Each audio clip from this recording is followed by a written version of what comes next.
Good afternoon, ladies and gentlemen, and welcome back to another episode of yours truly. How are you doing? How are you? How's it been? What's new? You know, the basic spiel. I'm doing alright. I'm doing fine. Today's a new day. Today's a lovely Sunday afternoon. Currently here in Toronto, it is 9 degrees Celsius.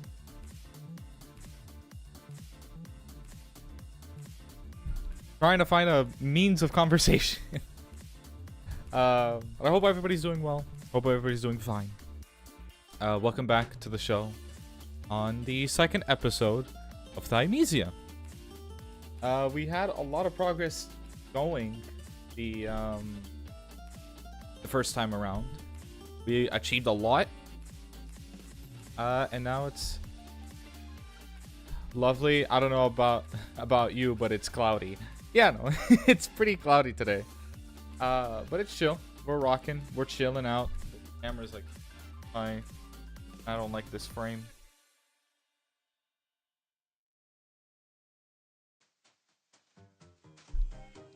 And now it's cutting me.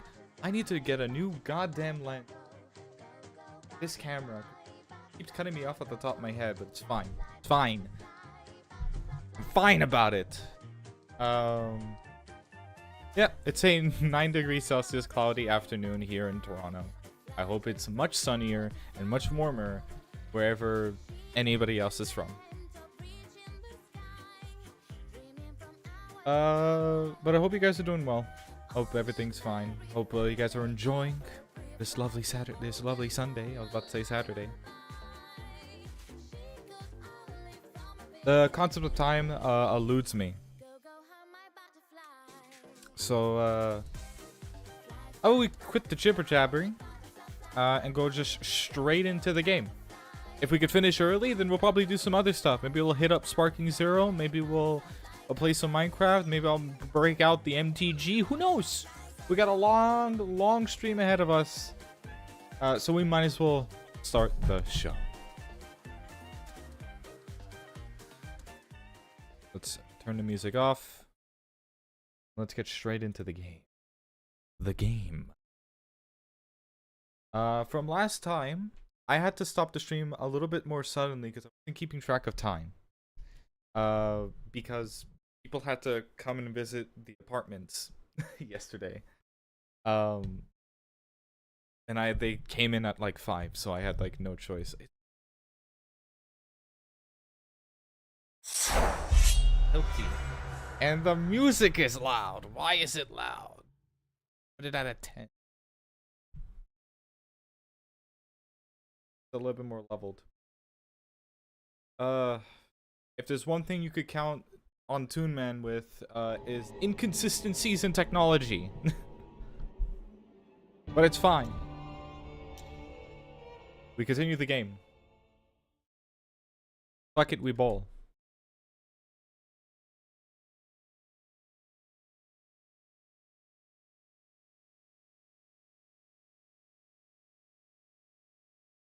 That's the motto of this channel. It's fuck it, we ball.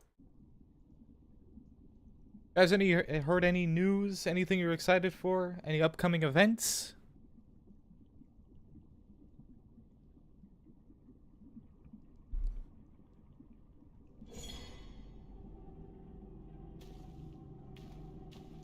Alright, get rocking and roll. It looks like a leap of faith. Cool.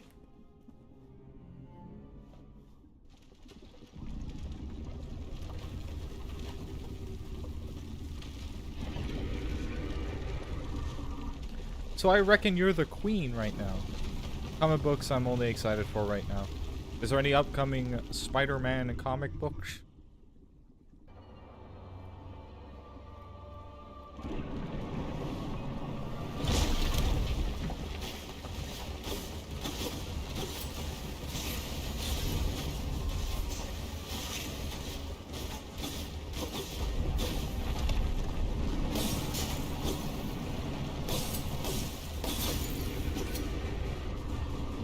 Giant plant, giant plant, giant plant. I don't know if I was even able to deflect that.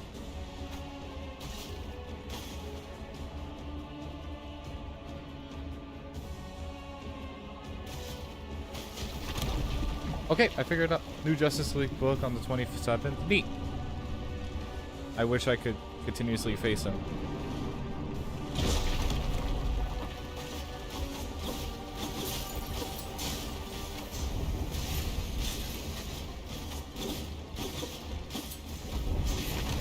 Okay, I wanted to do the claw move. Okay. Okay. Oh, fuck.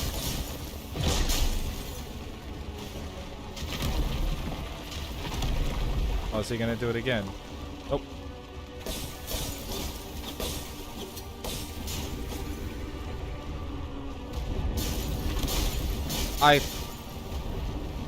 I'm desperately trying to figure out how to get rid of that move.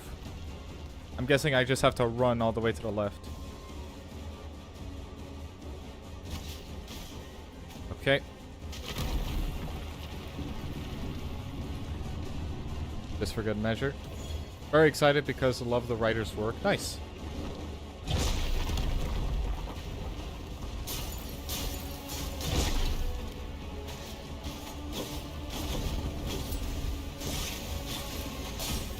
Break it. Alright, alright.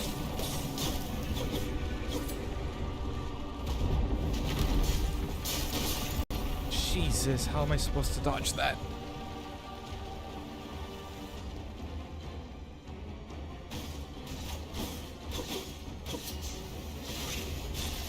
Oh, come on, I'm so close.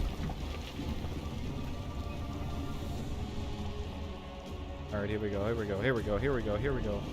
Loosen the shoulders.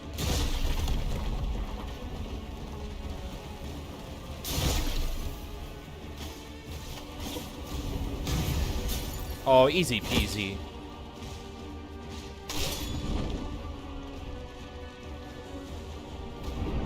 Shit. I was not expecting that.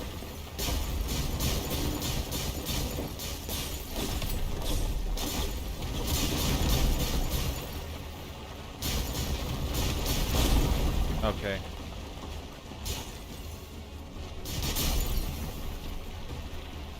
Oh, okay, that's all I had to do. Okay, piss easy, boss. It's fine. We're chill. Recall complete. What did I get? Got a vile blood shield. Is that all that happened? I'm positive. Could be a little bit dodgy about some information here and there, but like, we're fine. We're chill.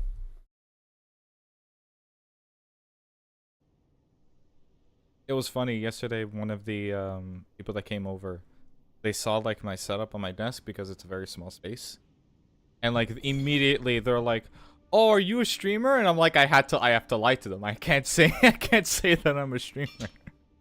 Every time I said research, no, the item is produced. Okay, I could only people can. Like I couldn't out myself like that. I just like I'm in film. Like I dabble.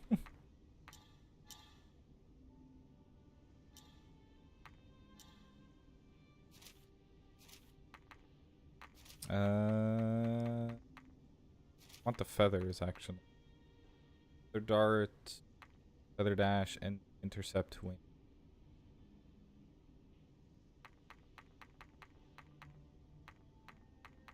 Instead of throwing, Corvus uses wing to perform a counter. I prefer that then.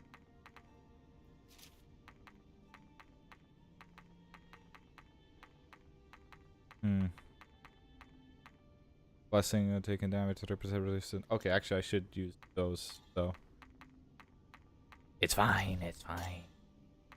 Fine. Fine. Not enough skill shards. I need skill shards.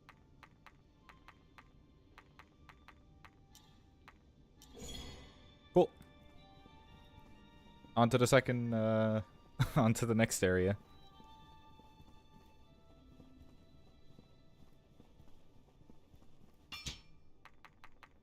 Oh, we got one more sub quest.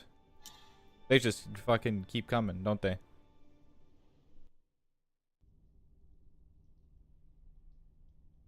I'm assuming that was the queen. I didn't get a good look at the name, but I'm assuming that was the queen.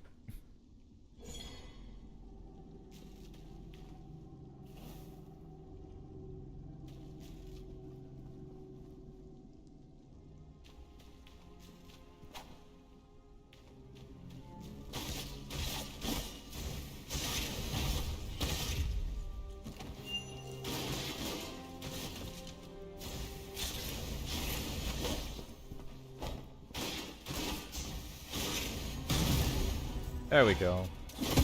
Need my health back. I wish I could upgrade that. I wish I could upgrade, like, visceral attacks. So I can get, like, my health back. Message in Blood 03. After a loud crash, the queen broke out of her cell. Oh, fucking Jesus. I can't read in peace. Give me your shit.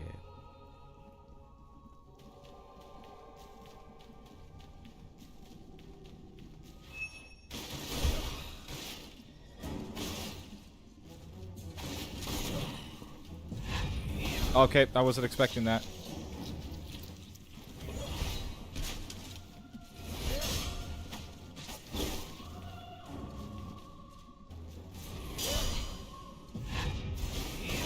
Okay, now I need to get used to the new parry.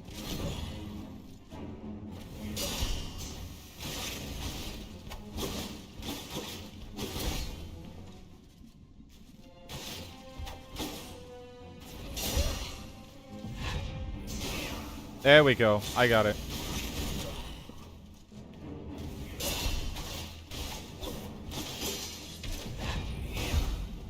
Can't parry that. Got it.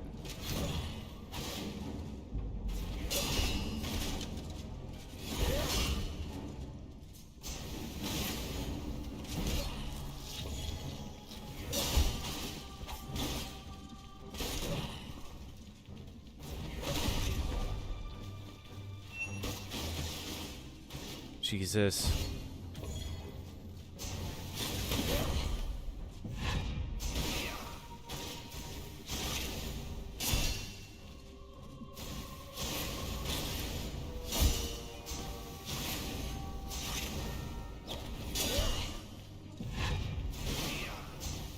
There we go. Oh my god. I hate these guys so much. Give me your greatsword.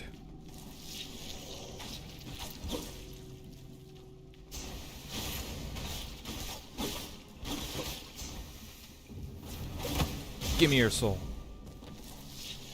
I love that mechanic, like, honestly. I wish more games implemented that.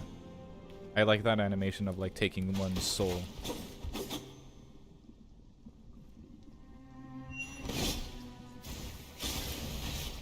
Scythe does not do as much damage as I like.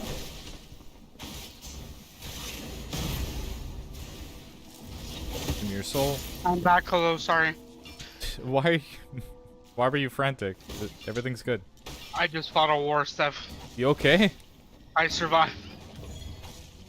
You alright? Just know that the soldiers came home. Did the Chinese food not go as well? I was gone for like 25 minutes, bro. Damn. Jesus Christ.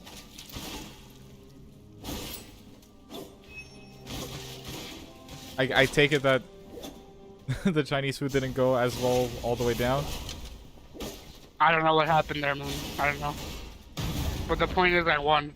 Okay.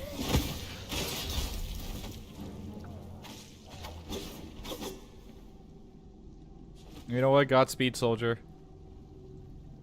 Ladies and gentlemen, Pat. Back from the trenches once again. The boys are home, lads.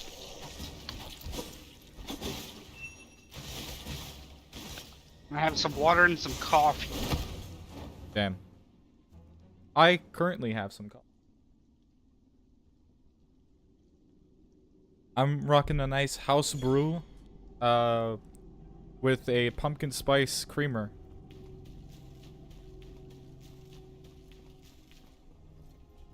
Well, Steph, we have another fallen soldier. Oh, what's the problem? There's been a fly in my room. Okay. the past couple of days. Yeah? Well, he just killed himself, Steph. He what? He killed himself. What for? What happened? In my coffee. He just zoomed right into your coffee. Yeah. You know what? Give him a proper burial. Can I still drink this? I don't think so. I'm gonna go get you coffee. I'll be back. Do you have like a pot, or is it just the cup? Yeah. I'll be back.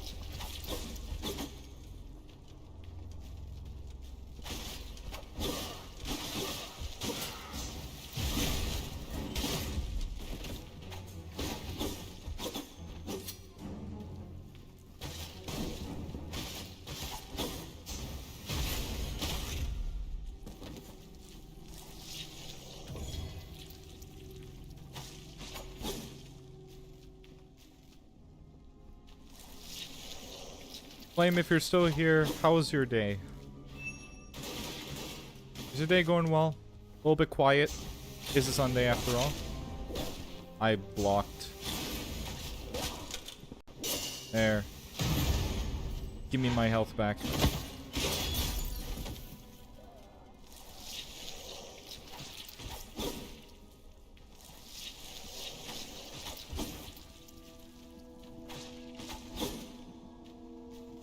There, give me my memories.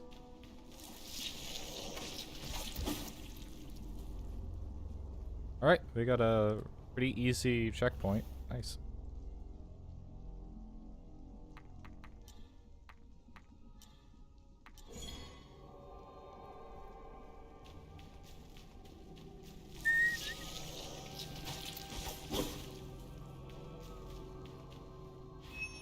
The tentacles are pretty fucking strong.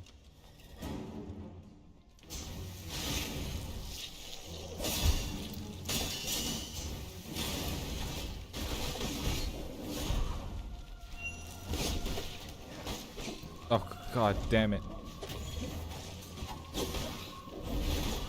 Oh my god, this is insane.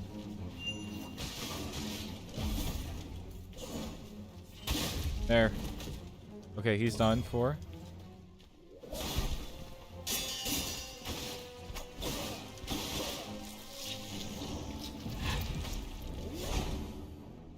Give me the thing.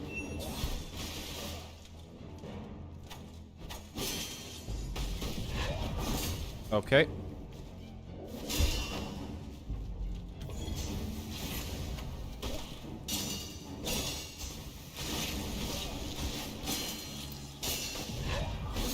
I dodged.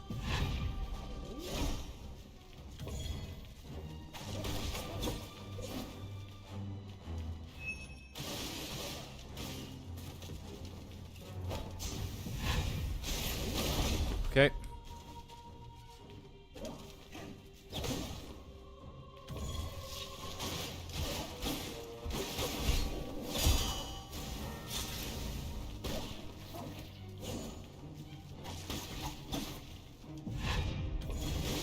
Oh my god, I got it just off in time.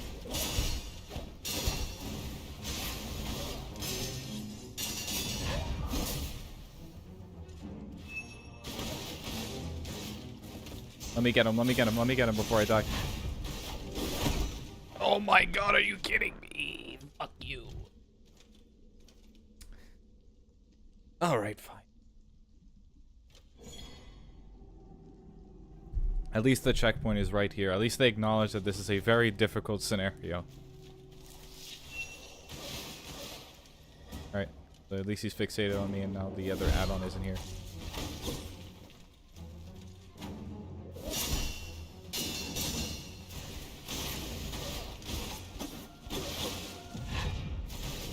I blocked.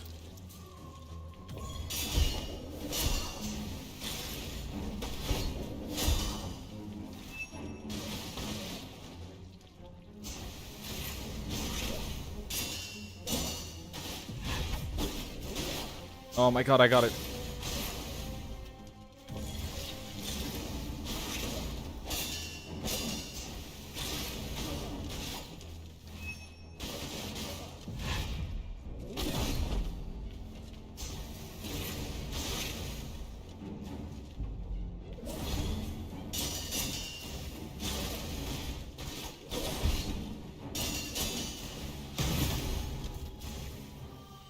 Nope, I'm just gonna do the visceral. I want my health back. I don't know why I wanted to take his weapon. Fuck that. Just so I have company. Just so I don't have company.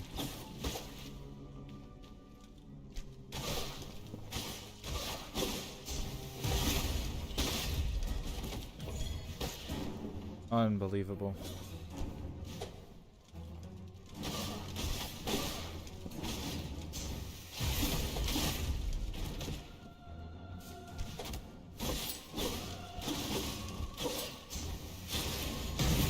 You know what? I want your weapon. Nope, you know what? Fuck it. Never mind. I want your health. Derivative research number 1. In the early injection experiments, we learned that mixing vile and pure blood will produce an uncontrollable result. Like the blood, red crystals that grow on experiment number 1's body. Obviously, besides pure blood's ability to strengthen biological properties, it's clear that appropriate levels of vile blood can increase the strengthening effect and to an even higher degree. So long we can discover the correct dosage and injection sequence. Cool. Don't you love the plot point where humans start to play God?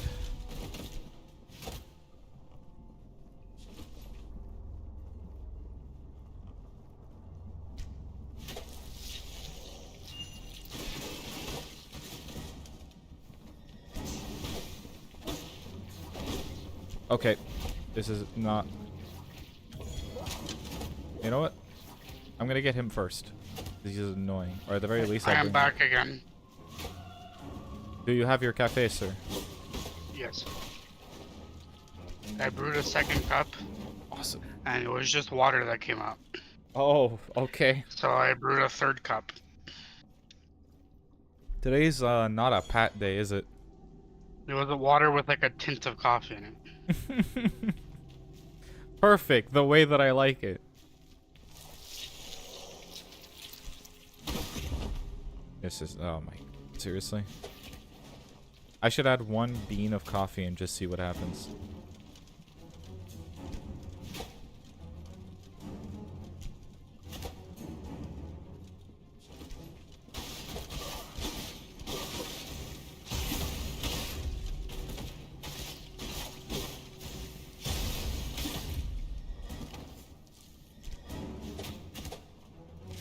How is Thymesia?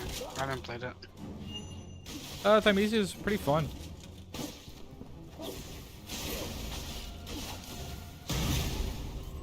Give me back my health. Alright, back down here.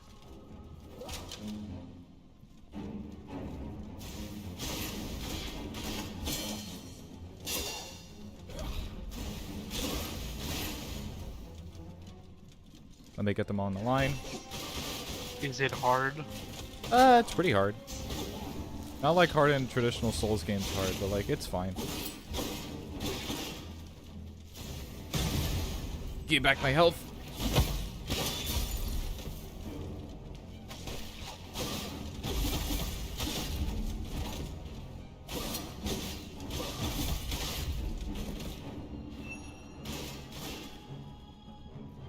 You've seen me play it once before. Yeah, I watched your stream yesterday too. I never played it myself. Well, I got this game, I think, a couple of years ago. I think I played it when I was in VC with you guys. Yeah, probably. Oh, boy. Did I get everything I needed to get over there? Nope. Who's chasing me? Me, I'm chasing you. Fuck! Ooga booga. Come back here. Me come back.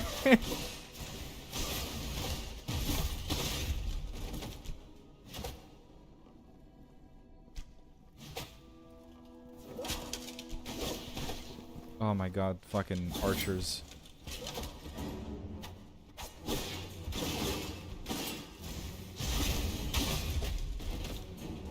Can I fall down? Can I fucking leave for a second? Your father is in weakness. You're my what? Your father. What about my father? He's in home. He came to visit. Oh, tell him to leave. I'll tell him you said that. No. You could have fun packing and transferring the stuff to your new place without him. So.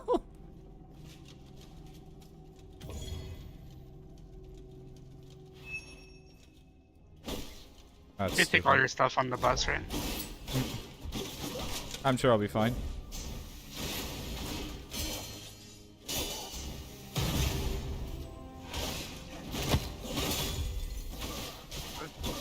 That box is fucking gigantic. What's wrong? I bought a new deck box for Pokemon Oh. because you need like dice and stuff. Mm-hmm. I wanted a deck box that had like a tray for dice. I found one on sale on Amazon. Oh. But this shit is huge.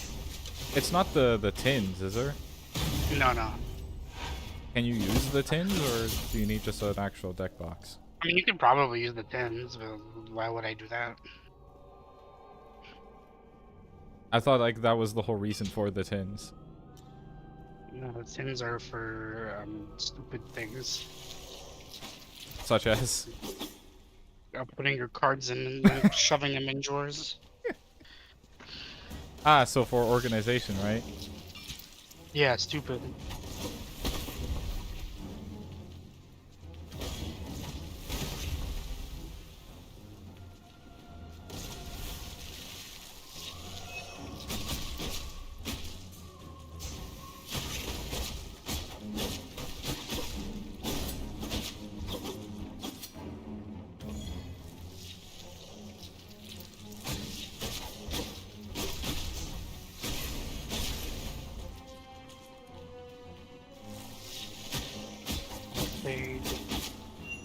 Now I could throw this shit out. I don't need it anymore.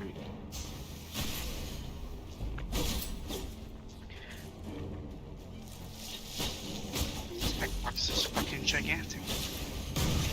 God. Give me your shit.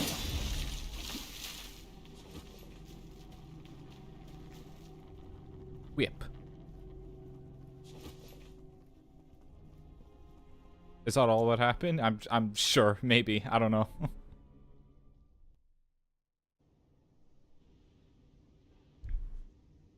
This was a pretty uneventful subquest.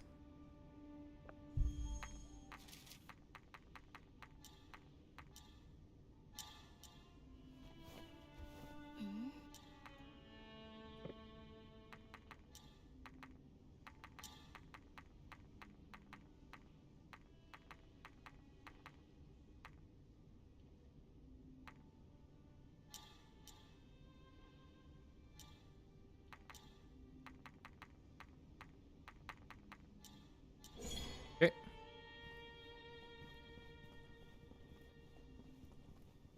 I'm assuming this is the last one.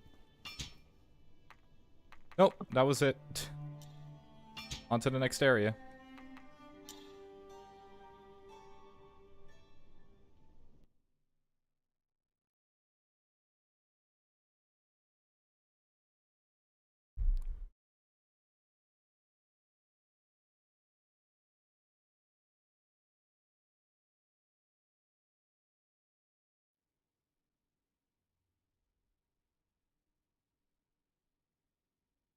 What do you think the game nominations are?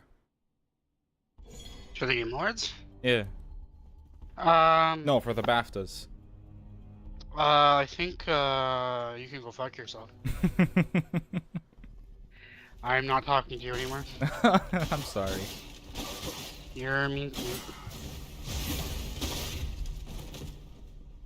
I'm sorry, please. I would actually like to hear what you have to say about the Game Awards. Would you? Huh? Yes, I would. Piece of shit.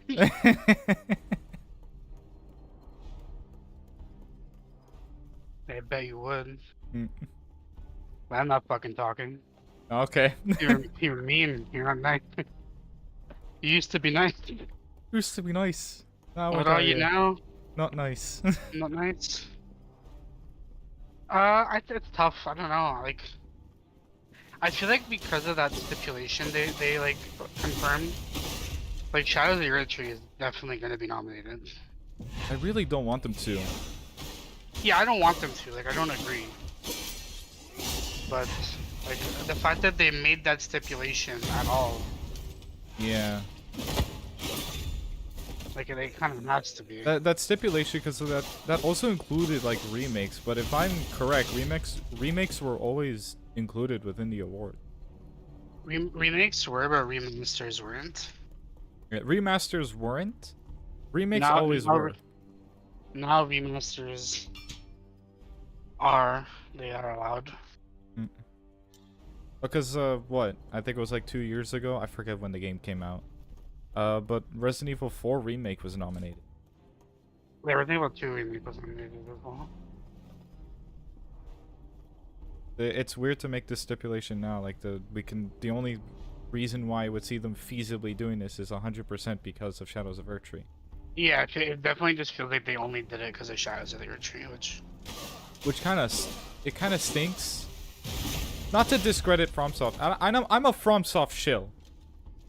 Yeah, same. Like, I love Elden Ring, and Yeah. everyone I know, and like knows me personally, knows I love Elden Ring. Yeah. But it doesn't. I don't know. I don't think it doesn't feel right. It's not fair. You know? Yeah. If you want to make DLCs their own category, sure. If that's what they're trying to stipulate, but yeah. Like, oh, best DLC or whatever, but it has to meet within the criteria of DLCs. It's not just, oh, we added a character and that's it. Like, it's got to be like a tried and true DLC. Fucking.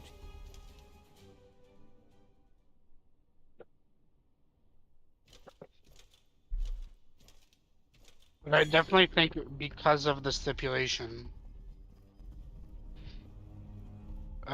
Shadows of the Tree is definitely getting nominated. Mm-hmm.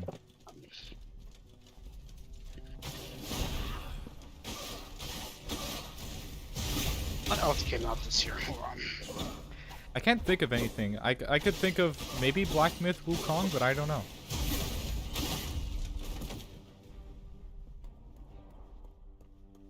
Like, I see Black Myth Wukong being nominated. I don't know about winning. I think Black Myth Wukong will get nominated. Apparently Metaphor is like Game of the Year worthy. I haven't played it yet, but apparently it is. It's Atlas. I wouldn't put it past them. Dragon's Dogma, like there's Hades 2, Helldivers. Oh, Dragon's Dogma came out this year? Yeah. Oh, okay. I thought it was, I thought that came out last year. The Silent Hill 2 remake was this year. Oh, yes. 100% I think Silent Hill 2 remake is going to be at least nominated. Alright, Wukong. Because I couldn't think of anything. Rebirth was this year. Oh yeah, Rebirth. It's weird for me to say, like, I haven't thought of anything, or I couldn't think of anything, but I just need a refresher course of like what came out this year. Because I know there's been some really good games. Stellar Blade is really good. Game of the Year worthy, I don't know, but it's good. It would probably Warhammer 40k was this year. Oh, Warhammer 40k. That's a good year for games. Yeah. Warhammer 40k I could see being Game of the Year. Not the Game of the Year, but I could see it being nominated. I definitely see it winning multiplayer.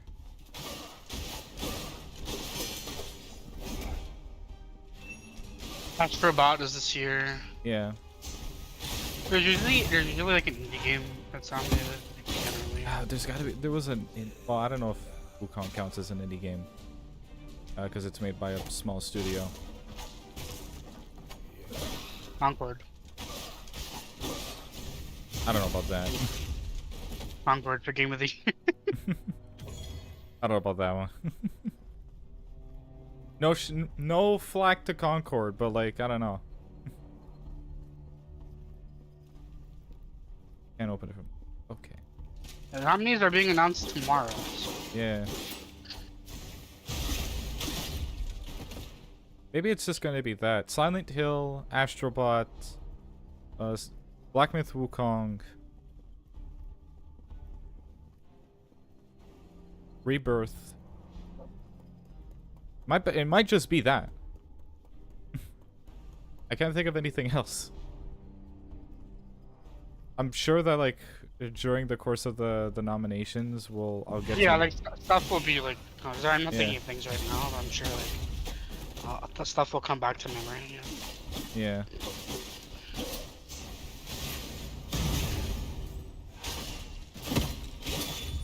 One of my deck boxes doesn't fit in my drawer anymore. Cause the new deck box is that big. That's not good. It's not good, fellas. All my fellas. All my fellas. All my fellas. Dun, dun, dun.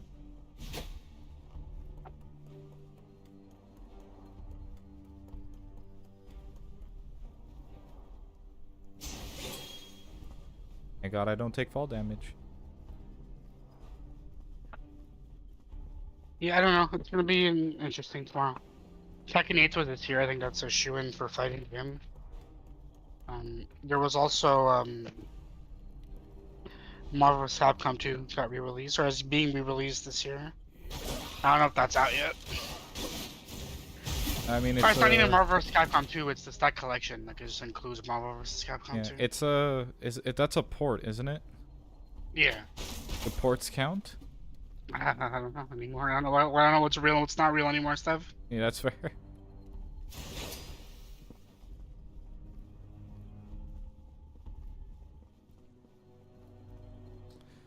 Chat, I am lost.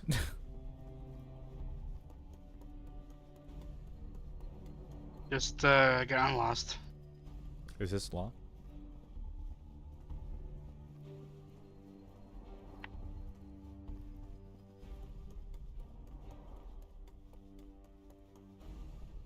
I have a question for you, Steph. What's the question? When you stream on both Twitch and YouTube, do you have like both chats open? Yeah. Is it all on one screen, or? Yeah, because of the miraculous widescreen that I got completely on my own and wasn't a hand-me-down from anybody else, I'm able to see both chats. Okay. Yeah. So I owe that credit to myself and no one else. Yeah, good thing you found that widescreen for more help than anyone. It was a great buy.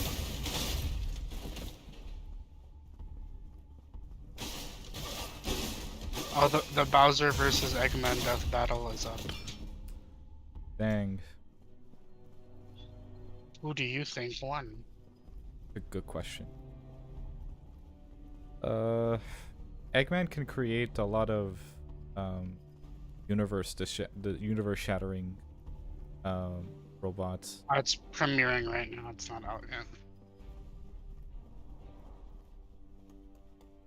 But then again, Bowser's death created a black hole. From what I remember, I'm not like I wasn't following it actively, but it's Eggman versus Bowser, including all their shit, right? They can use anything they've ever used. I'm trying to remember like feats from like Eggman. Like armies included, you know? Yeah, I saw there was like a little trailer for it. So if armies included, does that include Metal Sonic? Because I think if Metal Sonic is included, then Metal Overlord is included. You know, there was a death battle a long time ago where it consisted of not just Metal Sonic, but it was Eggman, but Metal Madness was in there. Yeah, exactly. And like Metal Madness is like it took Supersonic to beat, you know. So yeah, it's tough because Bowser has the capabilities of handling galaxy level things, hence Mario Galaxy. Like even to the point where his death was, or at least the thing that he created, the kingdom he created, was a collapsing star, which then turned into a black hole. It's a tough battle.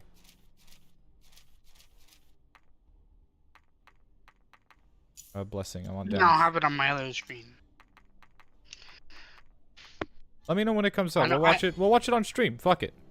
It's right now. It's live. It's premiering right now. Oh, it's premiere. It's like I know it's premiering, but is it like the countdown or is it actually showing the thing? No, it's up. It's up. Oh, okay. Lads, you want to take a You wanna break wa- and watch it? See what happens? Do classic. I'll send it to you. Yeah. Do you want to do classic live viewing, sitting and doing nothing? I'm joining the trend. Why not? We'll take a break from the game for a second. Send it to me. It is. I'll change my thing to just chatting for a second. I got you. Thank you. Second, because I have to pop it out. Yeah, you'll need to share your screen with me. I have to share my screen with you? Yeah, sure. I have to pause it though. We have to start from the beginning. Yeah. Where does it start? They did a Marvel Snap intro.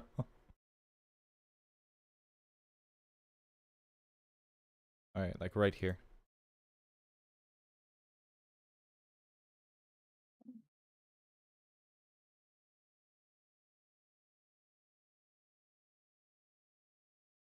Who do you think wins? Just like before we start. Okay, who do I think wins? Yeah. Good question. It's a tough, again, it's very tough. Like,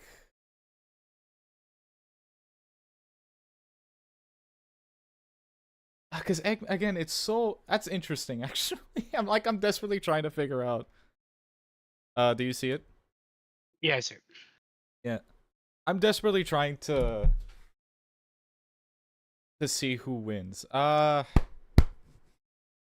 think Eggman might win this one. I'm willing to put money on Eggman. Death Battle likes to like. Are we touching Like- Archie comics? I think they said anything goes. Because if we're touching Archie comics, this guy went up against the protagonist who controls fate. Yeah, I think I don't remember. They're probably gonna explain it in the video, but I think they say anything goes. Yeah, if they touch Archie comics, then Eggman is a shoo-in. If they don't touch Archie comics, then it's just, it might be a stalemate, or it might lean to Eggman, because Metal Madness is insane. Metal Madness, Sage is also quite powerful. I don't know. What do you think? And my money's on Eggman. All right. We're an Eggman team here. Let's do it. All right, let's go.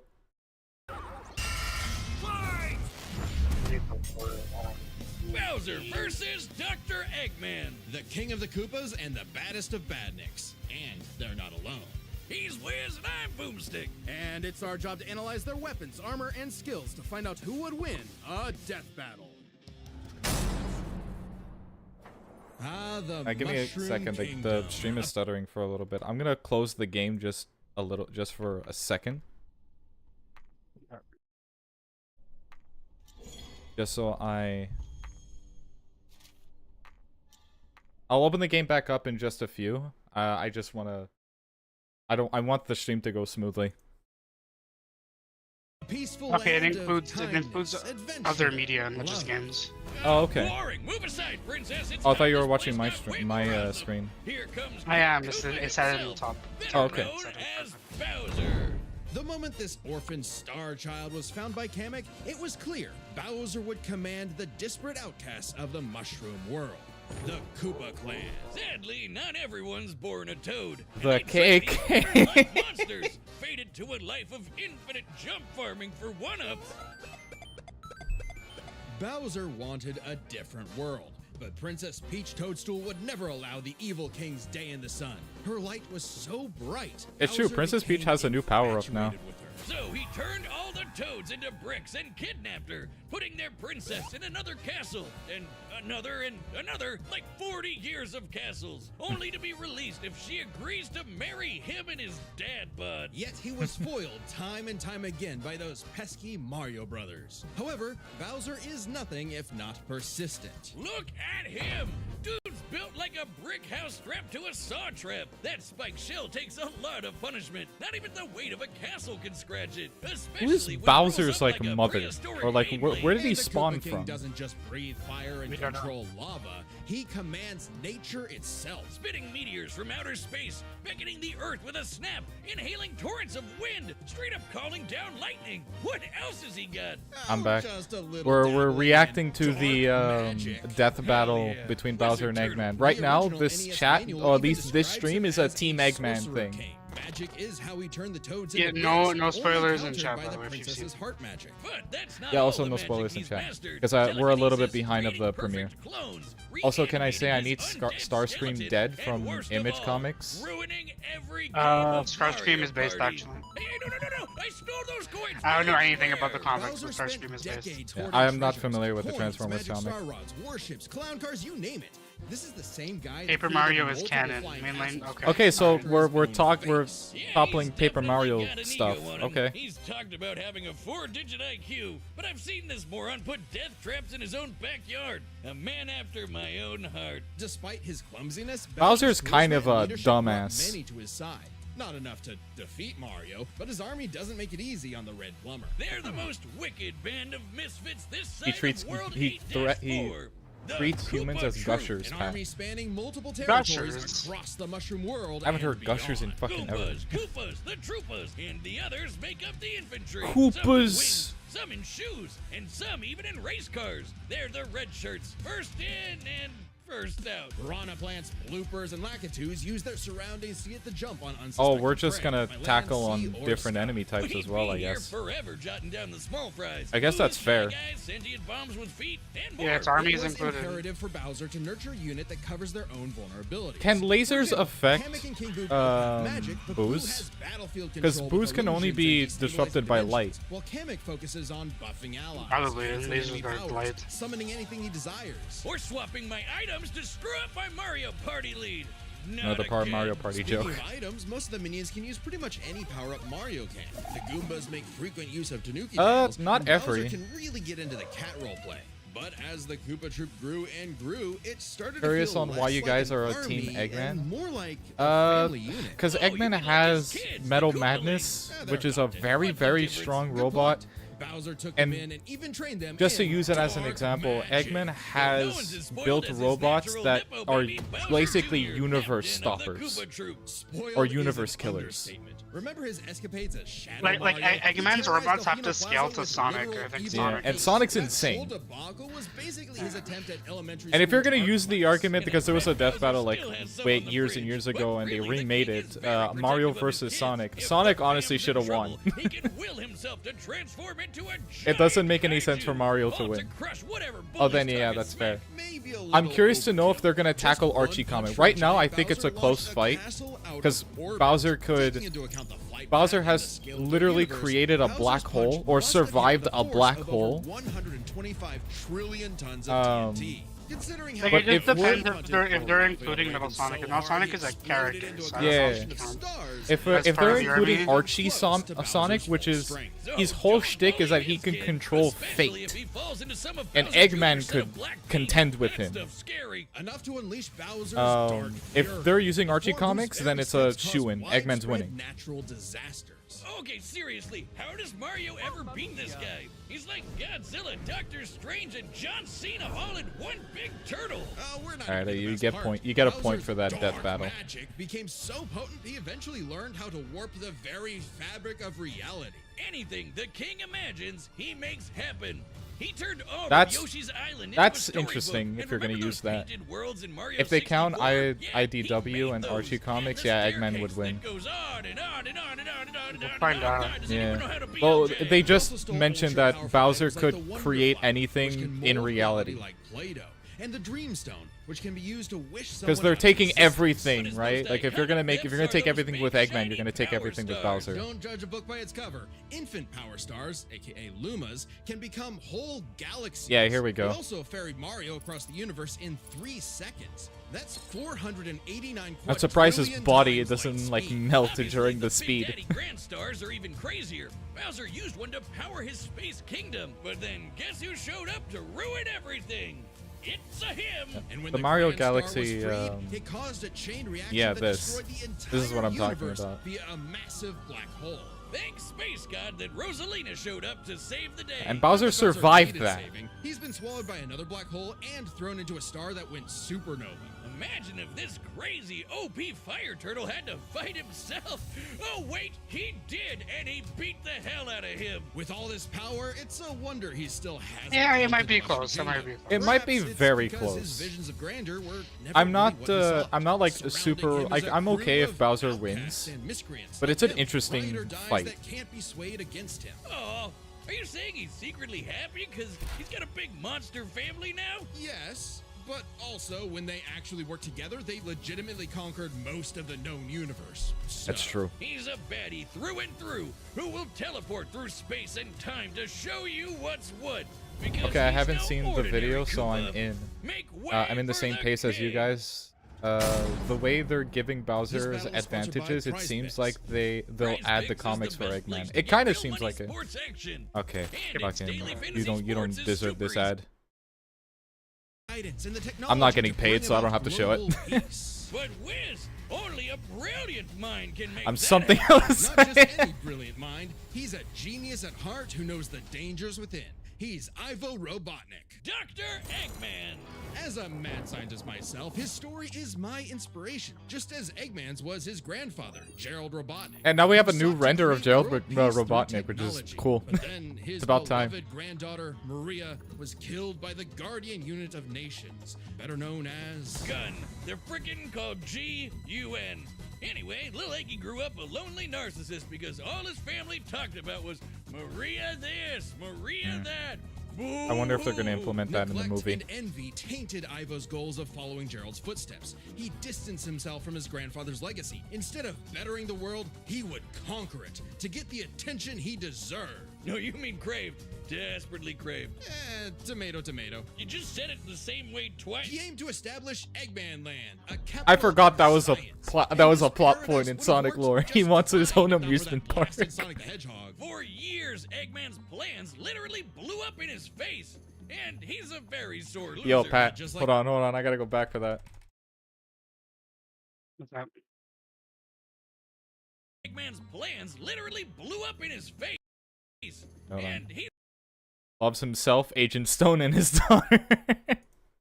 Okay, so movies and Just like Yeah. any good stage. experiment, the doctor did more testing, seeking better results. He's created plenty of knickknacks to terrorize the world with. A laser gun, a cloning ray. Okay, yeah, that's a control comic cannons, still. A flying armada, typical evil scientist stuff. Then there's the big ones. He invented a spatial displacement trap, which, while online, scatters a target's atoms across space. Jesus Then there's Christ! the metal virus, which transmutes organic tissue Oh, yeah, I into forgot about living this. metal zombies. Yeah, so It's IDW so comics deadly, are- Yeah. it go. a plague that nearly wiped out all life on Earth. Shame Eggman never made himself immune to it. That's a whoopsie. And when he's not duping you with decoys, he's riding in style with the Eggmobile. It's lightweight for maneuverability, but tough enough Already to the withstand temporal moon-sized displacement explosions field in is even insane. The center of a black hole. I mean, it's Oh, not yes, really he also big survived the budget. black Plug hole, it I into big forgot. Mad Max like the Egg Walker or the Death Egg Robot, whose giant laser once obliterated 77,000 cubic meters of rock in an instant. That's like having an atomic bomb in your pocket all the time. 06 is canon. Oh, okay, maybe this guy's pretty cool. Eggman built machines for a long list of combat situations. Some look like knights, others use extraterrestrial sources like the Wisps, and then there's the orbital bases, like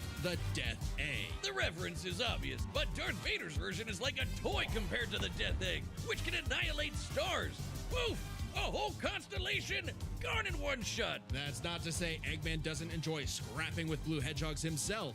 Enter the Egg Dragoon. So wait, is the Yeah. Death Egg The rawest weaker of than the battle Death Star? mix. It's got It's electric stronger drills, than the it's got Star. Oh, ice okay. missiles, it's got The Death Egg whole lot blew up of a bunch of stars with one God shot. whiz. Oh, okay, yeah. I need it. And don't forget, Eggman built all of these things himself. Maybe world domination is in his grasp yet. One problem. Eggman's a turbo loner.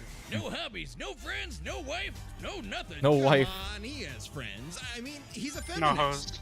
He's a feminist. Okay, maybe not, but what about Infinite? Sure, they Right. might join forces over a mutually sought revenge against Shadow, but I guess it Infinite counts sort of. as Eggman's Who needs creation? friends when you can build friends? Obviously, Eggman has a tough time collaborating with others, so he just built his own army instead. The Eggman Empire. The Badniks are Jesus mass-produced Christ. foot soldiers, The arsenal these these two iconic villains have are insane. The Badniks may seem simple, but they're Does Shadow legitimately count, or like Shadow multi-talented clones unit. count? The I don't hard-boiled think Shadow heavies counts. really leaning into the egg thing, huh? I don't know if The Metal army has a Sonic wide counts. variety He's a of separate troops, character. even your He's not. classic He's like comedy he's duo sentient. with too. Aaron Yeah, but like Cuba. Eggman They're built Eggman's assistants and built immense metal. disappointments. Every genius has their duds. Oh, there we They're not Mecha Sonic, scratching Mecha Knuckles. grounders. Yeah, there we But go. that's why you Shadow can Android, cut so that not Buzz Metal model Sonic, back but to the Mecha Sonic cast, and stuff. like You I know. see. everyone's favorite Oh wait, no, it Robo said Metal Baker. Sonic at the top. There you go. Yeah, there we go. Metal Sonic has the most horsepower in the Eggman Empire. He has the moves and speed of Sonic and then some.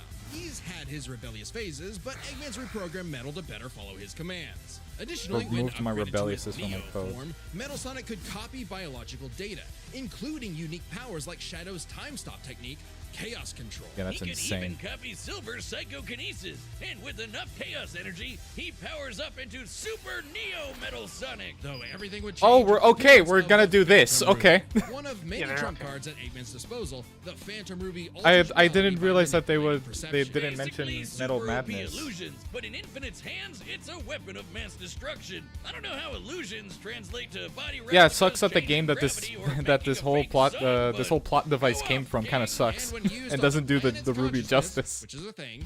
The Ruby granted Eggman the Light Man. Are form. you Yep, fucking kidding apparently me? Super Eggman is canon, though it Okay. is pretty complicated to manifest. But the Phantom Ruby isn't I the didn't only know super that. gem I didn't know Eggman Eggman has. could be He's Super used Eggman. the jeweled scepter to make the world We're shivering doing this? game We're wizard. Rush is And on canon? more than one occasion, he's Everything- effortlessly they're gathered taking the everything super into rare, account. Yeah. super powerful chaos emeralds. Rush is You in- know, the Rush's things that scepter power is Super insane. Saiyan Hedgehog. Eggman built and built and built, and eventually he built something that started to build on him.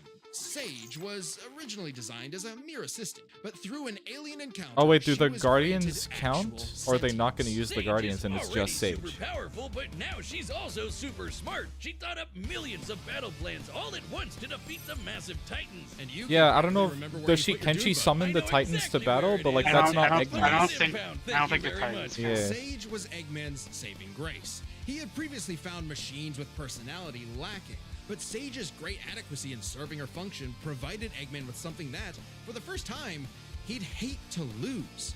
In essence, a sort of daughter. So, like any good dad, he gave her the keys to his car, his spaceship, and his orbital death ray. Hell, now she controls the entire army. And this frankly unheard of trust from Eggman became crucial in defeating the End, a primordial entity so mighty even It sucks that the Supersonic design is struggled against garbage. it. Their battle can only be described as peak fiction, because charged by 7 Chaos Emeralds, Supersonic's no joke. The power of one emerald can shift continents. All 7 together can shift the universe. And Why is kill that some the- pretty why is that the terrifying feat that they bosses, focus like on? Eggman's Time Eater, which ripped apart space-time like tissue paper. Time Eater counts. Chaos Yeah, Emeralds give Route- thoughts I power. completely forgot about With Time them, Eater. Eggman's best machines can run indefinitely while matching the greatest powers ever seen. Like when 3 supers Why is that? battled Solaris, Hold on. who I tried to gotta destroy pause for a second.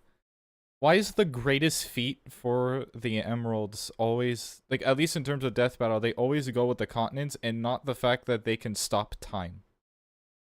Well, one emerald was enough to stop to destroy the continents. I think that's a pretty impressive destructive feat. It's pretty impressive. I think the whole idea of stopping time itself is yeah, insane. It is. I think it's a Time better feat itself. to analyze Solaris than extended its chaos across a multiple moving timelines continent. in about 20 seconds, or 73 quadrillion times light speed. It's funny though, While Eggman's smarts have sort of defeated Eggman Sonic might here and win there, this one. he's I have a pretty feeling. effective when he teams up with the Blue Blur to save the world. Well, recall how Professor Gerald was a good person before losing the granddaughter he loved. In Eggman's case, now that he has Sage, perhaps a similar story is playing out in reverse. Nah, Eggy will always have a harebrained scheme behind his cufflinks. So watch Jesus. out, critters and plebeians of the world. He is the Eggman, and he's got the master plan. Wiz, you gotta help me! What happened now? I'm not I'm not sponsored by Marvel Snap. You don't get this. Which, by the way, Marvel Snap, call me. I wouldn't mind. Death battle!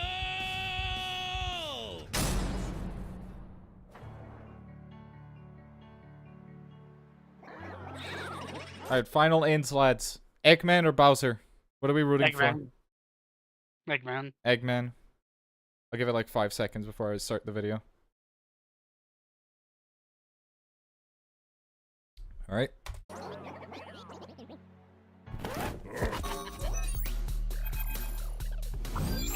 Operation Catfish. This territory is now the base for my upcoming Eggman Land 2. Eggman? Alright, we're an Eggman team here. Joke. I am Dr. Eggman, your genius overlord. Get a load of this. Take this. Death Battle has really improved on their animation quality over the years. Like, say what you want about Death Battle, say what you want about the fights. The animation's improving. They're pretty cool. Also interesting that he started with the Egg Dragoon. And he didn't start with Death Egg. You call these toys an invasion force? Let's see Toads do better. That's a decoy, idiot. Oh, we're just pulling the stops immediately. It is the ultimate strength. They started to hire indie animators? Yeah.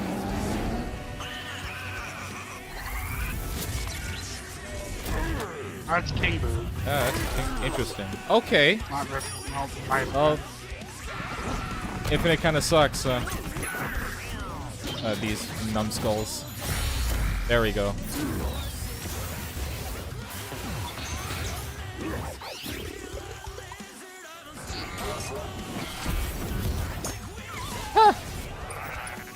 That was a cute animation. Yeah. Chance time. What? You're gonna use the Mario Party bullshit? That's insane.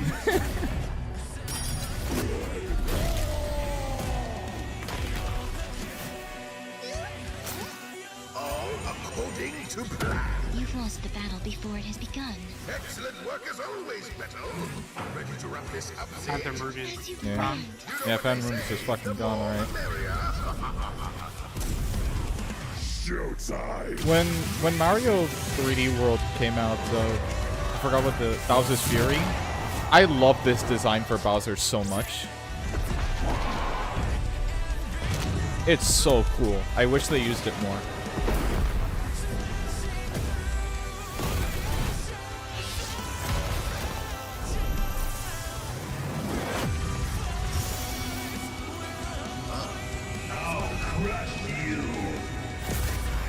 That metal's insane.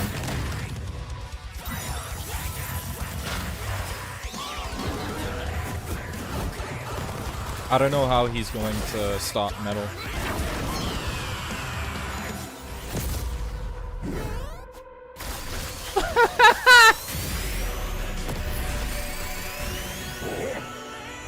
That's cute. I like that. Oh shit. How dare you keep your hands off my...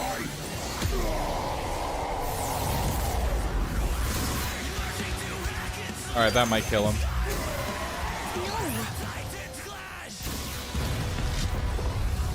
Look at stage grab the emeralds. Yeah.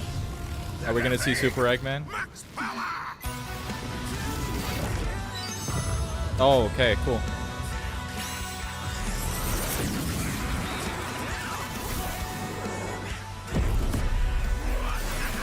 I want to see him like stop it.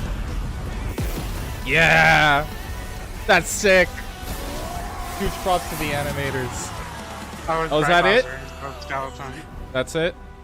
Or we're gonna do, No, like you said, Ready? Skeleton Bowser. Okay. There you go. Curses! Sage! Fire is again! Wait! What?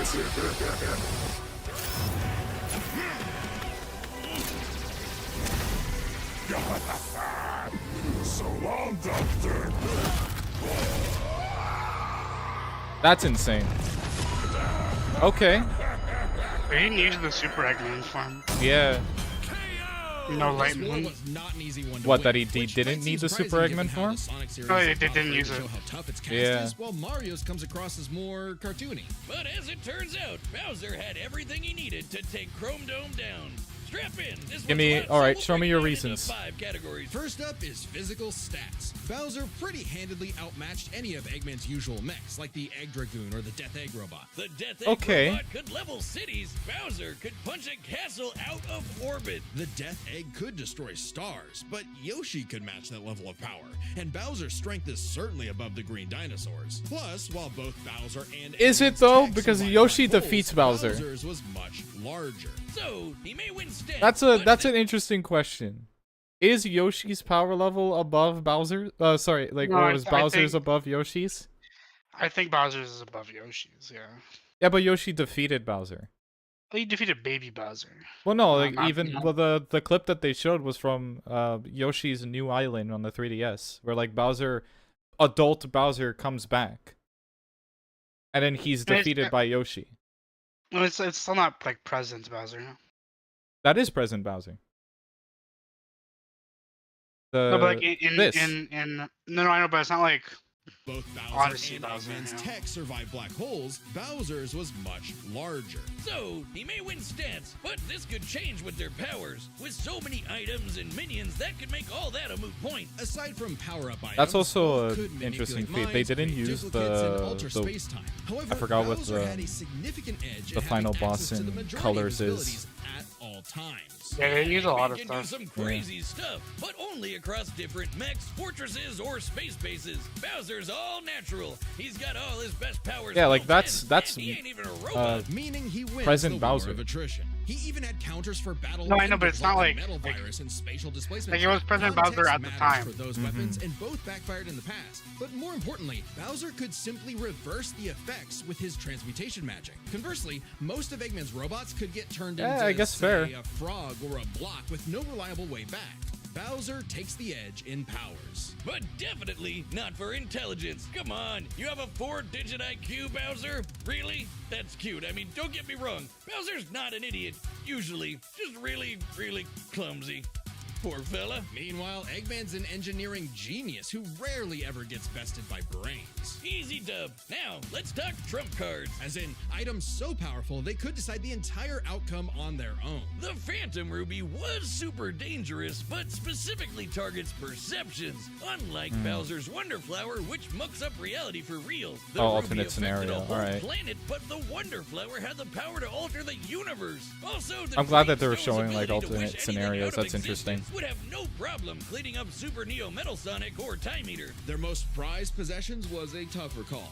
Together, the Chaos Emeralds can break the universe, but so can the Grand Stars. Arguably not as much given the Emeralds scaling to Solaris, though Power Yeah. Stars and Grand Stars are far more plentiful. Clearly, this is getting fairly abstract, and both had multiple options that could win the day instantly, so the safest bet is to call this category a tie.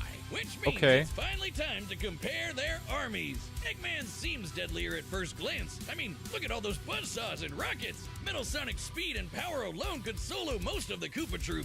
But the Eggman Empire lacks something Bowser had in spades.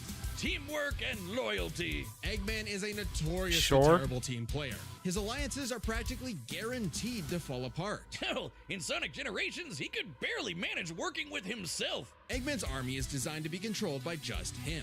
To Eggman, it's harder to command those with free will, hence his rivalry with the free-natured Sonic. Meanwhile, the Koopa Troop follows Bowser because they actually like him. They train really hard to cover each other's weak points. Giving them plenty of advantages. I would say as I could this make war the argument progressed, with like Eggman that battlefield it's a control hive through mind. King Boo's magic and Bowser Jr.'s paint. It's Hence, not since the a Koopa Troop doesn't independent, rely not like that every much on badnik has an technology, independent Sage's thought. hacking potential had little Yeah, use. we can maybe Also, make secret that. weapon? Kamek is kind of busted. Canceling Metal With the- Sonic obviously with power the exception copy, of Metal stealing Sonic the and Phantom Sage, Ruby, and potentially I swapping think, the Chaos if Emeralds anything, for I think huge Eggman game-changer. could have had the upper hand because everybody kind of works in unison to a T, to perfection, because it's a hive mind. Combinations that the Eggman Empire just could not actively plan against. Even with Sage's millions of plans to take down the Titans, she thought them to be unbeatable, which Sonic proved was incorrect. Just comparing their conquests makes it clear. The Eggman Empire took over the whole planet, but Bowser's troop conquered most of the universe. Eggman was no pushover.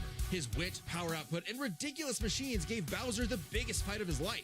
But the Koopa I'm King's not ludicrous salty strength, about the ending. I abilities, think the and ending is united it's forces neat. ultimately It prevailed. really puts Eggman Bowser's tried power to skill coach the king, into and now consideration, he's and cracked and there's a lot of scrambled. things I didn't know The about winner Bowser that is was Bowser. interesting to learn about. Next time on Death Battle.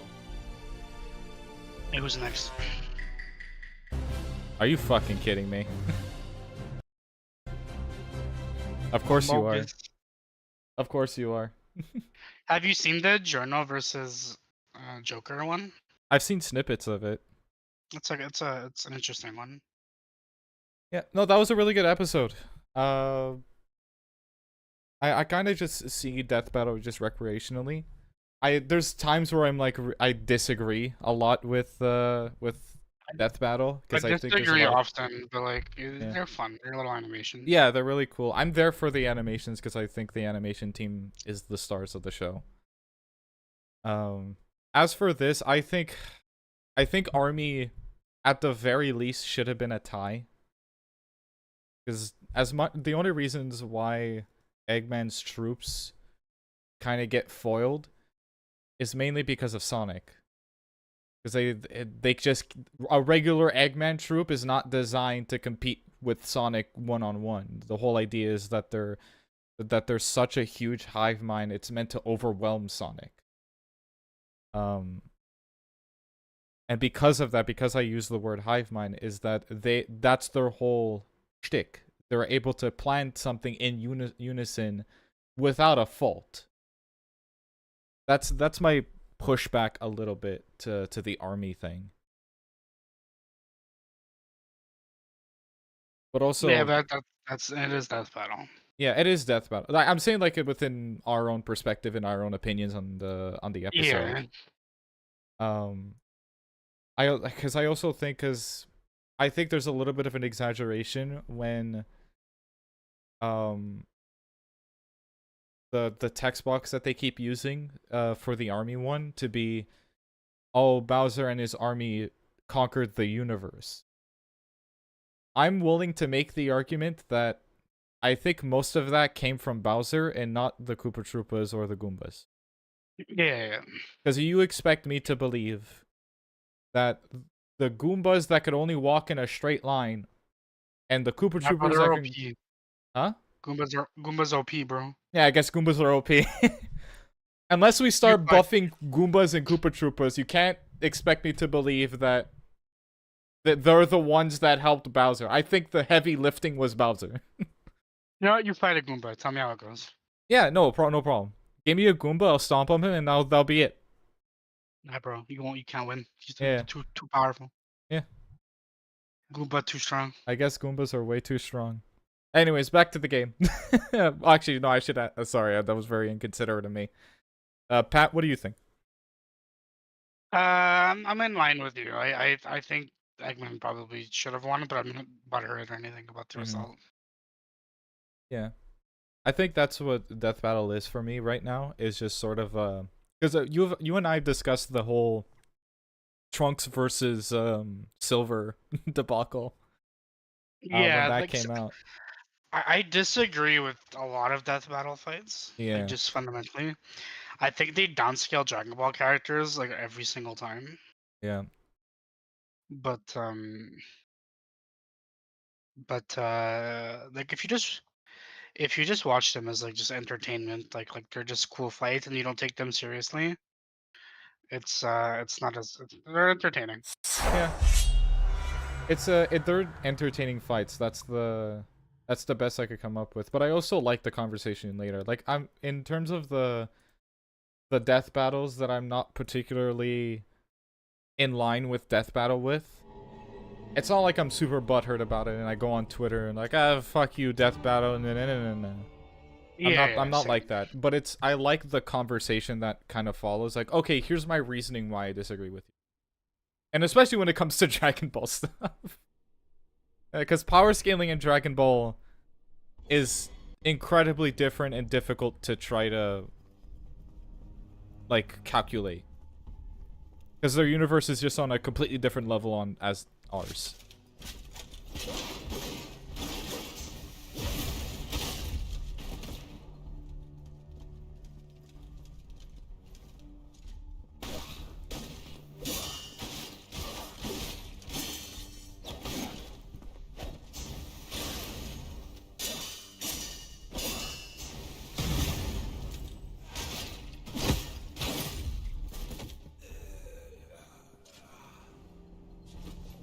How long do you have left of the game? Is it a long game? Or? No, it's actually really short. I think I'm on there's this area, and then, if I'm correct, that's it. There's just the final area and we're finished. Okay. Yeah, no, it's not long at all.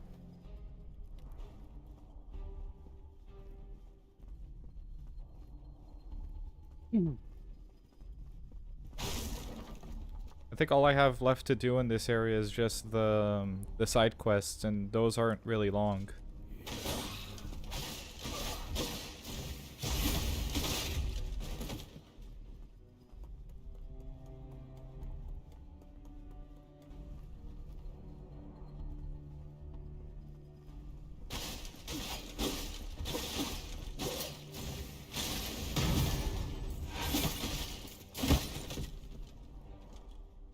But let us know in the chat if any of you are watching and you watched along with us. I would love to hear a conversation of like, why do you think the other should win, or if Bowser should win, or that Eggman should win.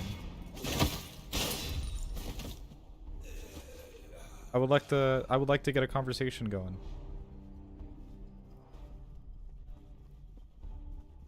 I definitely like.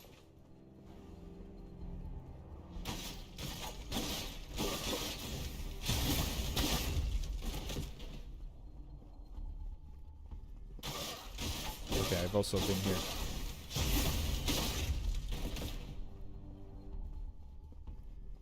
I should also clarify that I don't know if biases are with us when we make these opinions, but I like to try to keep an open mind as much as I possibly could.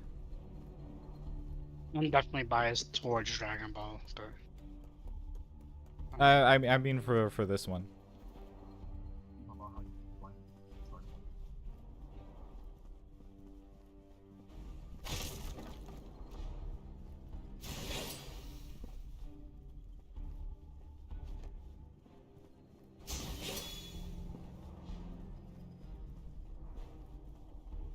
Oh.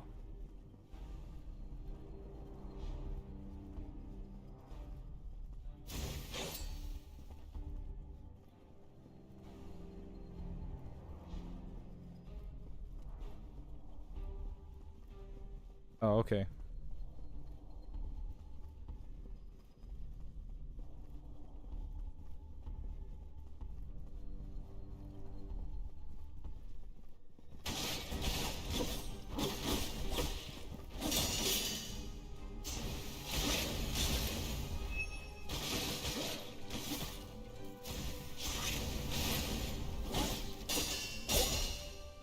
what game do I play?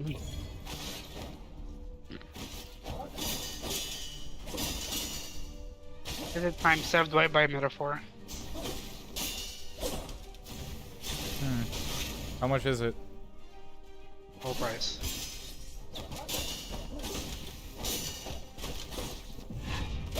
Okay. I would wait until Christmas. That's the big if.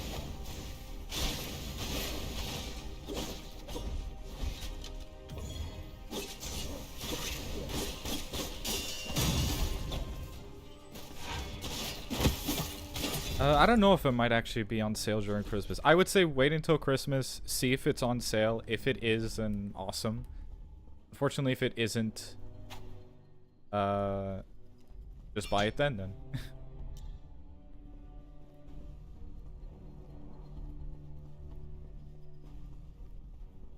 But I heard it's pretty stinking good. Yeah, I've heard it's fantastic.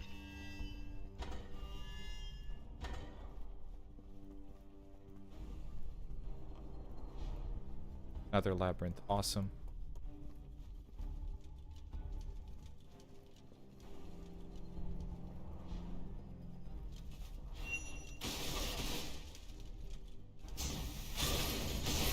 Oh, jeez. Wow.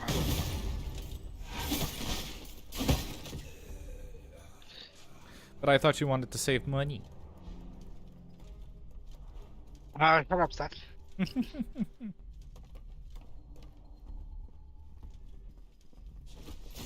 You're a traitor to your king and country. True.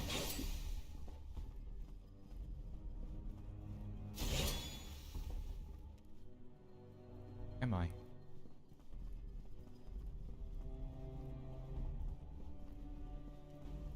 And I'm back here.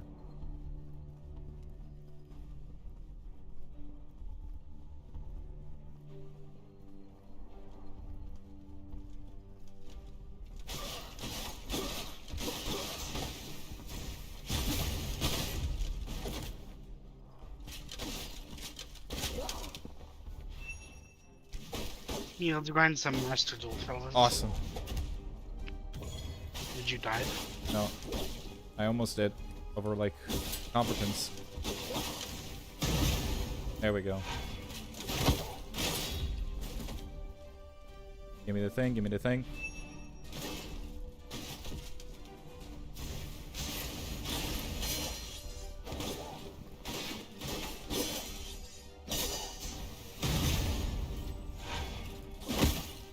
Bazinga.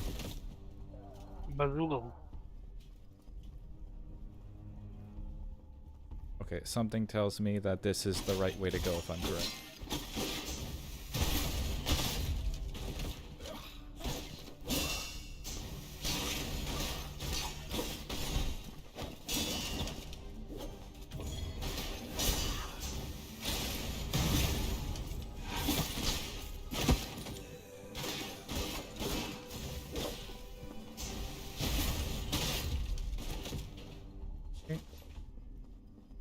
I'm correct, this is the right way to go. Alright, if memory serves me right.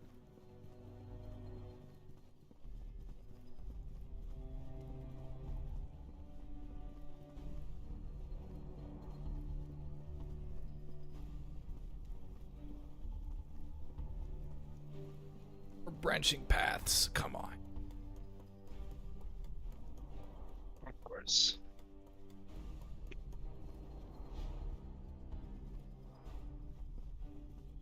I can't help it, I must explore game. I'm getting sleepy.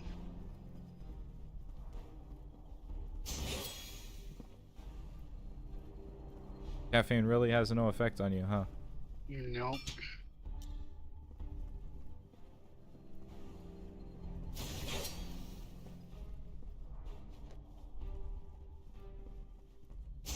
Fuck, man. Oh. Okay. These cards are good. You're playing, Play Yu-Gi-Oh! Yu-Gi-Oh! Yeah, this is like really bad.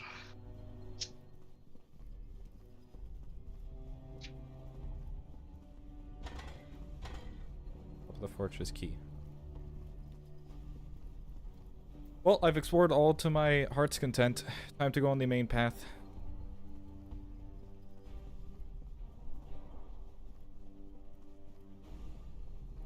This is real bad. I'm going to lose. I'm gonna win. I'm gonna win. Oh, baby!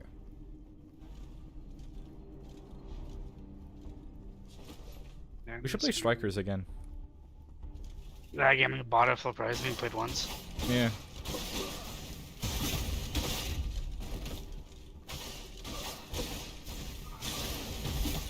I honestly would have accepted just a port of charged. I'll be honest with you. I would have been happier with a port charge. Yeah.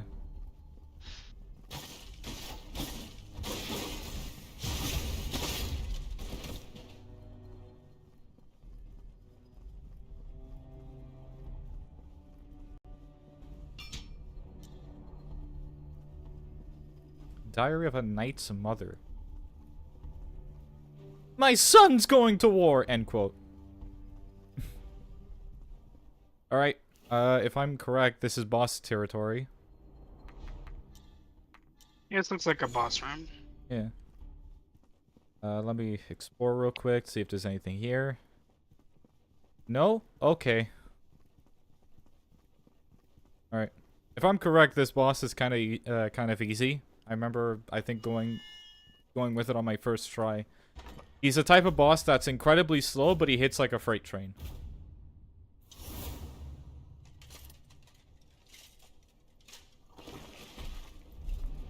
It's payback, asshole. That was cool.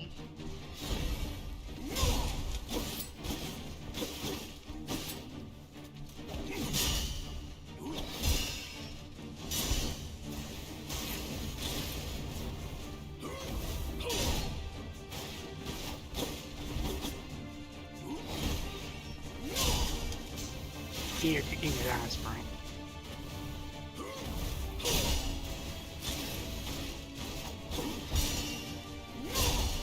Does the game have different, like, different weapon types and stuff? Technically. Fuck. Okay, so there's a mechanic in this game where you essentially, like, steal souls.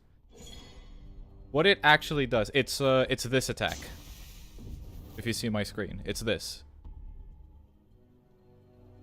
Okay. Yeah. So that enables you to grab somebody's soul, and you see the little diamond on the bottom right corner with the slash on it.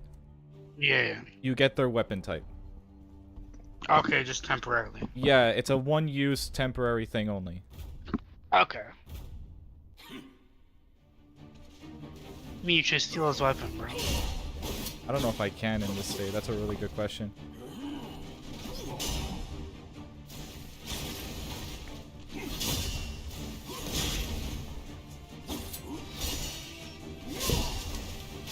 Chat, we're feeling EP right now. Yeah. Oh boy.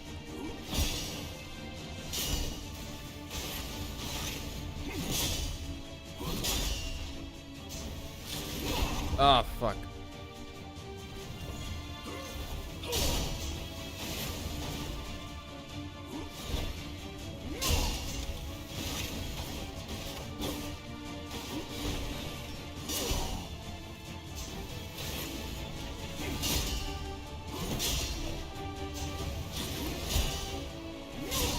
I'm so lucky that I'm pairing these all at the same time.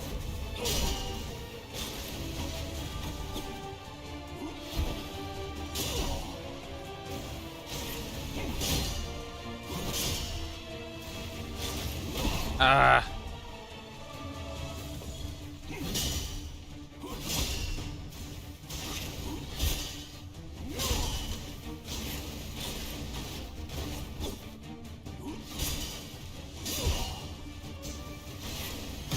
There we go. First phase done. First phase? Oh yeah, you betcha. It's one of those games, huh? Oh, his name is Mark. Yeah.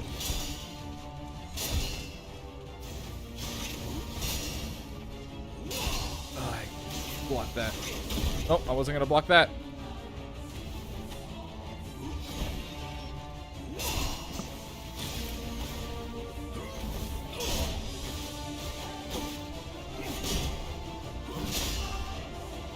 Yep.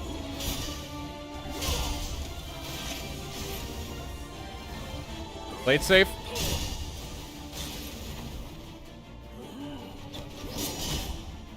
I am so lucky I fucking got that. Okay.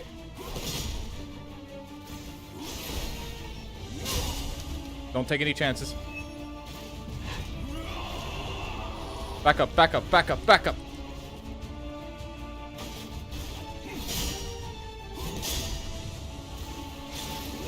Ah. Okay.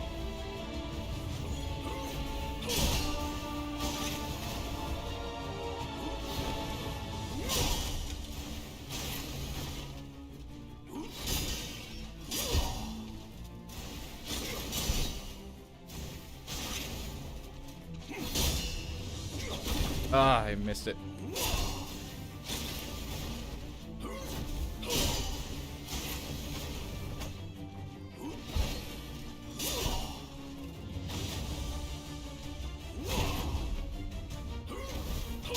Oh!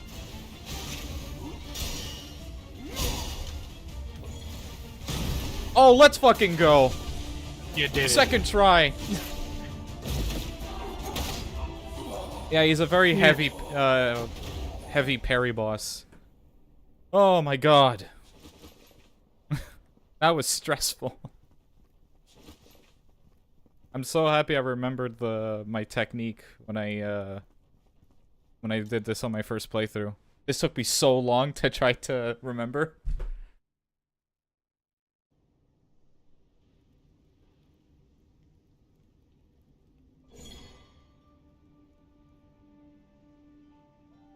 Oh, I thought it said you haven't worked some enough information in which to give out the formula. No, my memory is not complete yet. No, this is not the end of the game. I'm fully aware of this.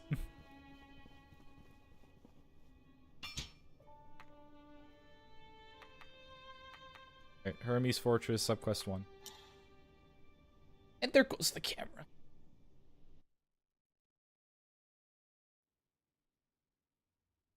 The final boss is a little bit tough. Is that next, or? There's another boss that I haven't done yet. Okay. But I can get through it easy, no problem. Let's do 11 health. Lock a talent, because I want to do damage negation. Increase drop rate. No, I just want... when taking damage, there's a 30% chance to reduce incoming damage by 20%. This is good. We like these.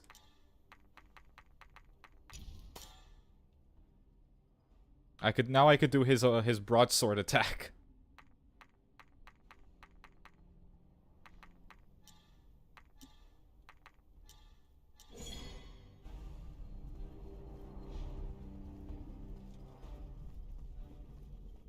Right. Allons-y. Yeah. Give me your soul. Now I have a spear.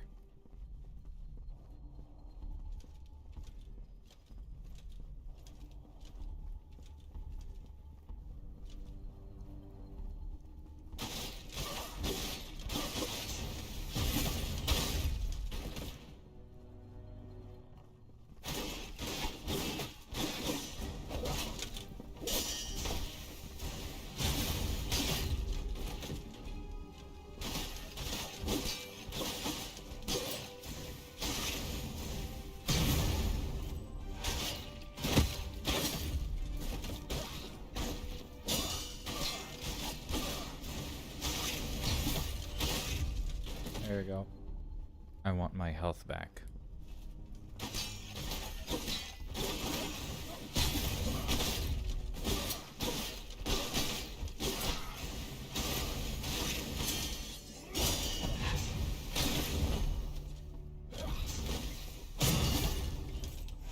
Give me my back. No, it's mine. I mean, it's fine. It's mine. Oh. Nom, nom, nom, nom, nom. See?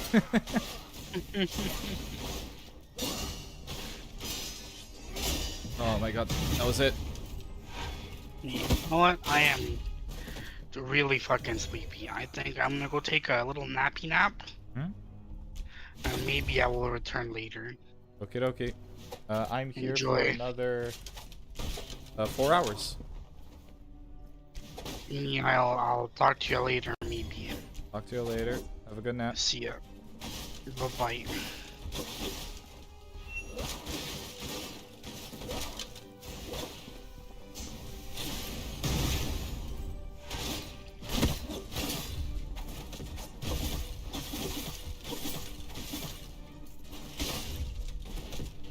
That was a close call.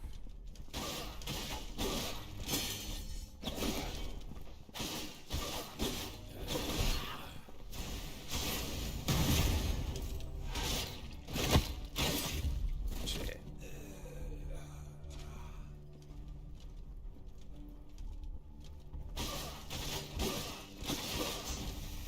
I'm not crazy about the idea of reusing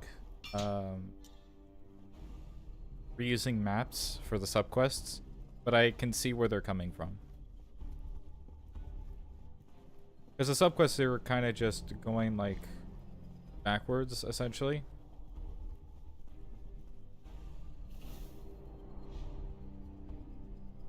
And that's kind of all you're doing.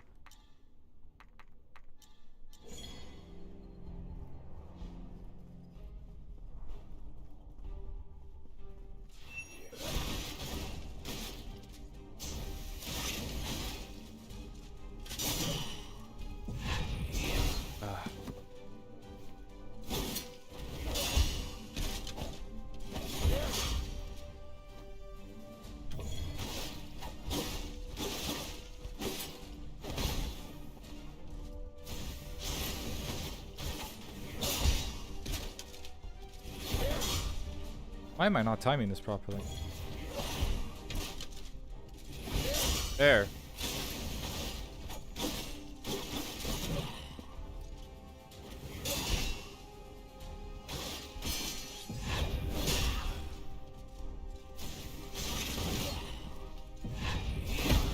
I thought I countered that. I was ready to press the button, but I pressed the wrong button.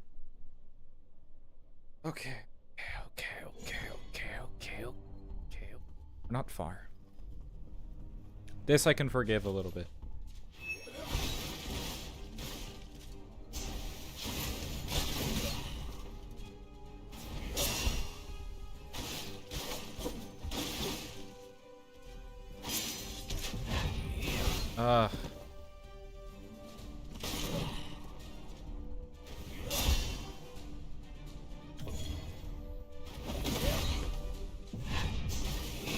I countered.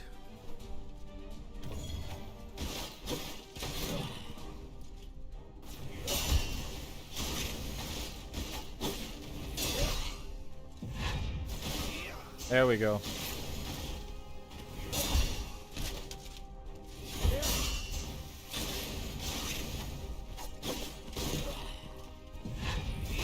That's not fair. You can't just give it to me at the last second.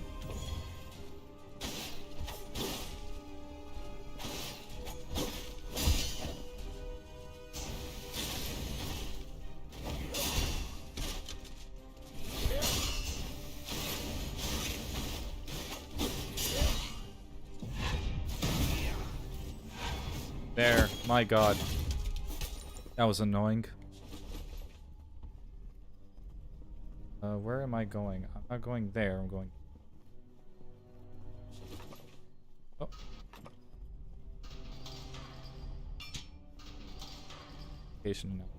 Alright, okay, never mind. They just gave me a brand new area. Sorry, developers. I didn't mean anything by it.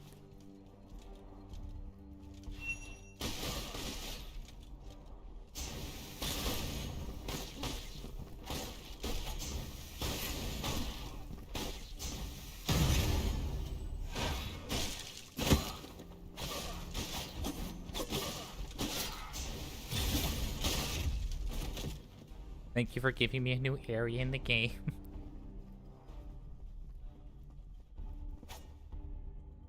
Oh, is this the beginning area?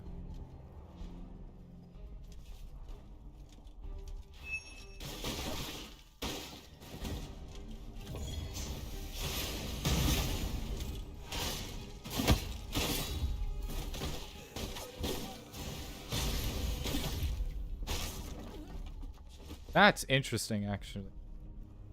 They just brought me back to the beginning of the game.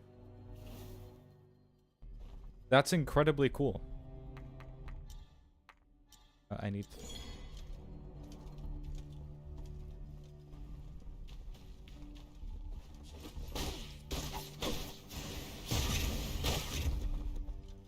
Oh, but it's different though.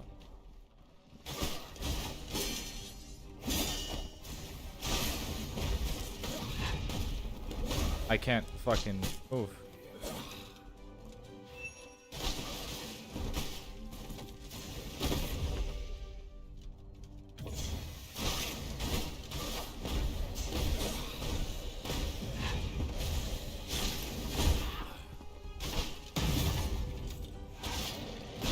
Oh boy, oh boy, oh boy.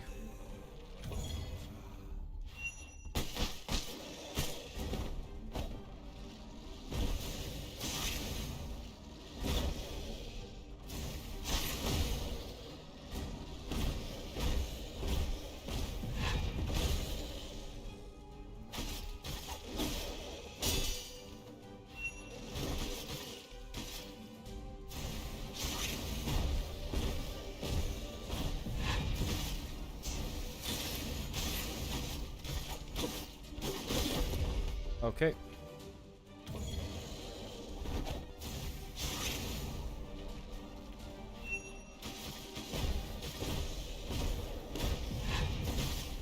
There we go. Now give me your soul like a good boy.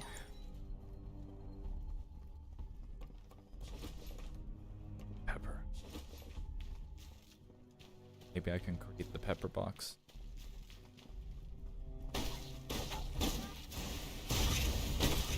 There we go. There we go. I don't know why I said it like that. Oh, what the shit? Really?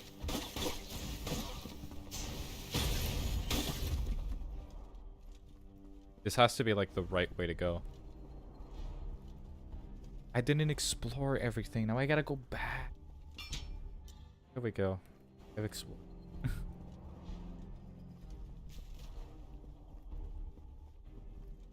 I'm gonna go back for a second. Excuse me. Yeah, it's like... Alright. That long dodge is so good. God, it saves my ass every time.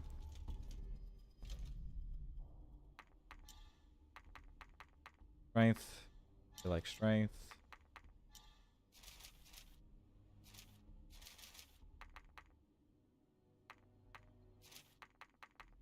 This does damage. Energized weapon. I'll use that.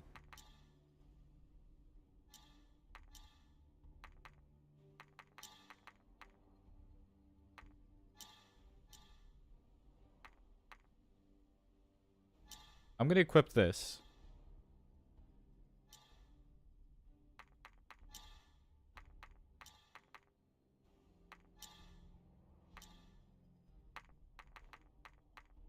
I'm gonna do 61 on...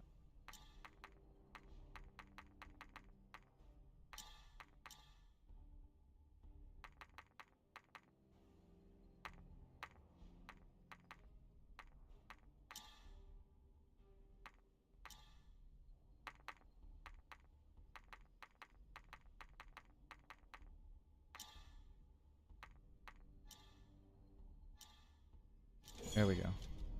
Now we have 9 flasks. Or 9 whatevers. It doesn't matter.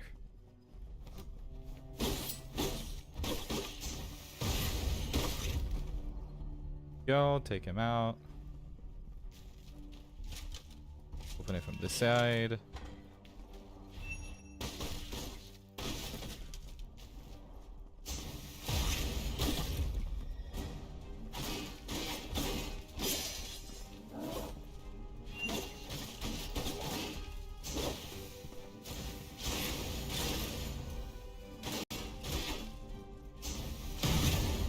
Okay, I guess he just didn't want to attack.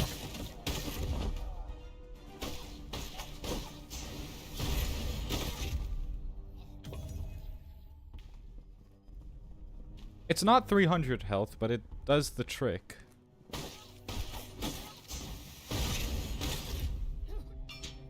The royal family rumors. It's said that the ringmaster of the Twilight Circus, Uldur, is the illegitimate son of a certain noble. After his mother became infected with the plague, the two were exiled to the Sea of Fools. All servants who have worked at the royal residence know that within the complex lies a room that cannot be entered. It's rumored that this is where the queen lives.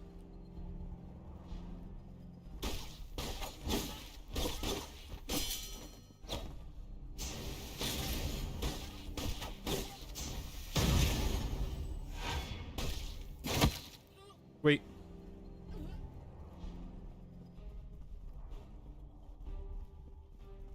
All right, here we go.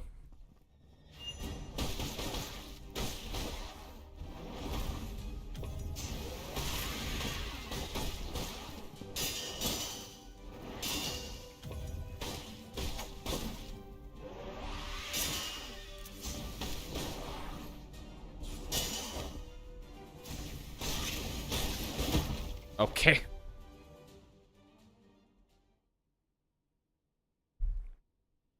I'm hoping I could just run and just kind of avoid everybody.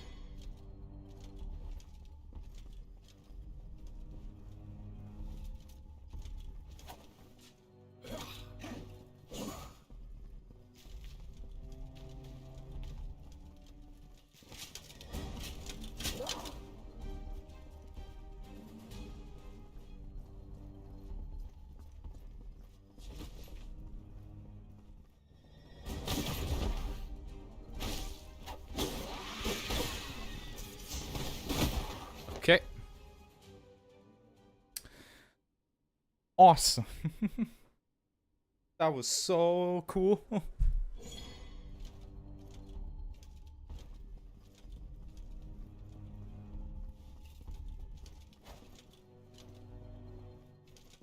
At least my theory is correct.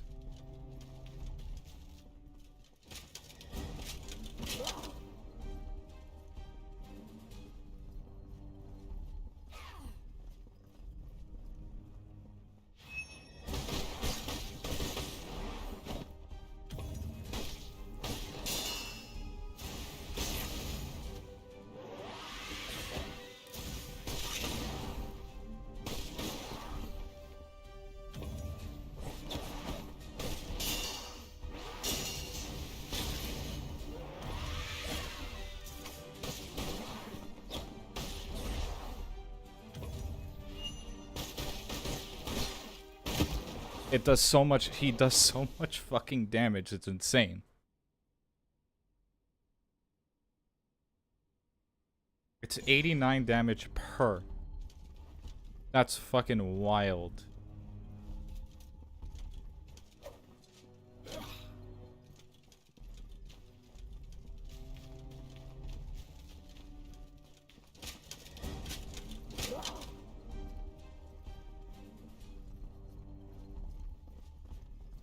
At this point, I'm not working.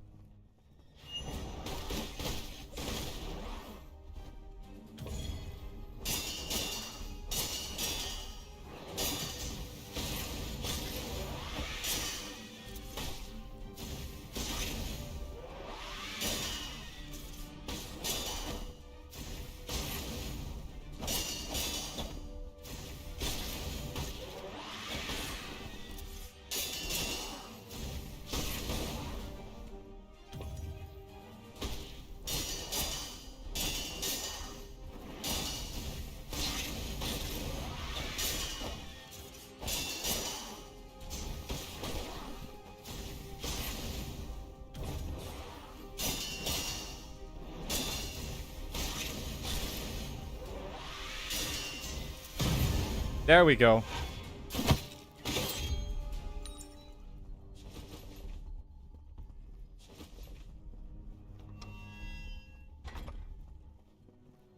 See? That was easy. Hills of Folks Potions. 1. The following medicinal ingredients induce a invigorating memory enhancing effect. Rosemary, fennel, oregano leaves, mint, and thyme. Ooh.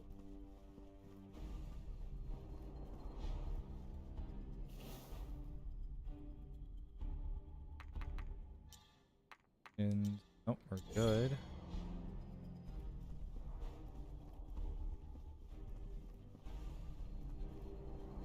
Okay, just checking.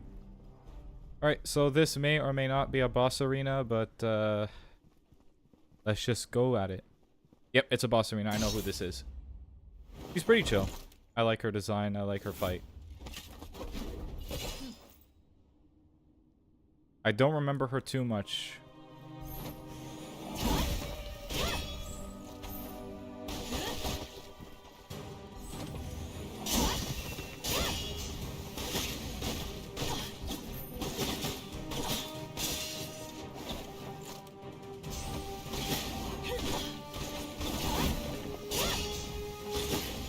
Okay, she doesn't do that much damage.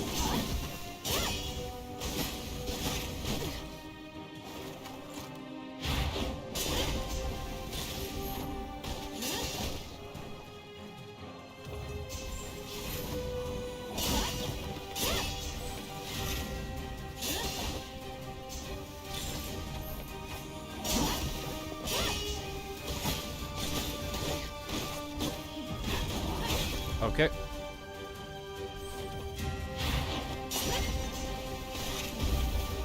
Oh, okay, that's what that does.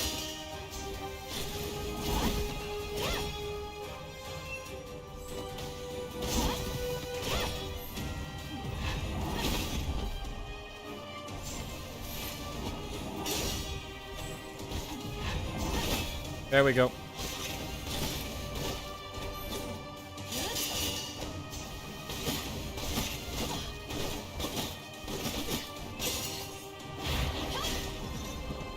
I gotta go.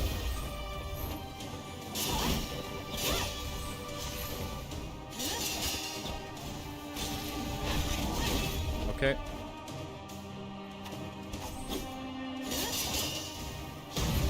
There we go. First phase done. Really fucking cool. Allons-y.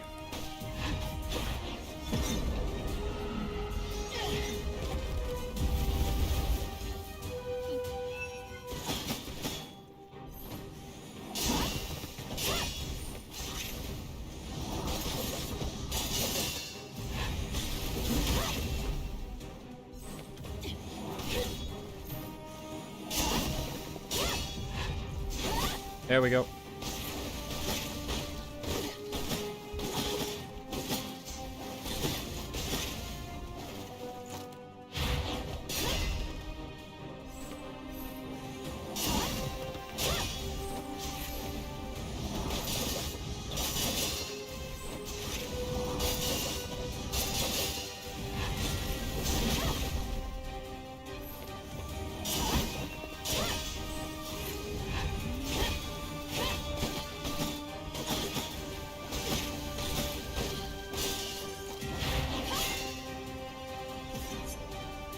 Oh, fuck.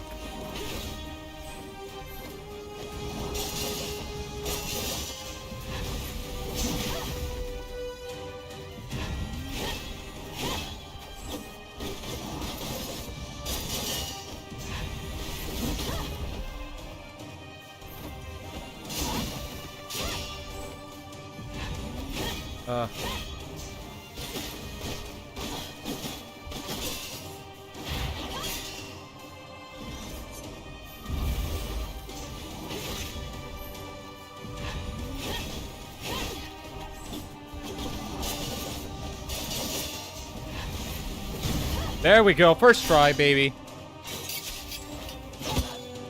Give me your soul.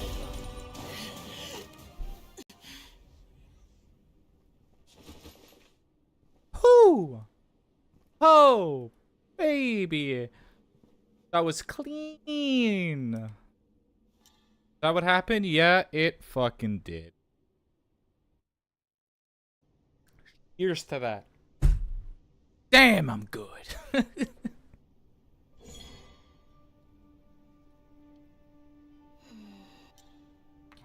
Rest to level up my leg to 10.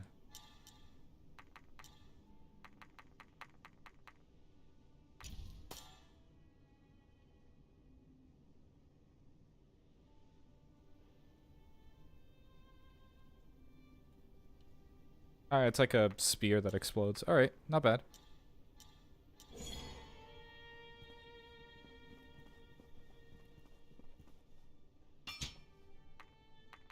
Now there's one final sub-quest that we have to do for this area, and then we can go to the final boss! Yay! Then I'm gonna take a pee break. Actually, this time I might take a pee break.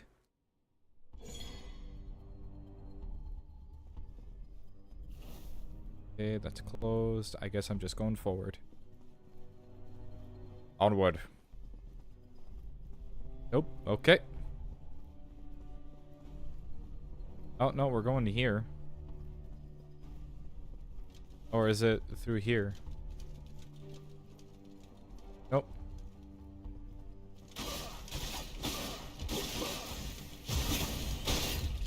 But that was a really cool fight. I really enjoyed that. Not from this side.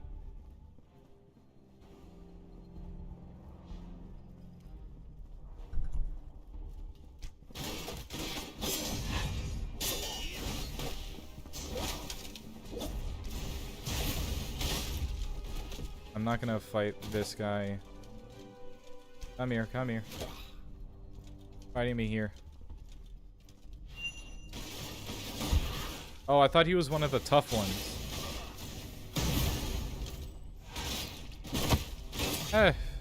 Best to be safe than sorry. Serpentine, serpentine, serpentine, serpentine. That's just flat out not fair.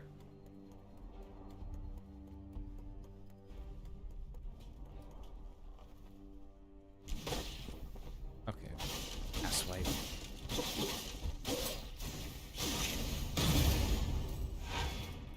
You're gonna give me your health.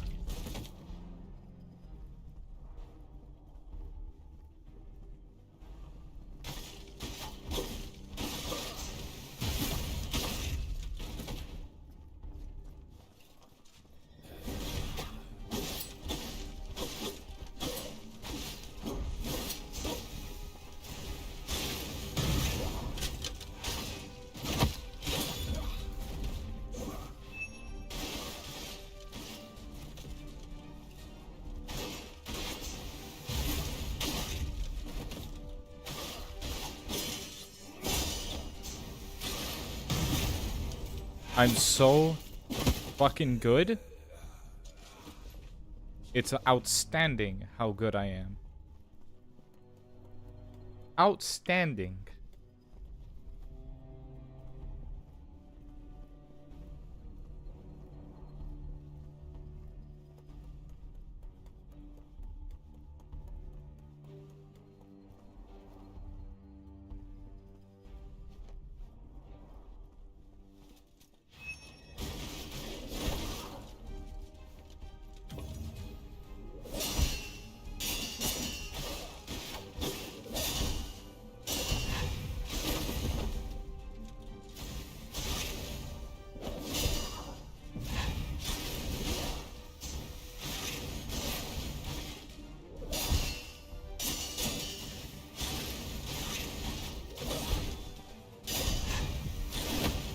Oh shit. That's wild. Okay. All right.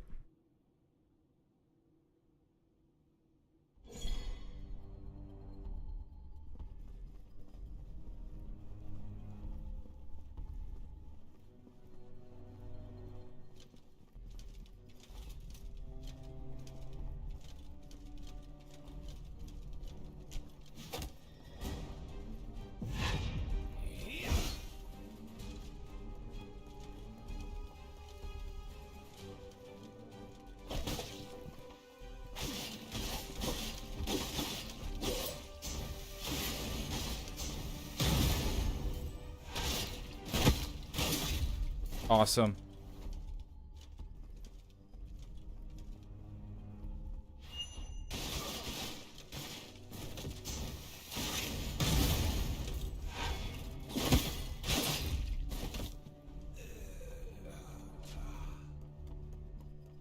wish I could go up the ladder a little bit faster.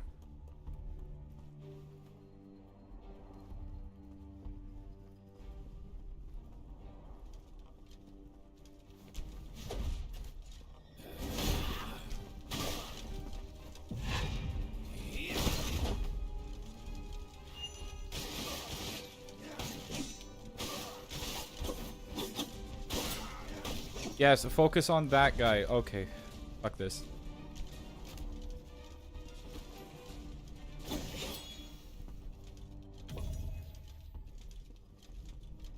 There's just way too many guys kind of just standing there.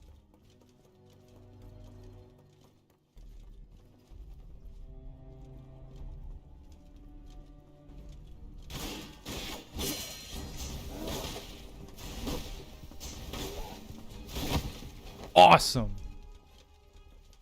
There's just so many guys.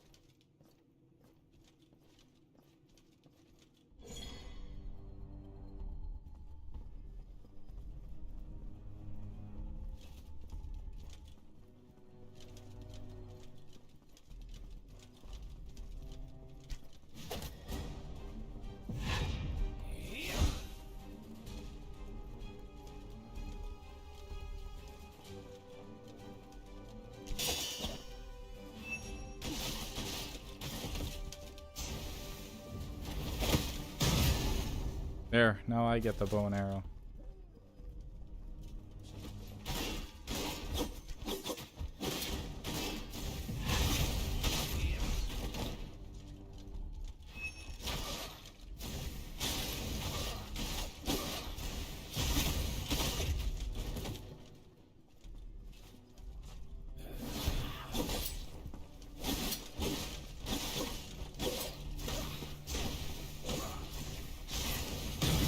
There we go.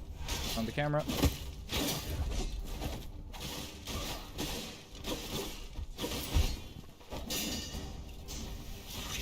Why are you not focusing on him? Why are you not focusing on him? I'm pressing the button that says focus. Why is this such a fucking task?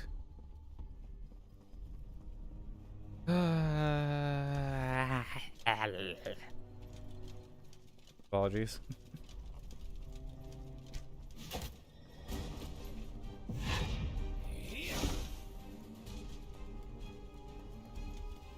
Why is this such a task and a half?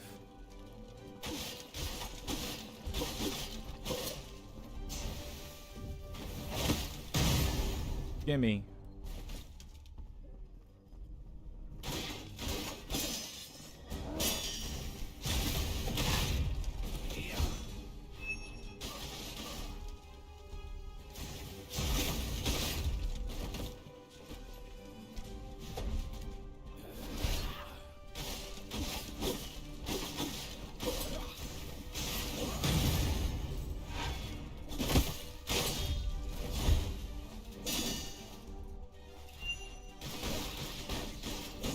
Fucking super armor, are you kidding me?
I deflected that.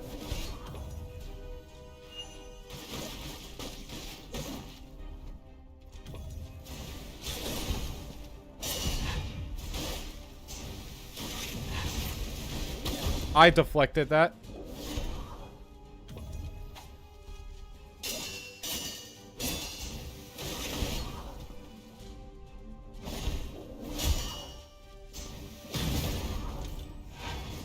Wasted all my vials.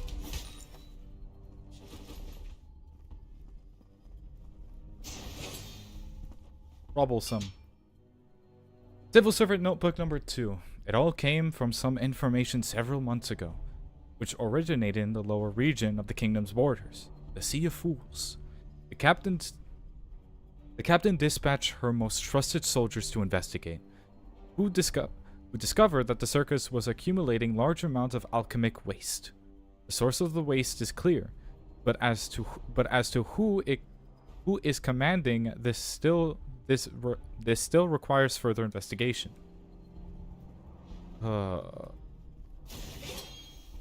This is a slaw.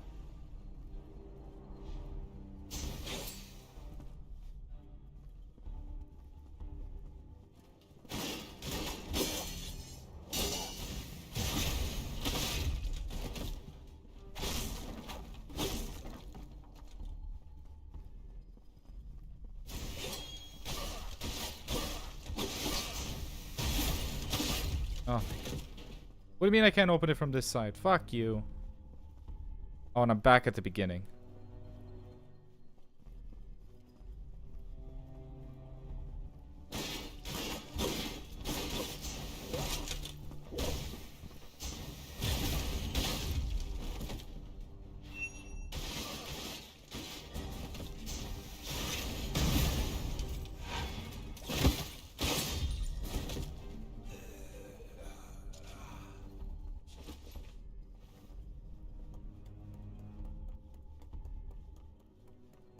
A slog, I say.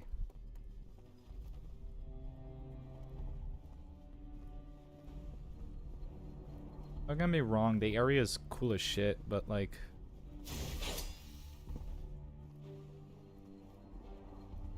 This is where I have to open it from. There.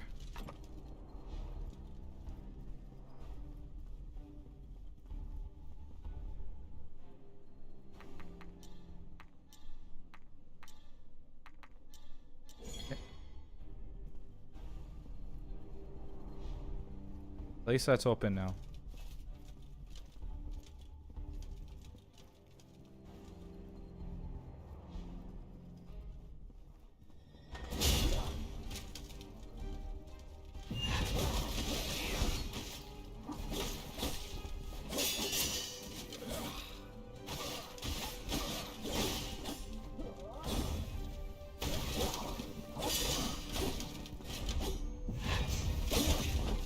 This is a bad idea. Okay, just kill me. Yeah, just kill me. I should have taken care of that guy. That's my bad. I walked in without looking.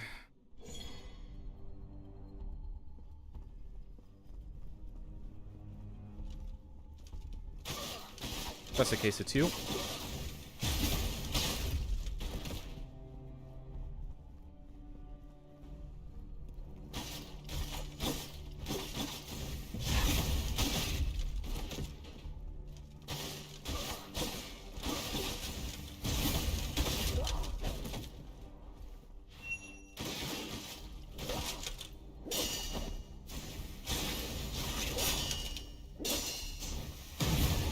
Clean.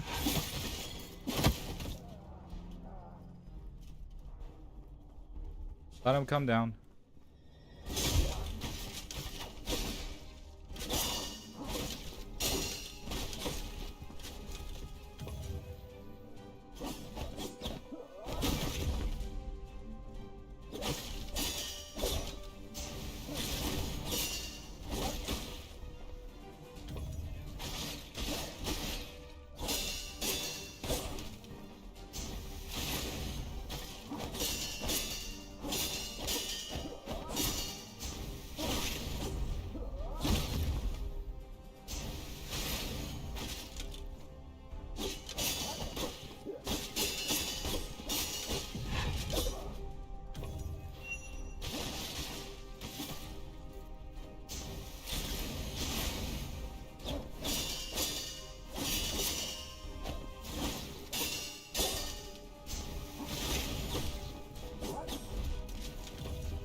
There we go.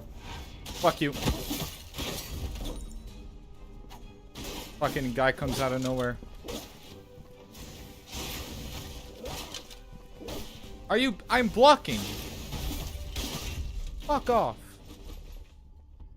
Oh, Jesus. Jesus.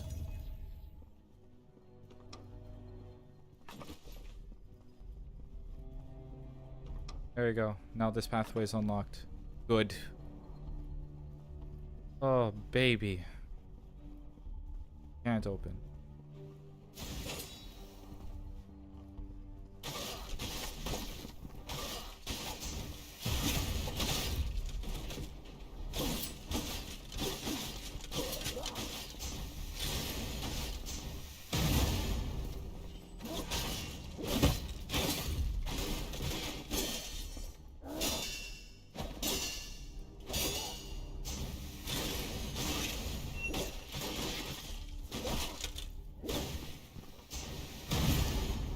Give me your health.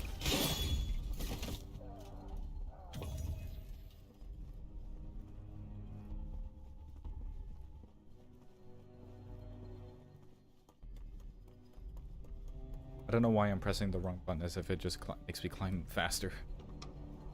Okay, so that's what this area is.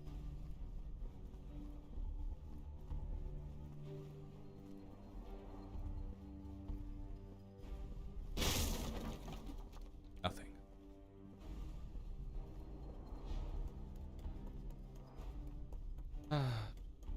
Baby. Baby. Okay, now I get it. Okie dokie. Alright, alright, alright. I'm gonna go back, I'm gonna save. Because I want my things back.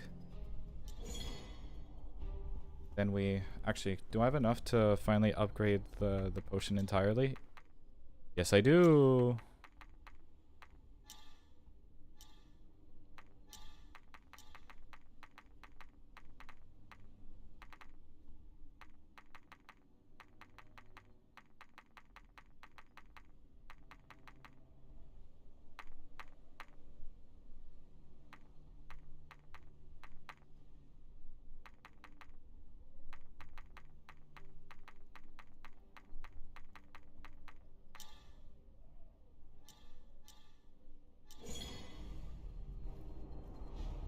Alright, that'll increase my toughness. Or that'll increase damage, I should say.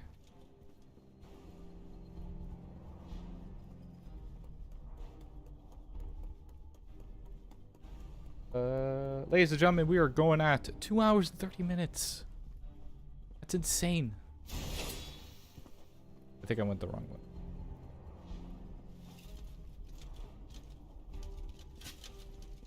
Nope, this is a new area. I shouldn't have done this. I shouldn't have done this. I shouldn't have done this.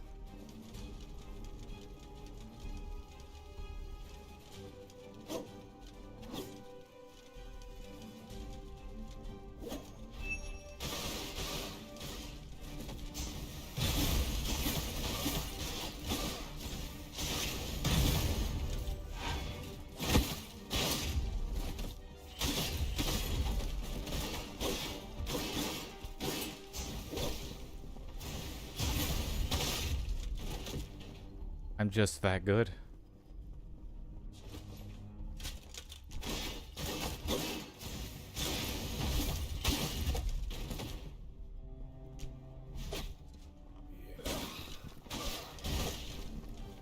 Actually, be smart, be smart, be smart.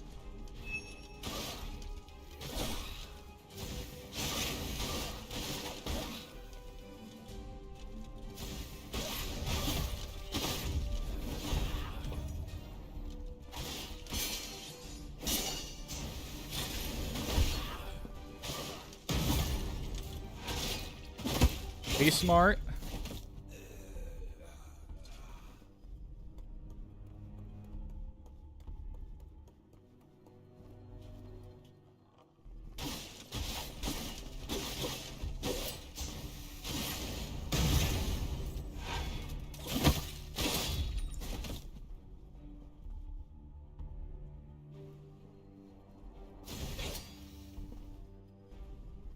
That's why you have to be smart about it.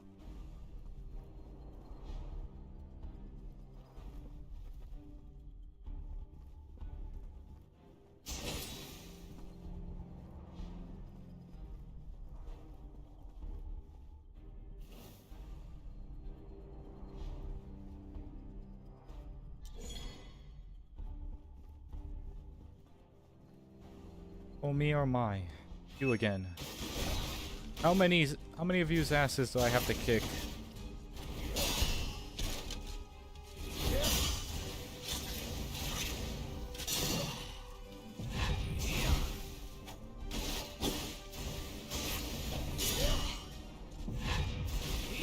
I blocked. I thought I did a pretty good job of doing it.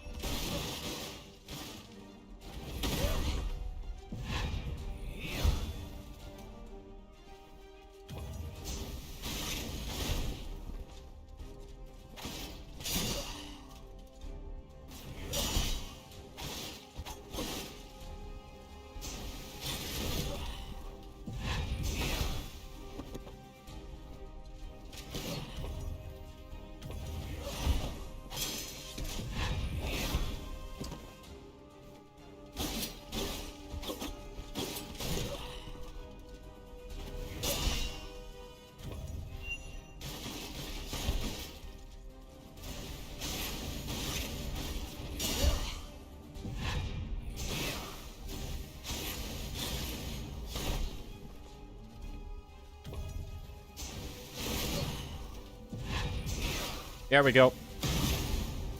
Give me your goddamn health. Recall complete. Marshalling Order of the Knights of the Pure Blood. Grey Armor has personally called for the marching of the 4 divisions for the king's birthday to await instructions at the fortress. Those who divulge details of the order will be severely punished. It's a birthday party. We're celebrating the king's birthday party. The king.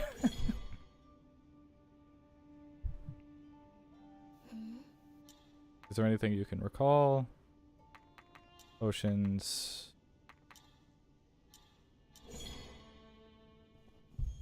Items.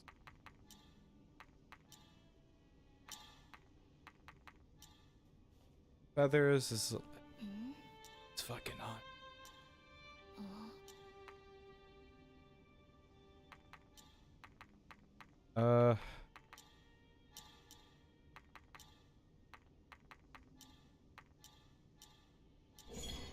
Alright. Continue the recall. I think this is it, ladies and gentlemen. We've completed all the side quests needed. Ocean of Memories. I think, if I'm correct, this is the last area of the game. This is the final boss. Straight up. There's no level through it. It's just the final boss. Yep.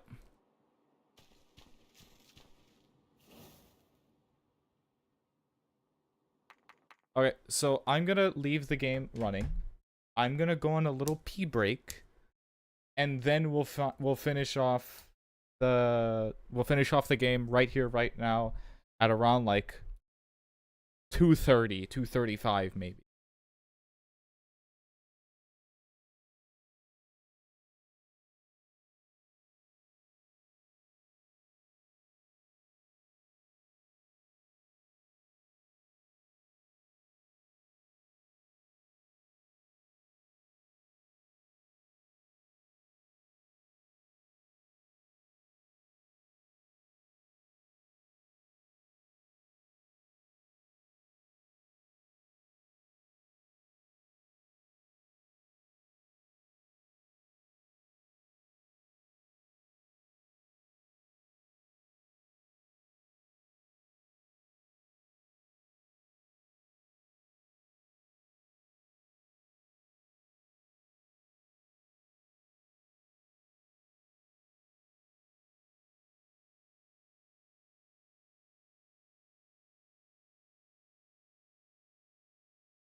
I've returned.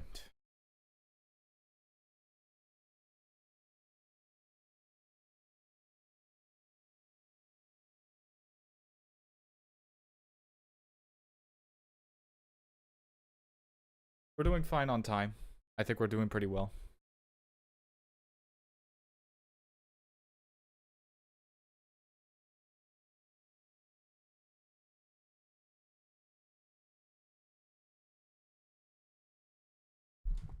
All right, ladies and gentlemen. All ready for the finale? Then very quick game.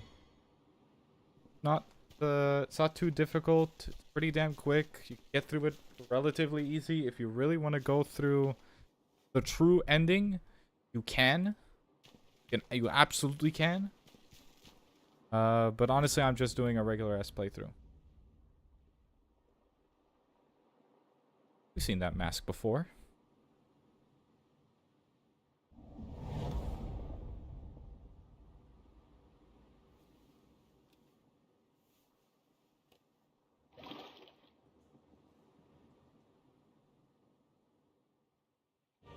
It's ourselves.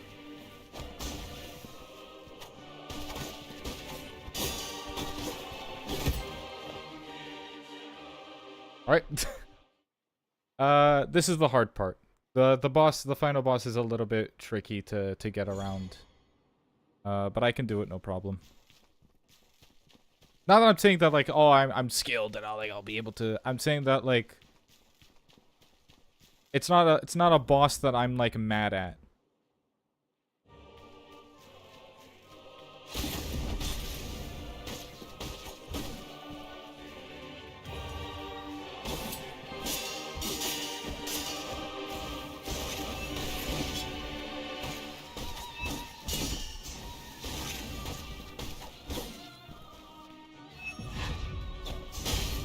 Oh, baby.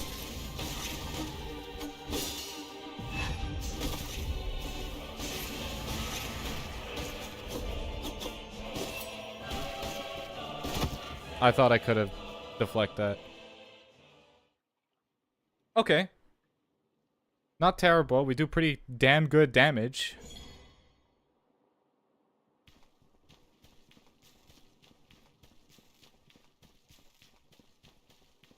It's just a matter of skill, baby.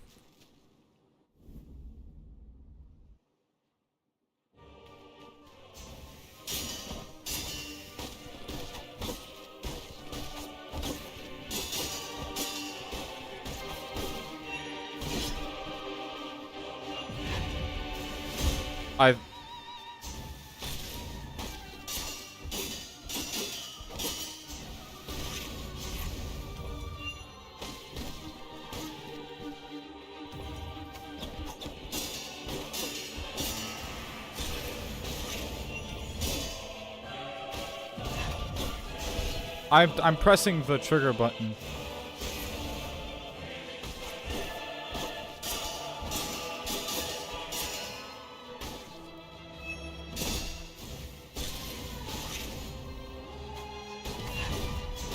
There we go.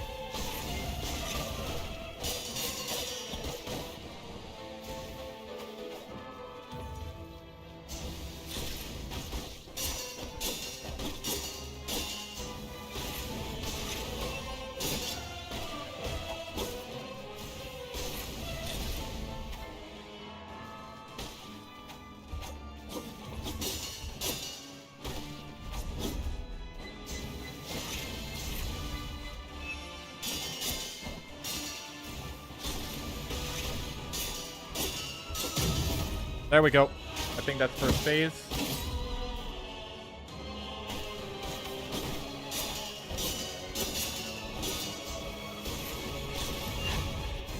There we go.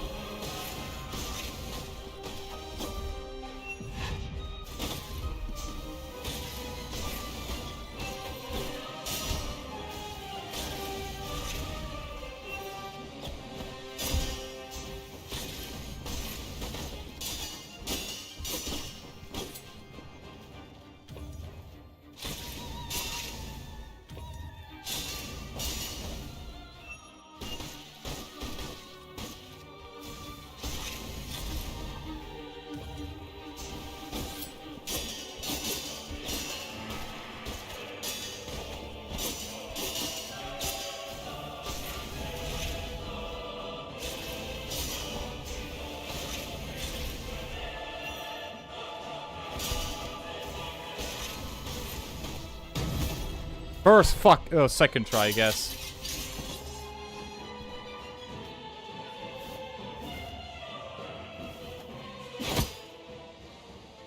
I guess second try.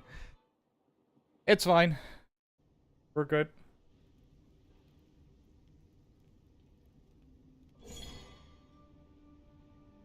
Excellent. It sounds like you remember everything. You should be able to remember what you put in Hermes. What's the answer? Oh.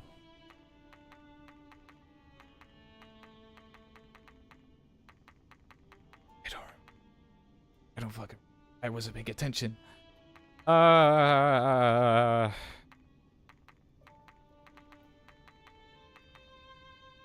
Doubtful. Then I put...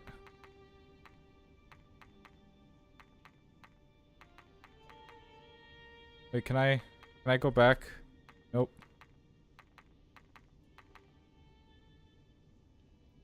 I don't know, guys. I don't know. Oh boy, this was on the... I didn't know it was on the exam. Shit.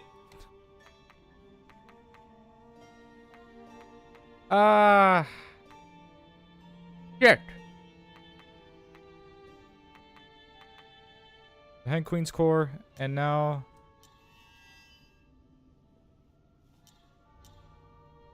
Oh boy. I just want to double check that like I did everything.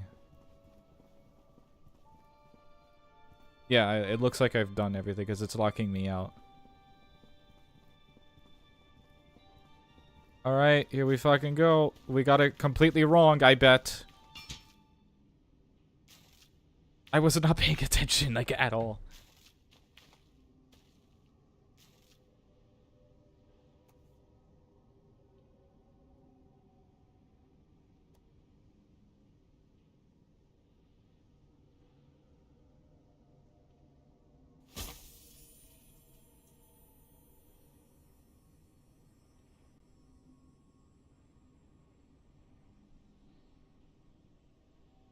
It's a cool cool little cinematic.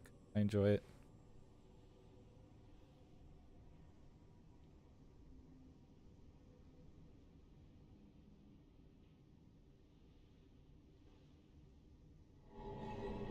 The effects of the Hermes answer permeated the entire kingdom. An unknown and chaotic power slowly corroded the land, affecting each individual differently. Some organisms turned into monsters, while some monsters were miraculously healed. The transformed, however, they grew inconceivably grotesque. The alchemy is so sophisticated practice that ought to not be wantonly used. Even a few minuscule changes can produce a cascade and unpredictable effect. Perhaps more details could be recalled. Things turn out different. Well, we got the chaotic power ending. Is this the truth? I don't fucking know.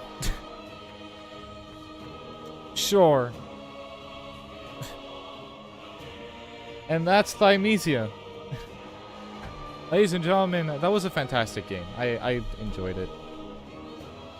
Nothing too crazy. It was nothing too, like, extraordinary. It was, the only thing that I have a problem with is just I'm going back and forth within the same world a little bit. That's my only complaint with this game. I hate the tree. I forgot if it was called the sacred tree or whatever. The poison was fine.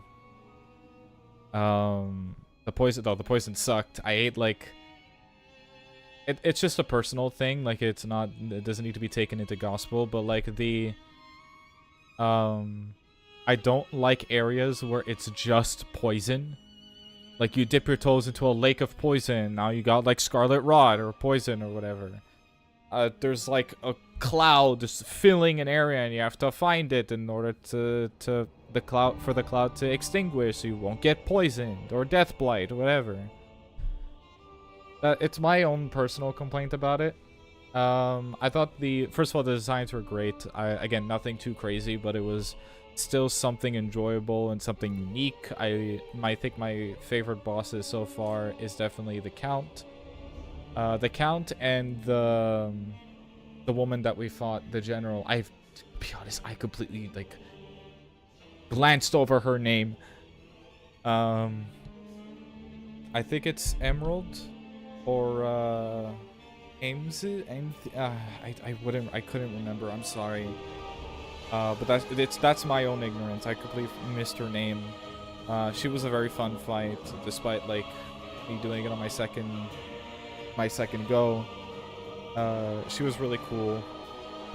The bat fight was really cool. The plant fight was very meh. I thought it was a little too easy.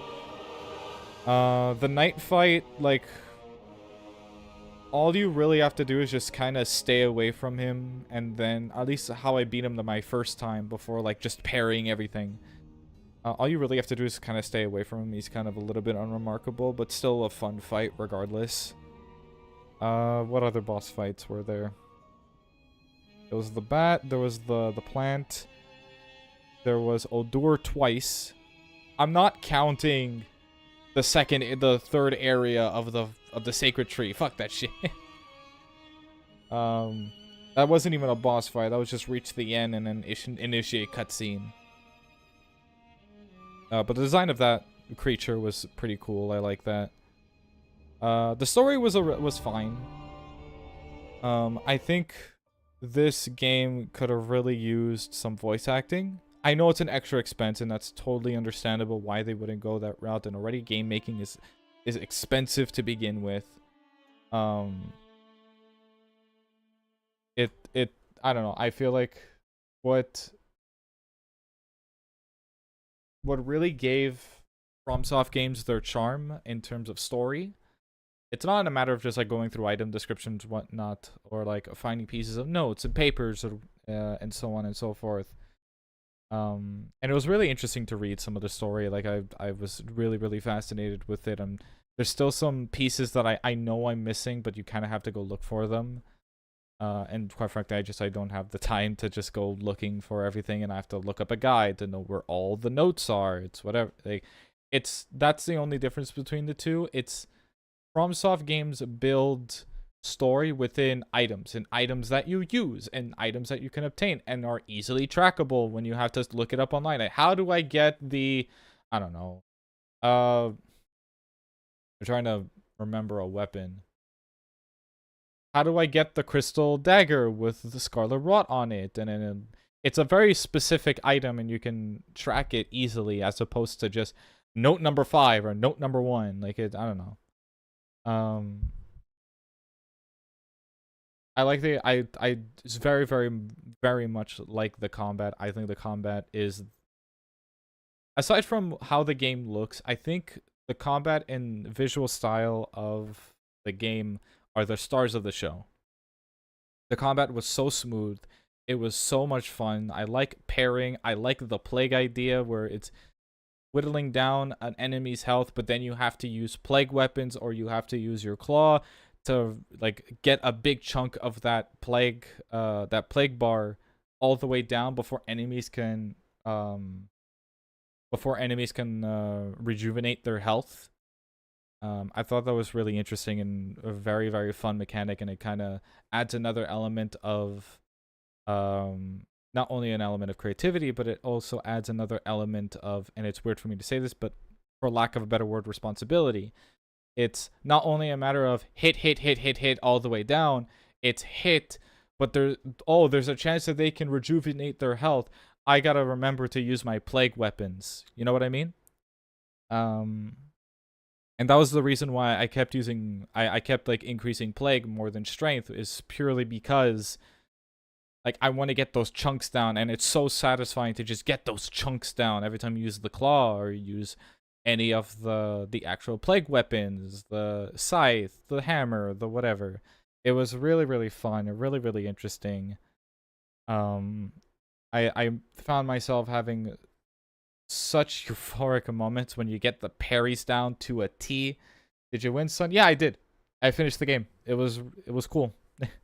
It's not that hard. I think everybody should go play it out for themselves. I don't think it's that expensive. I think it's relatively expensive if I double check. If I go look at the store page, I don't think it's that expensive. No, it's not. It's like 30 bucks. So I definitely think people should play this game, like take a look at it, check it out. It's so much fun. What is this? Deathbound.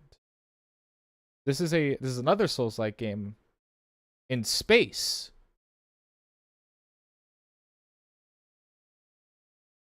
Is there a video that complements it? Oh. Years later, pursues the cult of life.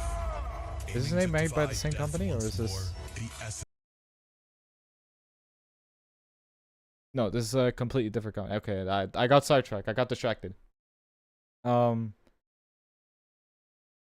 I think everybody should go play it. It's a very, very, very fun game. It doesn't take up too much of your time. It's not like a Souls-like length. It's not super difficult, but difficult just enough. This, to me, is my definition of normal mode.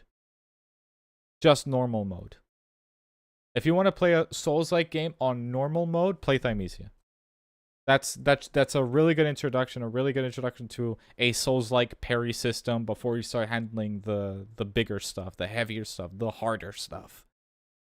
Yeah, the different weapon varieties were fun, fantastic. Yeah, I think my only two complaints is just the reusing of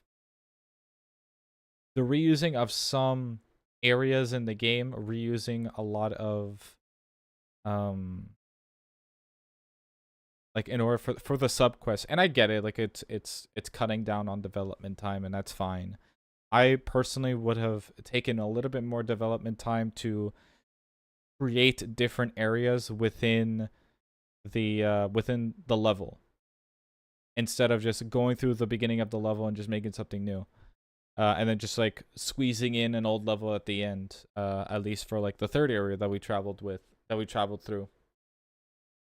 There was the garden that pleasantly surprised me. Like I think there was only like 2 areas, 2 sub quests that were in the exact same area, and it was kind of just going back and forth within the libraries, with the exception of like some little bit of new area when we were like walking on the roof of the garden.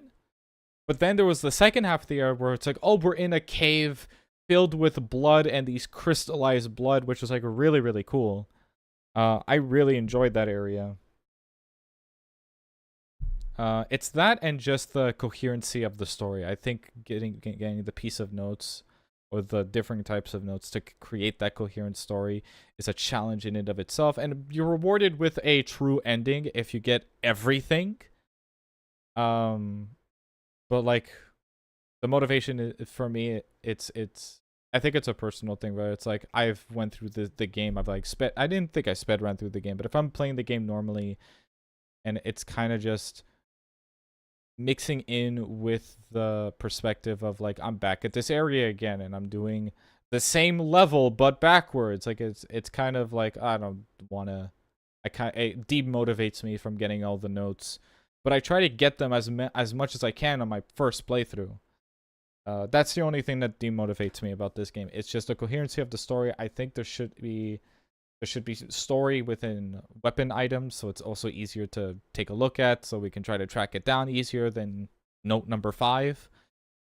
And just the reusing of the same level but backwards. That's my only like viable critiques, but either way, it's still fun. You'll definitely get some enjoyment out of it, like especially through the combat. It really retains your attention to it. So everybody go play it. That's Thymesia. That's Thymesia. Go check it out on Steam. Go play it for yourselves. It's fantastic. I personally love it, and it's a very good introduction to what a Souls-like is about. With that being said, I don't know what the fuck to do. I don't know if I should play Minecraft. I don't know if I should. I don't know. Get the music back on so I could decide.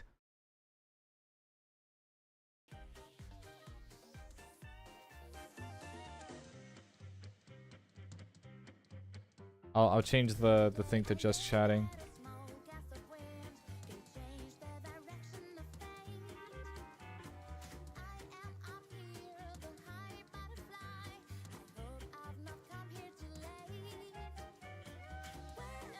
There we go.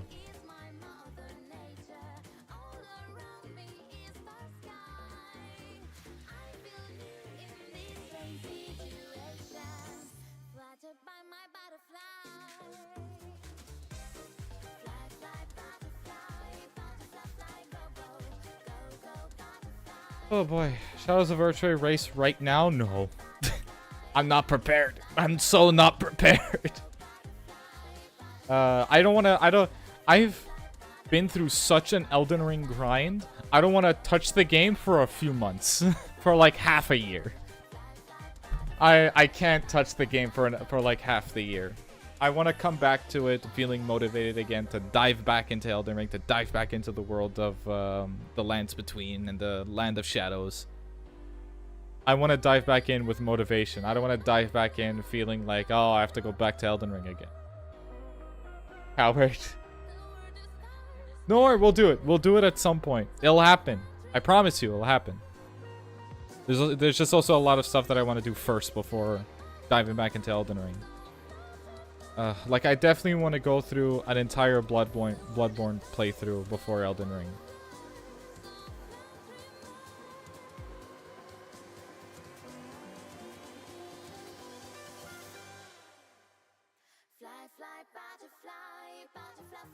Super Mario Odyssey race right now. That I could also do. I could do before Elden Ring race. Well, especially that all of us haven't played Mario Odyssey in fucking ever. We could schedule something with Lib. We'll get like a schedule going so we can do the race. Yeah, a Mario Odyssey race would be really fun. For those of you at home, it's been something that's been like talked about between now. Get Lib on the phone. Wake him up. Let's fucking do it. Get his ass up. He might be out though.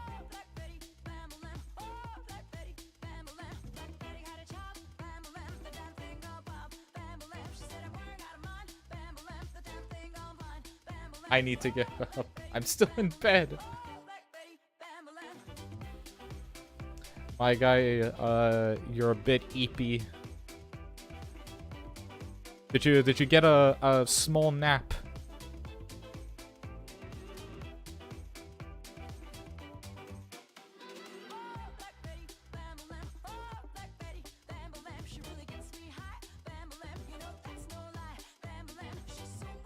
No. That's funny.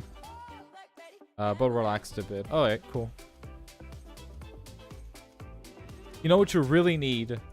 A clean can of Red Bull. Of maybe a little bit of a Monster energy drink. What would happen if you took every, like, conceivable energy drink in the world and put it in a bowl? What would it taste like? No, energy drink's bad. You die? Kinda want to test it out.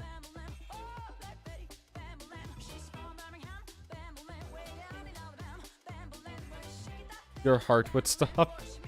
You don't have to, like, I'm not saying to chug the whole bowl, but you can, like, you can take like a small swig of every energy drink known to man. And it doesn't have to be like a moderate amount. It could be like small cans. Like 1 can per energy drink just dumped in a bowl. I'm so curious to know what it tastes like, because already energy drinks taste like fucking garbage. Death, it probably tastes like death, you're right.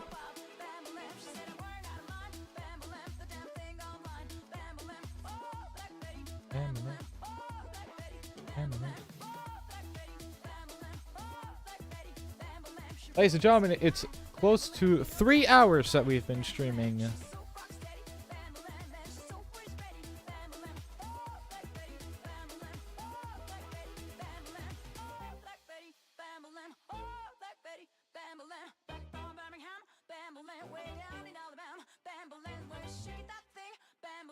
she makes me sing. Bam-a-lam, oh, Black Betty. Bam-a-lam, oh, Black Betty. Bam-a-lam.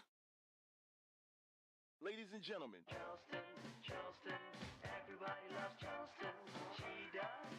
I'm right now just scrolling through Twitter at the moment, just looking at shit. There's a lot of artists that I follow, and they make a pretty damn cool art.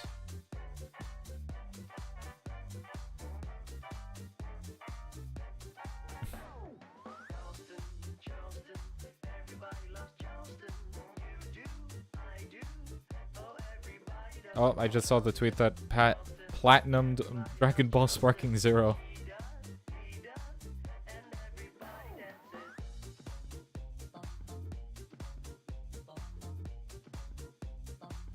I gotta send this one to Pat.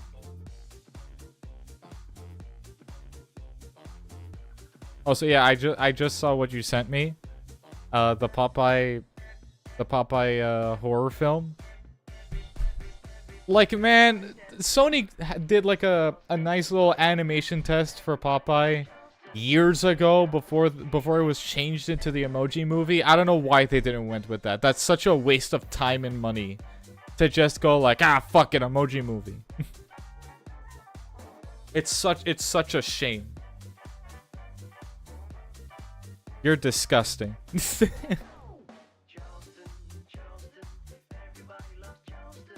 But hold on, no. Click on the link, because this was a retweet. Click on the link and there's context on the bottom. I think with the context it's funnier.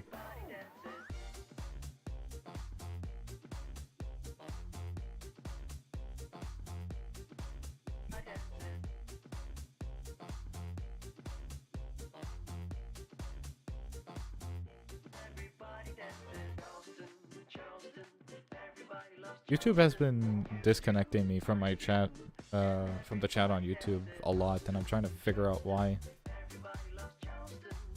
Is it just well, because the connection is fine. The connection is excellent.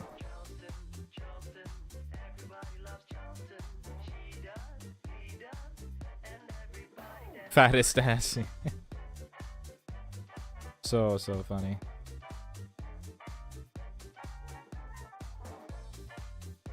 And now I'm back. Now I'm successfully collected. We should react to Dragon Ball versus videos on stream. Dragon Ball versus. Like fan-made animations? Or is it just like straight up Dragon Ball clips?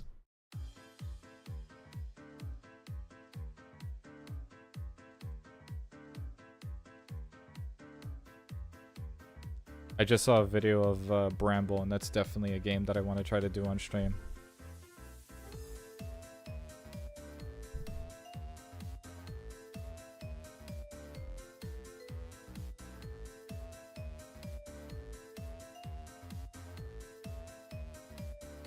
Oh, is this a new lore video? Is this Vati's new lore video? Nope. The latest one is still Bale. Look at Discord.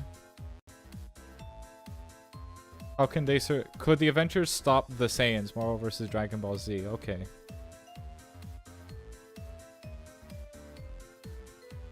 The Avengers. Earth. Sure, I have nothing else to do.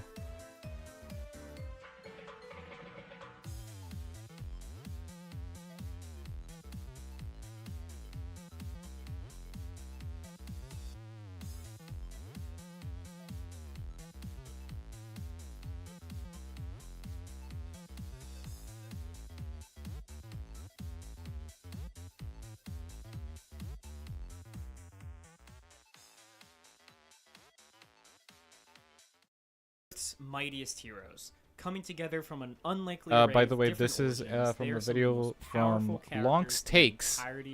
That's Lonk's Take. Oh, the guy's got like 1.1 million views. I don't know what I'm gonna do, but like, you know, credit where credit is due.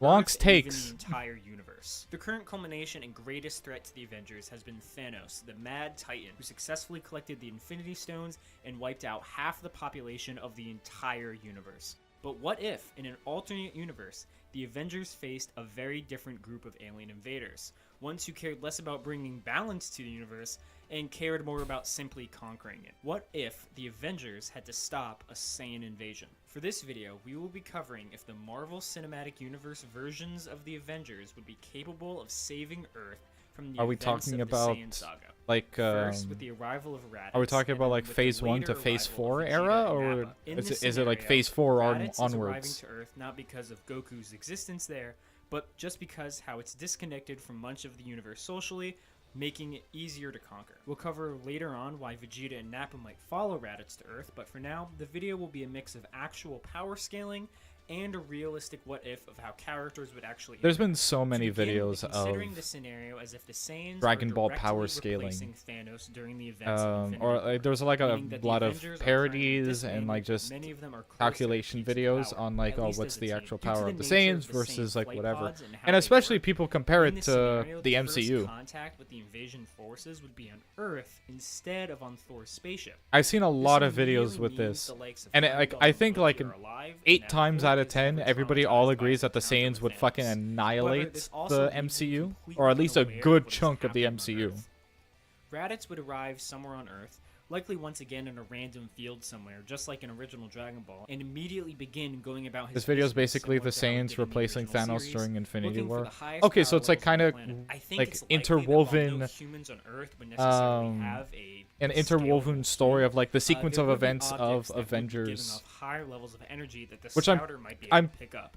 I don't know if Namely, he's gonna the go Infinity into like Stones, as well Avengers as 1 potentially to things like Avengers Tony's arc reactor. in Endgame. Thus, I think it's very likely that either Raditz begins destroying things randomly, like we see Saiyans do in previous invasions, Like instead of the or he aliens heads from directly Avengers to 1 New is York it's to confront Raditz. those high-level energy signatures. It's here that I think Raditz would be confronted in a very similar fashion to how the Black Order was, getting put up against Doctor Strange, Iron Man, and potentially Spider-Man. Okay, so alone. we're starting this like immediately from Infinity War. We start from Infinity War and we move onwards. Scenario, could Yeah, they win? I honestly Now would we need say to go that, over like- the actual scaling of the characters. Okay, in this the Marvel hypothetical scenario, is King Vegeta alive? Like the planet of the Saiyans or planet Vegeta, is it destroyed or is it intact? Because in my eyes, the person that would be essentially replacing Thanos would be King Vegeta. Is it Vegeta or is it Frieza? It's just Raditz, Vegeta, and Nappa. Okay, if that's the case, I would see Raditz and Nappa coming in first. Raditz arrives first, and then the other two later. Okay. If we're going with the standard timeline of Raditz coming in first, and then Vegeta and Nappa, I would say, if anything, okay, put Vegeta in the place of Thanos. I think that's a fair assessment. Nappa would take the place of, because I forgot the Black Order's names. Raditz invades, MCU scaling. I forget the Black Order's names. So at the moment, it's just Raditz versus Strange, Tony, Wong, and Spidey. And Hulk, technically, but whatever. In Guardians of the Galaxy, we were shown the strength of the Power Stone when a Celestial uses a single tap of the stone to wipe out a planet. This feat has been calced at large planet-busting levels of power. This level of power is consistent with characters capable of wielding the Power Stone like Ronan the Accuser, who took almost 0 damage from being hit by the Hadron Enforcer, which is a weapon that is capable of destroying moons. As we see across both Endgame and Infinity War, high-level Avengers are capable of matching or at least taking attacks from the Power Stone directly, which would put them close to the large planet-level power of attack potency and durability. Speed is a lot weirder in the Marvel Cinematic Universe, as characters swap hands with normal humans and then go on to fight characters with drastically higher speed feats. Okay. At the high end, both Iron Man and Doctor Strange scale relative to Thanos in combat speed, who could intercept Captain Marvel while she was mid-flight. This is impressive given that we see at the start of Endgame, Tony was thousands of light years away from Earth, with Captain Marvel able to fly there in a couple days, which really, no matter which way you scale that, is at least thousands of times faster than light. Okay, For I more guess we're not using consistent like actual and numbers. Earlier models of Iron Man's armor use particle beams that would likely be light speed, with characters being able to react. Yeah, to it's more a laser. powerful versions So of these beams. like it's Thus, MCU high tiers speed of likely light. range anywhere from faster than light to massively faster than light plus in combat speed. So, what about Raditz? Statements about Raditz's power level have actually varied throughout the story, ranging from 1,200, which is the strength of a Cyberman, all the way to 1,600. This puts Raditz well above moon level, as the value is about 30% to 56% higher than the power level of Goku's Super Kamehameha during his fight with Piccolo Jr., which had a power level of 910 and was stated capable of shattering the moon. Raditz's power level may be higher if you think he's stronger than the Piccolo who destroyed the moon, as that attack is calced at large because planet level Raditz as had well. Raditz was essentially winning against both Piccolo and For Goku. speed, Raditz should be comfortably faster than light, given his speed being multiple times faster than the likes of Kid Goku, who has multiple light dodging feats in OG Dragon Ball. So, how does this first fight go? Stats-wise, they are insanely close to each other, maybe even more close than Goku and Piccolo were to Raditz. Yeah. While they are all FTL plus, in between Moon and Large Planet level, Raditz simply would not be able to keep up with the hacks at Tony and especially Doctor Strange's disposal. I think it's likely that Raditz would lose in a 2v1. Maybe Doctor Strange. Like Doctor Strange is a lot just like in the stronger. original story, Raditz would be able to relay information off to Vegeta and Nappa about the people on this planet having access to odd magical items of immense power after seeing the time stone in action. Thus, instead because Raditz wouldn't have Super Saiyan at this point, or any kind of buffs. I think he would be fine against Tony. He would be fine against Tony and Spidey, unfortunately. But I think the people that would probably give Raditz a run for his money is definitely Doctor Strange and Wong. Because I don't know what he's going to do against magic. Raditz doesn't necessarily have a feat against magic. Instead of the Dragon Balls, the Saiyans would head to Earth to try and collect the Infinity Stones for themselves. To make this as fair as possible, the Avengers will also be aware that the Saiyans are coming and that they have a year to prepare for them, just like yeah, I guess in this case, let's say the events of no one has Super Saiyan, all three would be able to become a great ape. That's true. Raditz has the ability to become a great ape. We've never seen Raditz as a great ape, but he can. But this fight in the movie was during the day, so no moon. Fair enough. No monkey for Raditz. That's fair. Because Goku and Piccolo had such a hard time with Raditz. Because Raditz was just a skilled fighter, period. At least at the time. Also, like, their power levels weren't... Because, like, Raditz is the tipping point for Goku. Goku wants to become stronger just naturally out of Saiyan pride. But he hasn't come up against anybody who was, like, an oh fuck enemy. Like, I need to, like, train hard enemy. And then that's when he realizes that Raditz is the one that, like, no matter how many times Goku tries to throw whatever he can at him, it just either bounces off, it does no damage whatsoever, and it flat out is just ineffective to Raditz.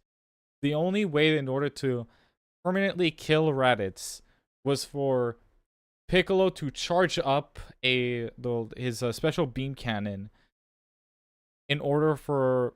And then Goku had to hold him down in order for this to work. If Piccolo just fired the special beam cannon, Raditz would move out of the way. Assuming that Raditz was at the time on a higher power scale than Goku, that he's able to move around light as well. He is light speed.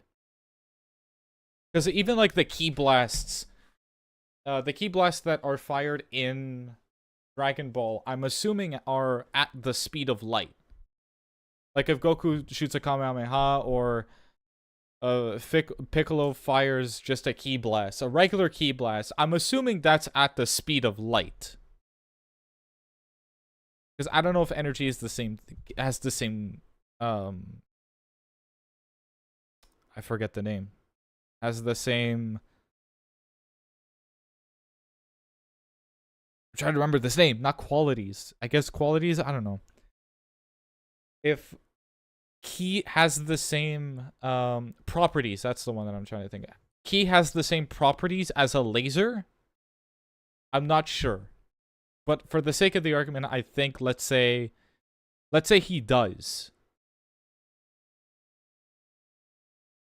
The video goes over it briefly, but Kid Goku in OG Dragon Ball is confirmed faster than light. Raditz naturally would be much faster than Kid Goku. Yes. Well, it went over it, yeah. Say that they essentially did all the prep that they did in Endgame and Infinity War. So like in terms of Doctor Strange, well, because like I think Raditz would easily maneuver around Tony.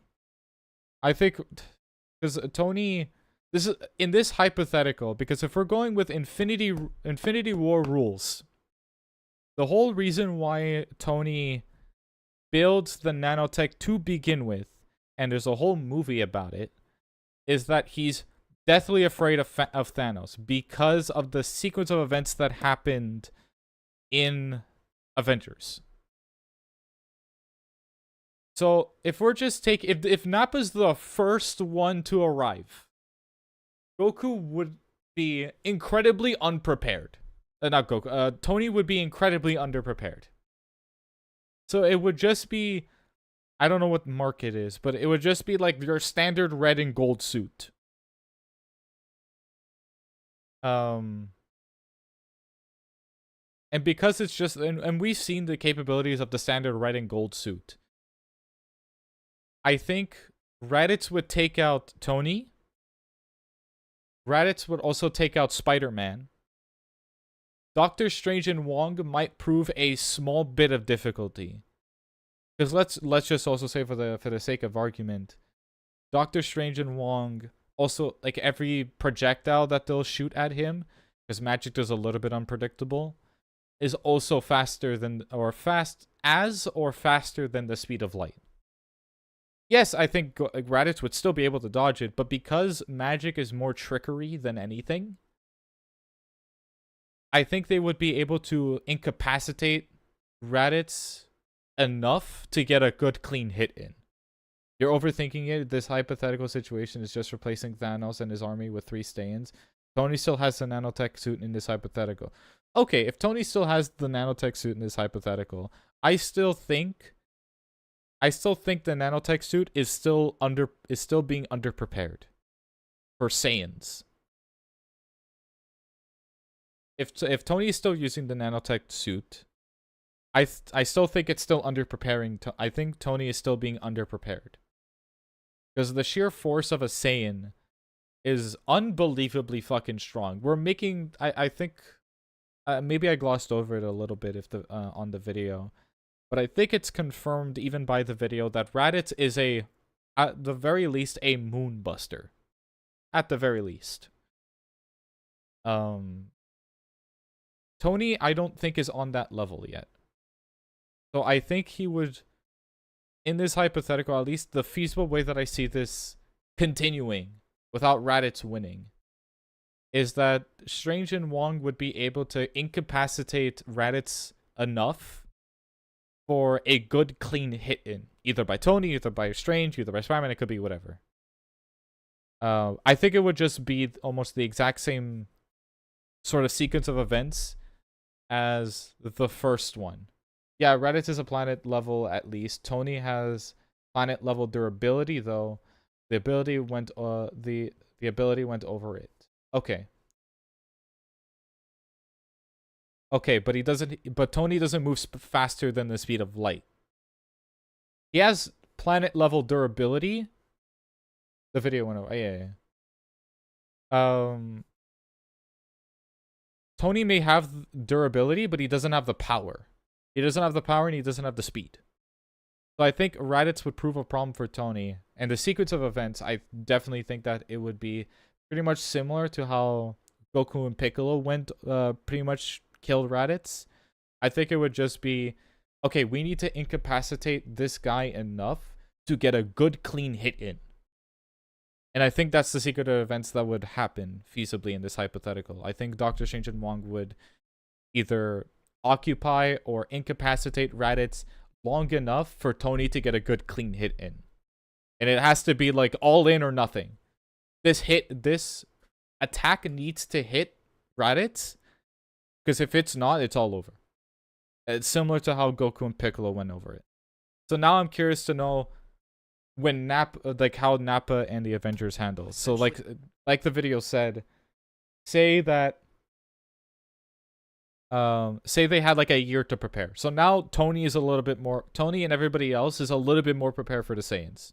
Identical to Endgame, a massive army of Avengers are lined up and prepared for battle. Okay, we're just going through just the entire Endgame. Okay, cool. Instead of Thanos and his army, it's simply 2 Saiyan pods that crash down.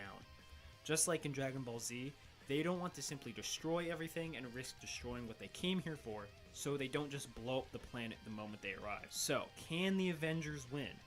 The major powerhouses the Avengers now have, in addition to what they had before, are Thor, Captain Marvel, and of course Scarlet Witch. When it comes to everyone else, the Cybermen that Nappa plants would likely handle all of them, as they are fortunately just like feetless foot soldiers. Something like Ant-Man, while he is obviously stronger than like a normal person, a moon-level Cyberman jumping on him and blowing him up is just a very easy win condition. It's likely that Vegeta would allow Nappa to fight everyone else at once, just like he did against the Z-Fighters. If Raditz at a high ball was large planet level, then Nappa is comfortably that strong, while being just more than twice as fast as Raditz with his 4,000 power level. With the addition of 3 more roughly comparable characters or more, Nappa might not be able to win. However, Ant-Man would just go up Raditz's ass and then explode. Alright, continue. However, not everyone is going to be able to survive. Underestimating Nappa would likely cause... I don't know how feasible that argument is, but yeah. It's in a hypothetical situation, Ant-Man could just go up Raditz's ass and then explode him from the inside. It's not like Saiyans have tough skin.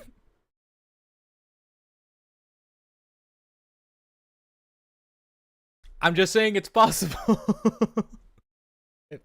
I'm just kidding. Let's say feasibly, it's that's what it was. Not be able to win. However, not everyone is going to be able to survive. Underestimating Nappa would likely cause someone to lose an arm or their life. It's unlikely that any of them would be able to just 1v1 against Nappa straight up. Like before, the magic users, the Z fighters kind of just 1v1. Hacks based, but as we see, Wanda really doesn't have some of the stuff that her later magic does. That's like true. The Darkhold. And pretty much all of Strange's spells are capable of being overpowered with sheer force, like we see from Thanos. Furthermore, magic in Dragon Ball can be overpowered by sheer strength, as we see in the Buu Saga. That's also I think true. It's also important to just say this here. Thor does not scale. There's a lot of examples from Dragon Ball where they will use a lot of magic, and then either Vegeta, like especially with Babidi's mind control powers. And it's not like the Babidi's mind control powers is weak, from the example that Lonk just made.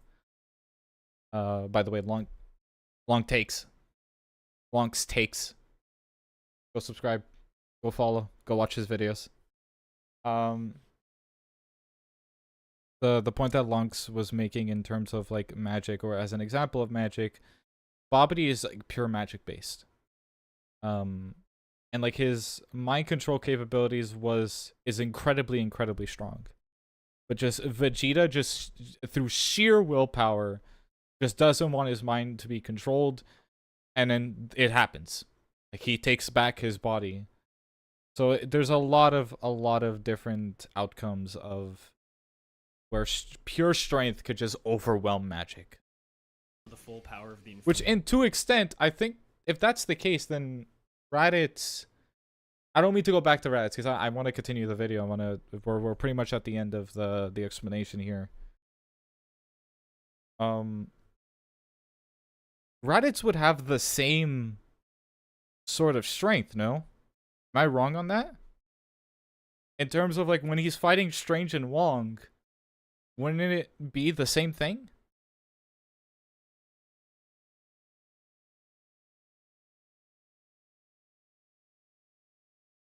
Gauntlet. His axe specifically was made to counter its power via its own enchantment, so his AP isn't something wild like universal or anything like that. That being said, If they use their sheer number advantage and they get through Nappa, it's over. A single blast from Vegeta, who is yet another 4 times stronger and faster, would probably wipe out everyone who's still alive. This is also ignoring that Vegeta can stack another 10 times multiplier on that if he chooses to transform into his Grade 8 form, further dwarfing any Avenger in power. Really, the only This is the only time where it would be night. Because I think they fight through the night. The question is Radish stronger than Strange and Wong? Probably not, based on the feats in the movie. Yes, I guess you're right. Well, yeah, I guess for the sake of this hypothetical, I'll agree with you on this. I guess also, because Vegeta could create a moon, and this, at least at this stage, Vegeta would be able to create a moon. Vegeta and Nappa can make an artificial moon, turning them into apes during the day. Yeah, that's true. Rats is the only one that can't do it. If they all scale to Captain Marvel's flight speed in their combat speed, then maybe they could like Blitz. But even then, their power would be vastly inferior to what Vegeta can output in like a single attack. Raditz kind of because he stinks, yeah. Could the Avengers survive a Saiyan invasion? No, probably not even However, a little bit. I hope I've shown that they could do a lot better than maybe you were expecting. If you made it this far, make sure to like, comment, and subscribe. Lets me know to make more stuff like this in the future. Lonks takes. Go subscribe. Let's take a look at the channel. History has... Whoa. The drink. The drink.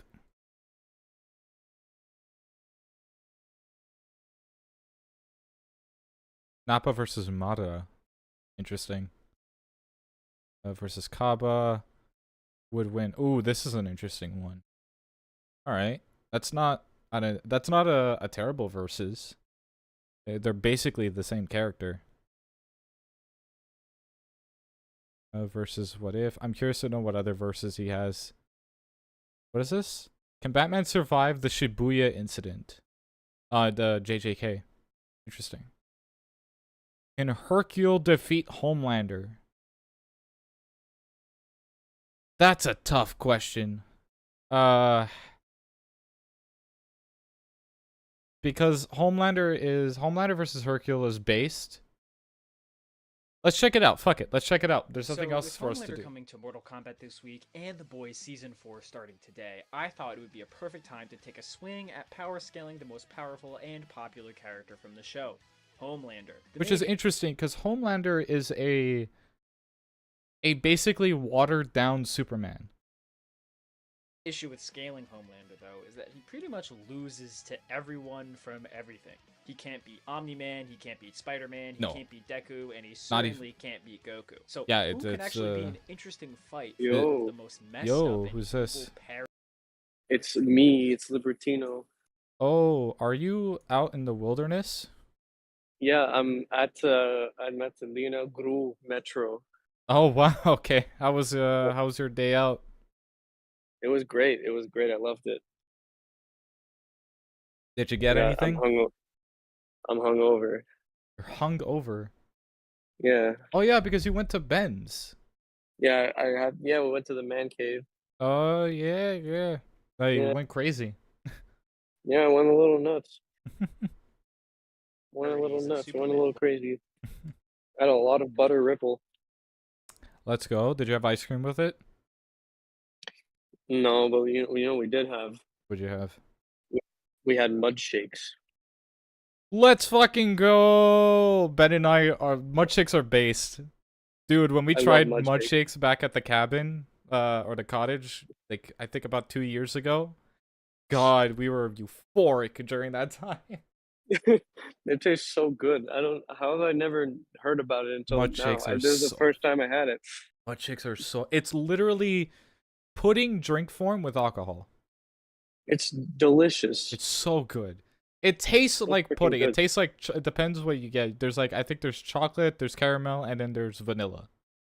Yeah, we got vanilla. Yeah, the vanilla one is just vanilla pudding, and it's a milkshake and with alcohol. It's so fucking good. Oh. Yeah, it's so freaking good. It's so freaking. You know what's even better? What? I'm pretty sure. Hold on, let me check. But I'm pretty sure the Montreal Canadiens won last night. Oh, did they? Let me check. Yeah, we did 5-1. Holy shit! Versus who? The Columbus Blue Jackets. Oh, okay. So yeah, terrible team. Yeah, I was gonna say Blue Jackets is kind of a meh team.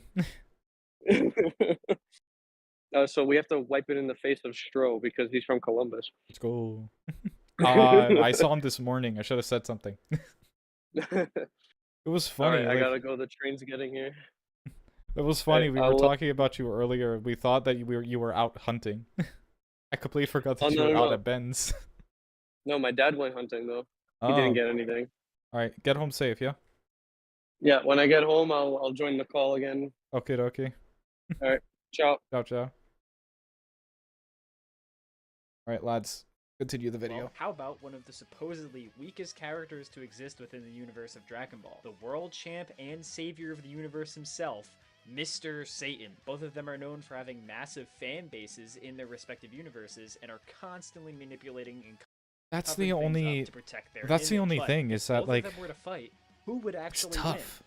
If you like this kind of stuff, make sure to like and subscribe to support the channel. Because and to get more Homelander is videos again, like this. he's a Without watered all the down window, version of let's jump Superman. right in. Like To extremely. begin, due to having arguably far more simple scaling, let's start with Homelander. But As he Hercule was created as a Satan very real survived a analog to lot Superman, in the he Dragon was Ball pretty much universe. the same power set, but not I don't think nearly the he same hasn't level like of he's never potency. He can died. fly, has enhanced strength and But he's durability, like has taking enhanced hits. senses like hearing, X-ray vision, and even smell. His most potent ability, of course, is his heat vision, which is usually his most powerful option as an attack. When it comes to his combat skills, Yeah, he's certainly in order not to dodge that, terrible, you're gonna as have he's to be like able light to speed. compare to the likes of Queen Maeve, Billy Butcher, and Soldier Boy, who all have some degree of martial arts combat training. But this might still just be because he's stronger and faster than them, so he's able to compensate for his lack Yeah, of skill. So he's- speaking of his actual strength, Homelander's a how little bit strong is faster. Homelander? As a baseline, he is quite clearly stronger than every other superhuman character in the series, allowing us to just upscale from the feats of other weaker characters.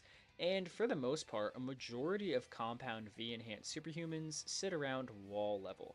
Multiple feats, from Maeve stopping a truck with her body, Black Noir tanking an explosion, and speedsters like A-Train's kinetic energy, all come out to only wall levels of power, despite how impressive they might seem. This is especially bad in general, given how these are all members of the Seven, never who heard of should be the wall most level, but powerful that's heroes in the interesting. verse besides Sorry, I'm Homelander. like However, I'm the almost Homelander zoning out does a little bit. obviously scale above this and has his own feats. Most importantly, in the only canon episode of the show Boys Diabolical, Homelander is able to tank a massive chemical explosion with what seems to be slight difficulty, given how he gets completely Yeah, but that's like laid out peanuts by it. kind of While the compared explosion to itself what Hercule is Satan multi-city has block taken. level in total power, Homelander himself only took city block levels of power from Yeah. an attack due to his size. I honestly think Well, city like, block levels of Hercule power Satan is pretty kinda consistent for took him, given how Soldier Boy's planet tiny level or, radioactive like- explosions were considered a real threat to Homelander, despite the fact that at best it's a building level of explosion when we actually see it go off. Now, a lot of people believe that Homelander is capable of tanking nuclear bombs based on the statement from Madeline Stillwell in season 1, in which she says that every weapon on Earth has been tried against Homelander and have failed. If this is taken at the highest and potentially literal interpretation, then Homelander could be anywhere from city to mountain level of power, going off of the strongest nuclear Yeah, bombs. I think that's a However, pretty nothing accurate in her description statement of implies that these weapons have Homelander's actually hit Homelander. capabilities All and it strength. says is that just for some reason they weren't effective. Homelander not only is fast, but also has enhanced senses. So I find it, with the evidence we've already gone over, that it's far more likely that if a nuke has actually been fired or dropped on Homelander, it simply missed him because he dodged it. And again, when far smaller explosions are capable of knocking him around or even killing him, tanking a nuke seems extremely unreasonable. Speaking of his speed, unfortunately, pretty much no one besides him has any good speed feats. Even characters like A-Train at their peak are measured to be barely above the speed of sound. Yeah, it's Homelander's usual interesting. flight speed measured to be verbatim. I think like someone like 1,800 A-Train is kilometers an hour, kind of. which is almost exactly 1.5. I think he's just like just as fast as a bullet already train at the surpassing very the speed of least. The only other feat for Homelander comes in Season 1 when he's able to blitz the explosion caused by a bomb vest, which puts him somewhere between Mach 10 and 18. Thus, Homelander is approximately city block level in power while having high hypersonic speed. Yeah, Will this sure. be enough to defeat Mr. Satan? Let's get into it. Now, I've scaled Hercule before, and admittedly, I somewhat lowballed him by only using his feats and scaling from only Dragon Ball Z, which is not where his actual best feats come from. In DBZ alone, though, Daizenshuu statements and on-screen feats already put Hercule at wall levels of power with transonic speed. However, he obviously scales nowhere. Oh, I didn't know near that. developed He fighters, as dodged he's a not hit able to from even Boo. See the movements of Cell Games level characters and can get hurt by bullets. However, in Dragon Ball Super, like many characters, Hercule gets substantially better feats, seemingly out of nowhere. Firstly, his reactions get immensely faster. Even characters like Gohan, whose power level... That's insane to think about. That, like, for Hercule Satan, the only reason why he has gained such top speed, or like an increase of speed in dodging, is purely because he's so stupid scared of like universe destroying enemies such as Cell and Boo that he's now unintentionally trained himself to become faster, which is so funny to me. Could reach the thousands needed to train. He's such a focus coward their that he's ki in faster order to for see it. The movements of Cybermen while fighting. Despite this, Hercule, without any ki or any training, is able to track almost infinitely stronger fighters like Boo, Base Goku, and Basil. Either way, this means Hercule is able to react to attacks and characters moving at speeds that are bare minimum massively faster than light. Yeah. Unsurprisingly, just like his speed, Hercule's power seems to have increased as well. During the Zeno Expo, he's able to survive the shockwave and the explosion caused by a barrage of attacks from Basil. Even just one of these attacks blew a hole through Fat Boo. We also know that shockwaves... Okay, in fairness, that was a shockwave. You can't take the shockwave as like the full strength of the attack. It's kind of like I think you kind of need to chop that attack in half. That's not like de-minimizing Hercule's feat at any point whatsoever, but I think it's more like cutting it in half is still a strong fucking feat. He's about to explain why the shockwaves are important. Oh, okay, sorry. Dragon Ball absolutely do scale relative to the actual attacks and characters producing them, like Beerus and Goku's punches, attacks that use shockwaves for damage like Ultra Instinct, or just characters' air pressure forcing people to brace against it. While this attack causes Hercule to pass out from the damage, given that this version of Boo at the lowest of low balls is at least a galaxy buster, even if Hercule took 1/1,000,000th of the power of the center of the explosion, it wouldn't be unreasonable to say that the force of the shockwave at bare minimum had planetary attack potency. Now, a lot of people might argue that this is the same as previous gag scenes where he got punched by a suppressed Kid Buu and Cell, but unlike those scenes that are meant for obvious laughs, the scene in Super is played 100% seriously and is extremely plot relevant. Yeah, because like he kind of almost dies at too. Worst, it makes it so his two previous feats against Cell and Boo actually become really consistent. Besides this though, Hercule doesn't really have any powers. He's certainly a martial artist and one of the best in the world besides the actual strong people. His real power comes from his capacity to scam, manipulate, and trick literally the entire population of a planet into thinking he's powerful. It's like if you want to and use some of the So, with all this being said, who wins this? Well, unfortunately, I don't think Homelander is getting a win anytime soon. While Hercule's strength is much more seemingly inconsistent, his highs absolutely dwarf any kind of scaling that Homelander could ever have or will ever get. Because like also that... take into consideration of the Hercule Satan in fighting games. Hercule Satan I don't think is in Z Fighters. I could be wrong. If I'm correct, I don't think he's in Z Fighters, but he is in Budokai Tenkaichi. As much as he's a joke character in those games, he still does damage, or like he still can. He has like his wide variety of arsenal capsule corp items that he just carries around with him. So hypothetically, he could carry around. He's not in fighters. Okay. He could hypothetically. He should have been though. That would be really funny. like he could keep up with Homelander. Like he has the speed. He's just lacking the strength. Excuse me. So he can, hypothetically, he can kind of wear Homelander down to a point of exhaustion where he can kill him. Because it's not like Homelander's immortal either. He still gets hurt. Like he still can. You know what I mean? It just takes a lot to get him.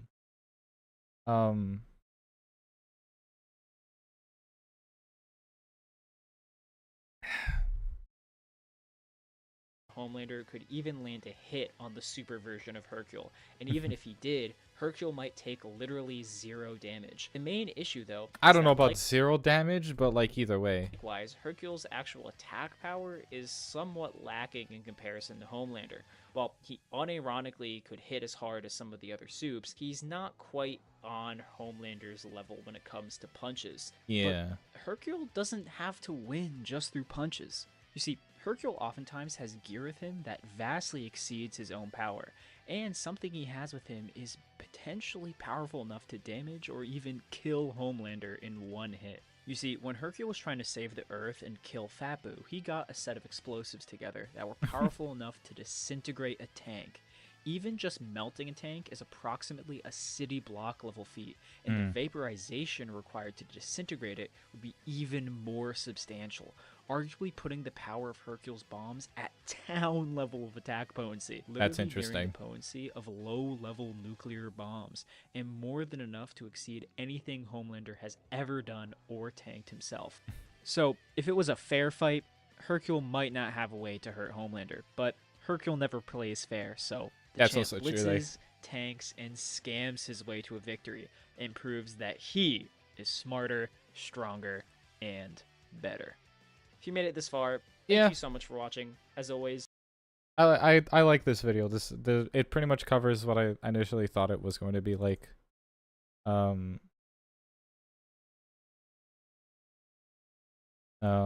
was I about to say?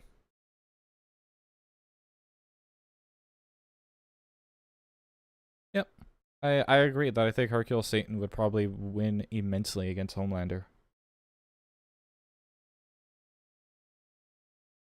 Pat send me something so we can like check it out as like the last video, because I don't want it to be like the rest of the stream just me fucking looking at shit. He sent me Krillin versus One Piece is totally unfair. The title of the video is Does He Solo? so recently, due to things like Gear 5 fighting both Kaido and Lucci with crazy animation, it seems like once again that One Piece power scaling conversations have taken over the general power scaling community. More importantly for this video, I saw people debating over who wins between screen the is main covering antagonist the of the last arc, Kaido, captions. and I'll Krillin fix it probably from later. Dragon Ball. So today, I thought I'd do more than just cover who wins between Krillin and Kaido specifically, and go over what would happen if the strongest Earthling martial artist took on the entire known world of One Piece. I think this matchup is pretty appropriate given how literally both the main character Luffy and Krillin have the same voice actor. Oh, that's Either cool. way, would Krillin's power and skill allow him to solo every pirate and marine on the planet? Or would the sheer variety of powers and abilities be too much for the bald-headed battler? Let's find out. But I'm willing to bet that the powers of the entire One Piece universe is gonna overwhelm him. Because some of the powers is just fucking crazy. spoiler alert for whoever's gonna win this. It's How is he gonna win against Logia types? I know Logia. How's he gonna win against Logia types who can't be hit with physical force? close. If you do like this kind of stuff, make And sure to like sometimes subscribe, projectiles. and let's jump right in. For this video, we'll be starting off with going over Krillin's power and his progression throughout the series, so we can understand how He's his character he's officially developed the over strongest time human. and different cross-verse metrics for his ability. So let's start with original Dragon Ball and go from there. For pretty much all of OG Dragon Ball, Krillin is consistently portrayed as being inferior to Goku in ability, but demonstrating his own unique potential unlike really any other character. His main talent seems to be his capacity to keep up with characters far beyond his ability, using skill, clever tactics, and eventually skillful ki manipulation. We see this multiple times throughout the story as he manages to hold his own against stronger fighters like Jackie Chun, Piccolo, and even Goku. Each and every time, Krillin manages to impress them and in some instances almost beat them. For example, Krillin manages to adapt to Jackie Chun's speed and knocks him out of the ring, taking advantage of his certain personal weaknesses. Against Goku in the 22nd Budokai, he would have outright won their match if Goku had not trained his tail to become resistant to being grabbed. Battling against Krillin for the first time in 23rd Budokai made Piccolo Jr. feel doubt about conquering the world for the first time, sheerly from Krillin's skill and talent. This is insanely impressive, as at this point, Krillin's power level is less than 206, but he's able to at least partially pressure characters whose power levels are substantially beyond 260. Entering Dragon Ball Z, Krillin really locks in when it comes to training and increasing his power. He goes from barely over 200 to almost 1,800 by training with Kami, essentially multiplying his power level by 9 in less than a year, surpassing Raditz, the guy who had forced Goku to him. This is even more impressive. Surpassing Raditz is interesting, because at the time of Raditz's arrival, at least like, because we currently have a what if scenario on that, Raditz would still overpower Krillin. Like, we currently have a what if scenario on that in Dragon Ball Sparking Zero. All of the humans surpass Raditz by the time Nappa and Vegeta arrive. Yes, by the time that Nappa and Vegeta arrive, 100%. I would say before that, during Raditz, like Raditz at that moment. The current what if scenario for if you choose Krillin to go with you instead of Piccolo, Krillin kind of gets his ass handed to him.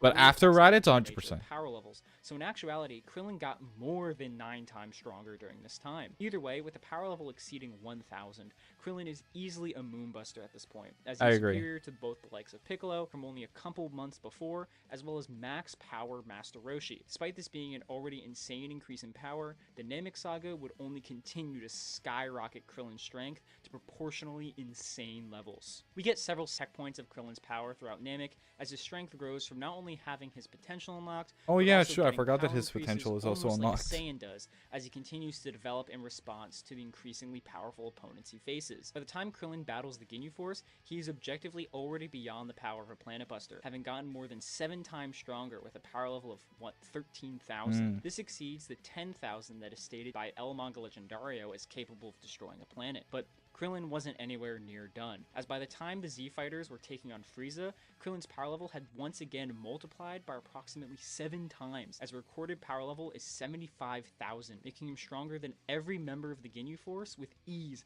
besides Ginyu himself. Depending on what it means to be a quote planet buster by this definition, increasing by 7 times puts Namek Krillin at dwarf star level of power. Unfortunately though, after this point, we can't rely on power levels to measure the strength of characters, and at the same time, Krillin falls out the story as a major participant in fights. We see this clearly when Krillin literally can't do anything against the likes of Perfect Cell, or the androids for that matter. In the manga for the Buu Saga, the same thing is true, as Krillin is told to leave by Goku as he's out of his element, and unfortunately gets turned to stone by Dabura, essentially meaning there's no way to assert he got any quantifiably stronger than his 75,000 dwarf star level. Yeah, this was the point where Krillin kind of stopped fighting for a little bit, didn't he? I remember a conversation happening between him and Goku where it's like, dude, I'm out of my element here. Like, I can't compete with any of you anymore. Like, you're always getting stronger while I'm like plateauing. Like, I can't do this.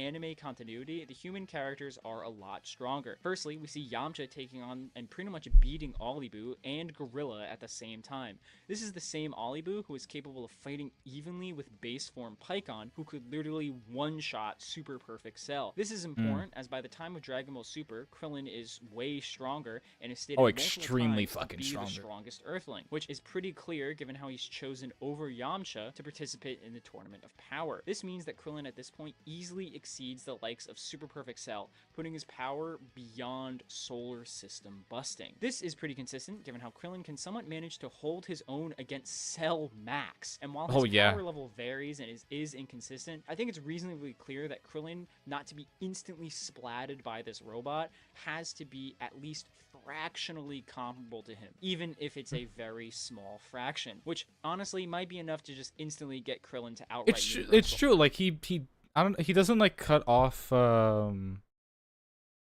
Max's arm. That's done by the other androids, but like he does damage. Like he does a little bit of damage.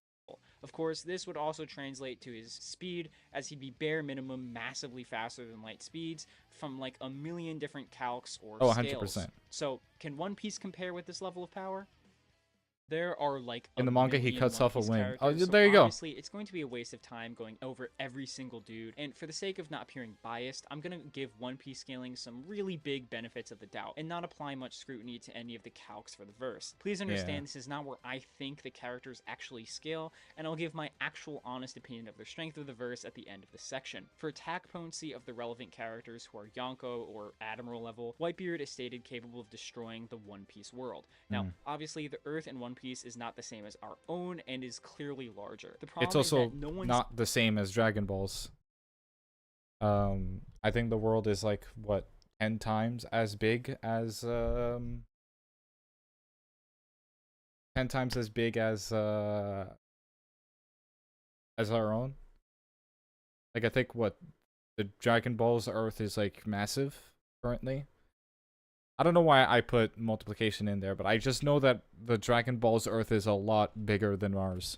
Seems to agree on and how it's definitely large it bigger than the actually One is, and Piece there's is. dozens of different calcs using all sorts of different methods, like the model of the Earth here, or the movements of Zanisha to the river in Alabasta. I've seen everything from large planet level to large star level for the size of the planet. So we'll just grant Whitebeard and anyone else on his level of power this large star level of power. Given how not many people actually scale to this, we'll just say everyone else is, I don't know, basic planetary, just for a nice baseline. Speed will also just give the super extreme benefit of the doubt. There's a couple calc stacking threads that get Luffy to hundreds to tens of thousands of times faster than light, so we'll just assume these are 100% correct and literally have no issues with any fallacious logic, mistranslation, or purposeful misrepresentation. Yeah, I don't think in the One Piece world we've seen a lot of characters become like dwarf star power level, if I'm correct.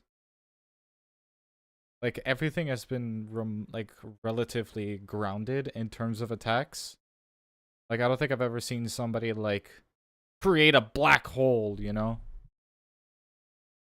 Any info. Keep in mind that this highest end only applies to a very small handful of characters, being characters like the strongest entities. Hello. You're done with your nap? Yeah, I give up. You gave up on your nap?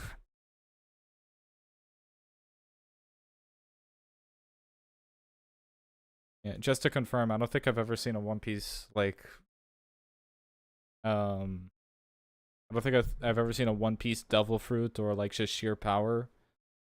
Like I've never seen somebody create a black hole, you know?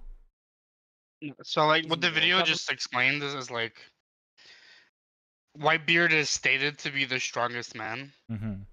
And he's able to destroy the One Piece world. So we're gonna assume that statement means he could destroy the planet.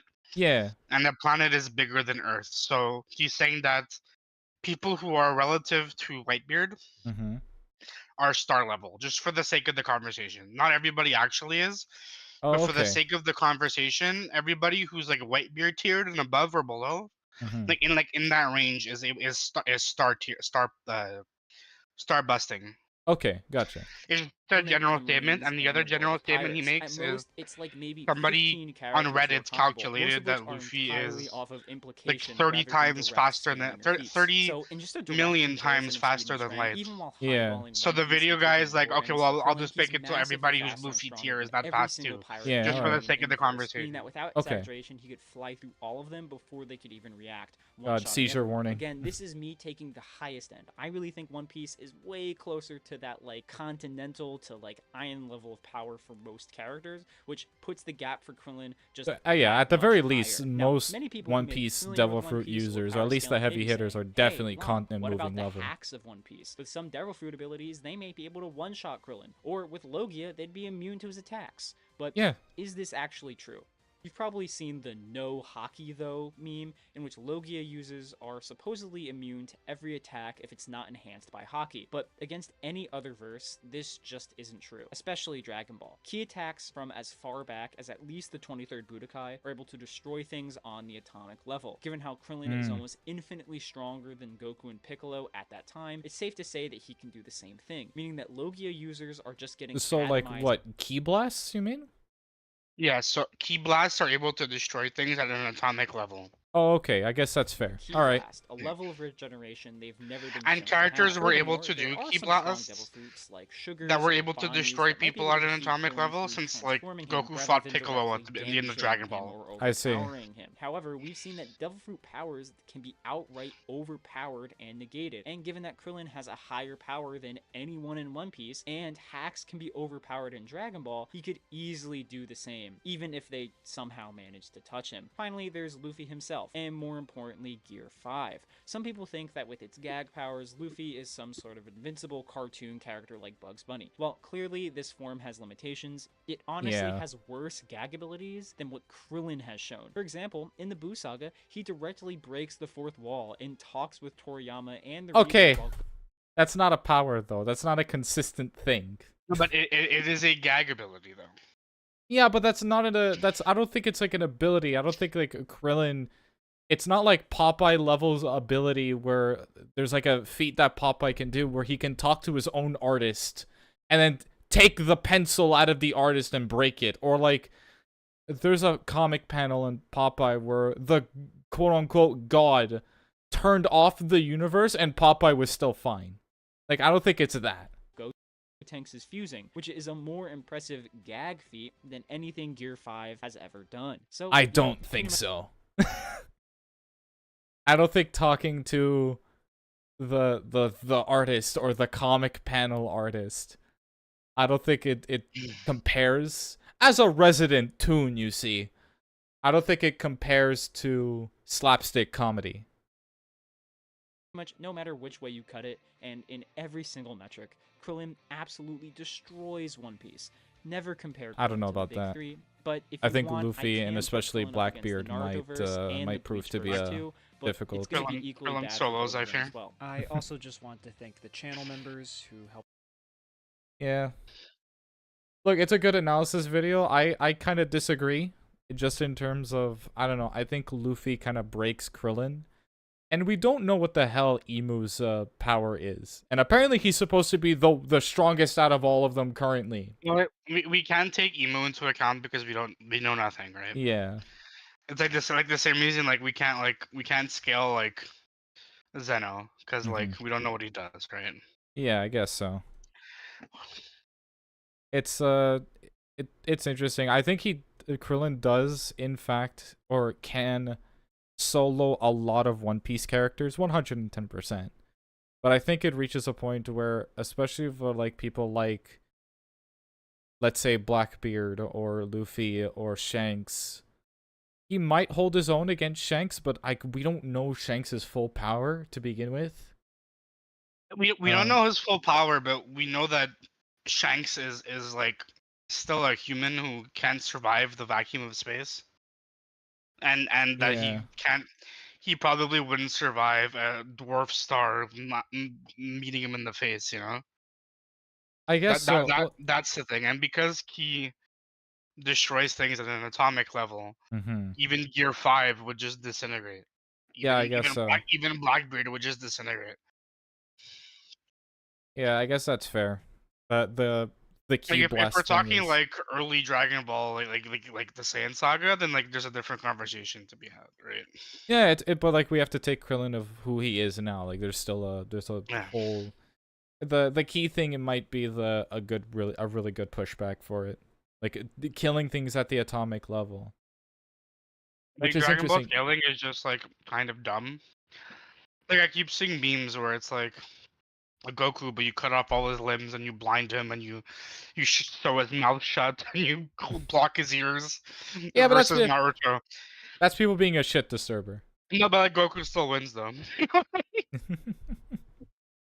Goku still wins, but actually though. If you have to apply a handicap to a character, then the character's probably gonna win. That's my only pushback. These videos are interesting. I like to listen to them like when I'm in bed and stuff. Go follow Reddit. Lonks Takes. LONK''S TAKES.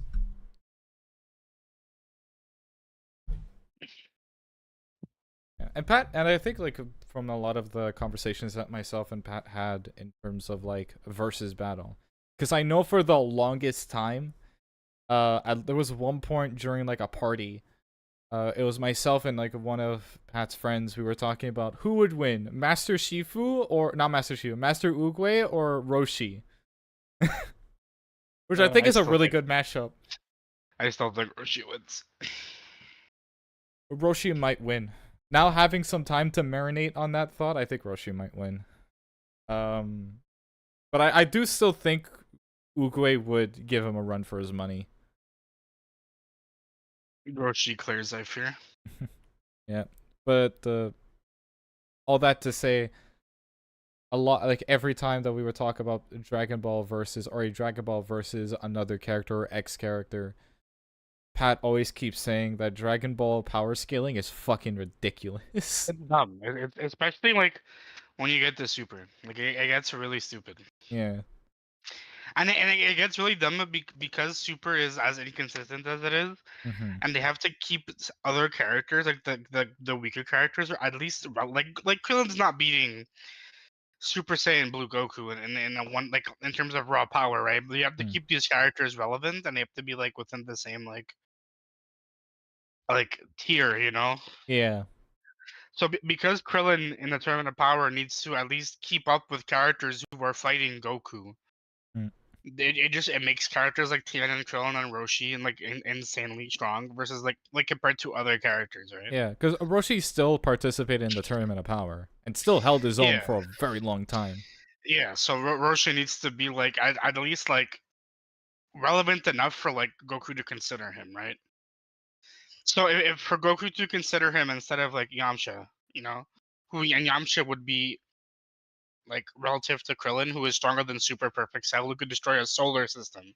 Yeah. Then like Roshi, who was also chosen before Yamcha, would also be able to destroy a solar system at the bare minimum, if not stronger than that. You know, because we're comparing them to Cell. Like that's not even including Boo. You know. Yeah. And there's an argument you can make that they're probably stronger than the Boo Saga characters too. Bad time Super happens, so like. Dragon Ball power scaling is dumb. You can't enter the ring with Dragon Ball. It's just a stupid conversation. Like every time Goku versus Gojo was brought up, like it's like, well, how's Goku gonna get past Infinity? And it's like, well, like Goten and Trunks, or Gotenks, but like Gotenks was able to break out of the hyperbolic time chamber just by flexing.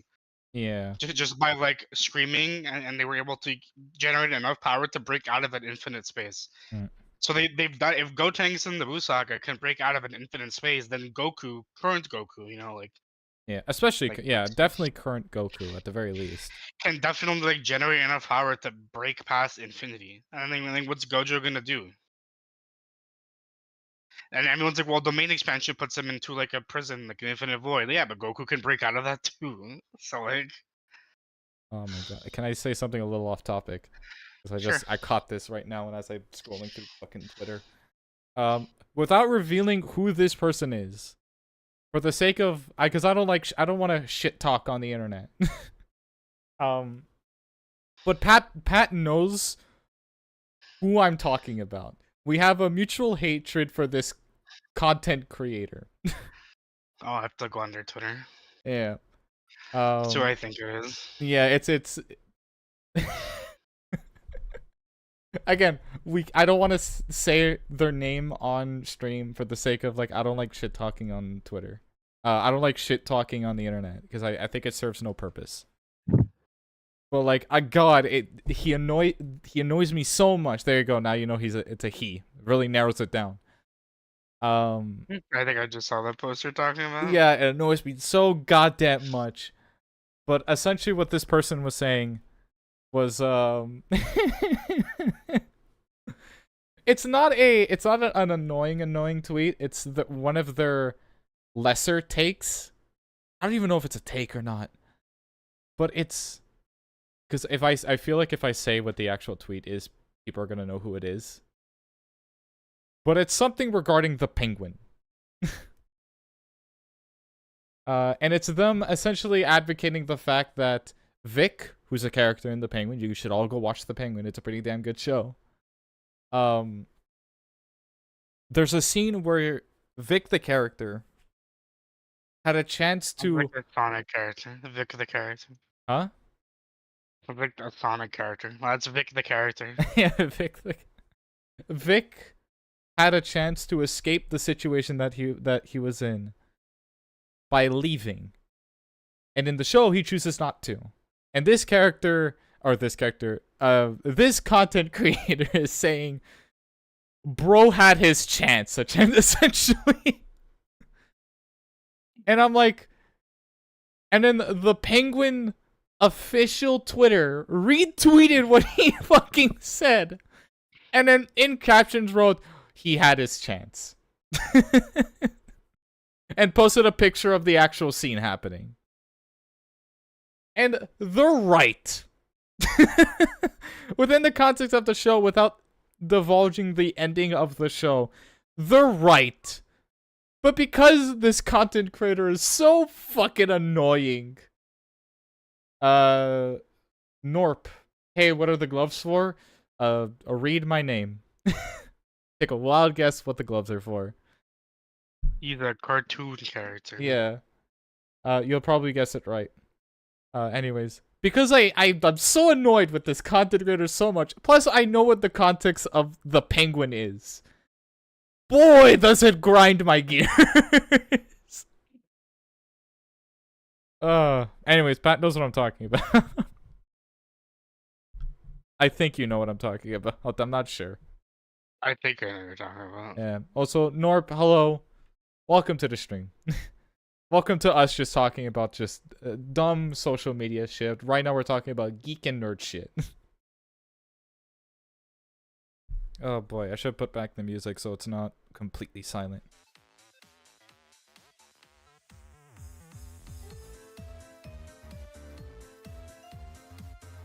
Also, I saw that finale, yeah. Don't say it in chat just in case for people who haven't. I need Oz dead. A lot of people do.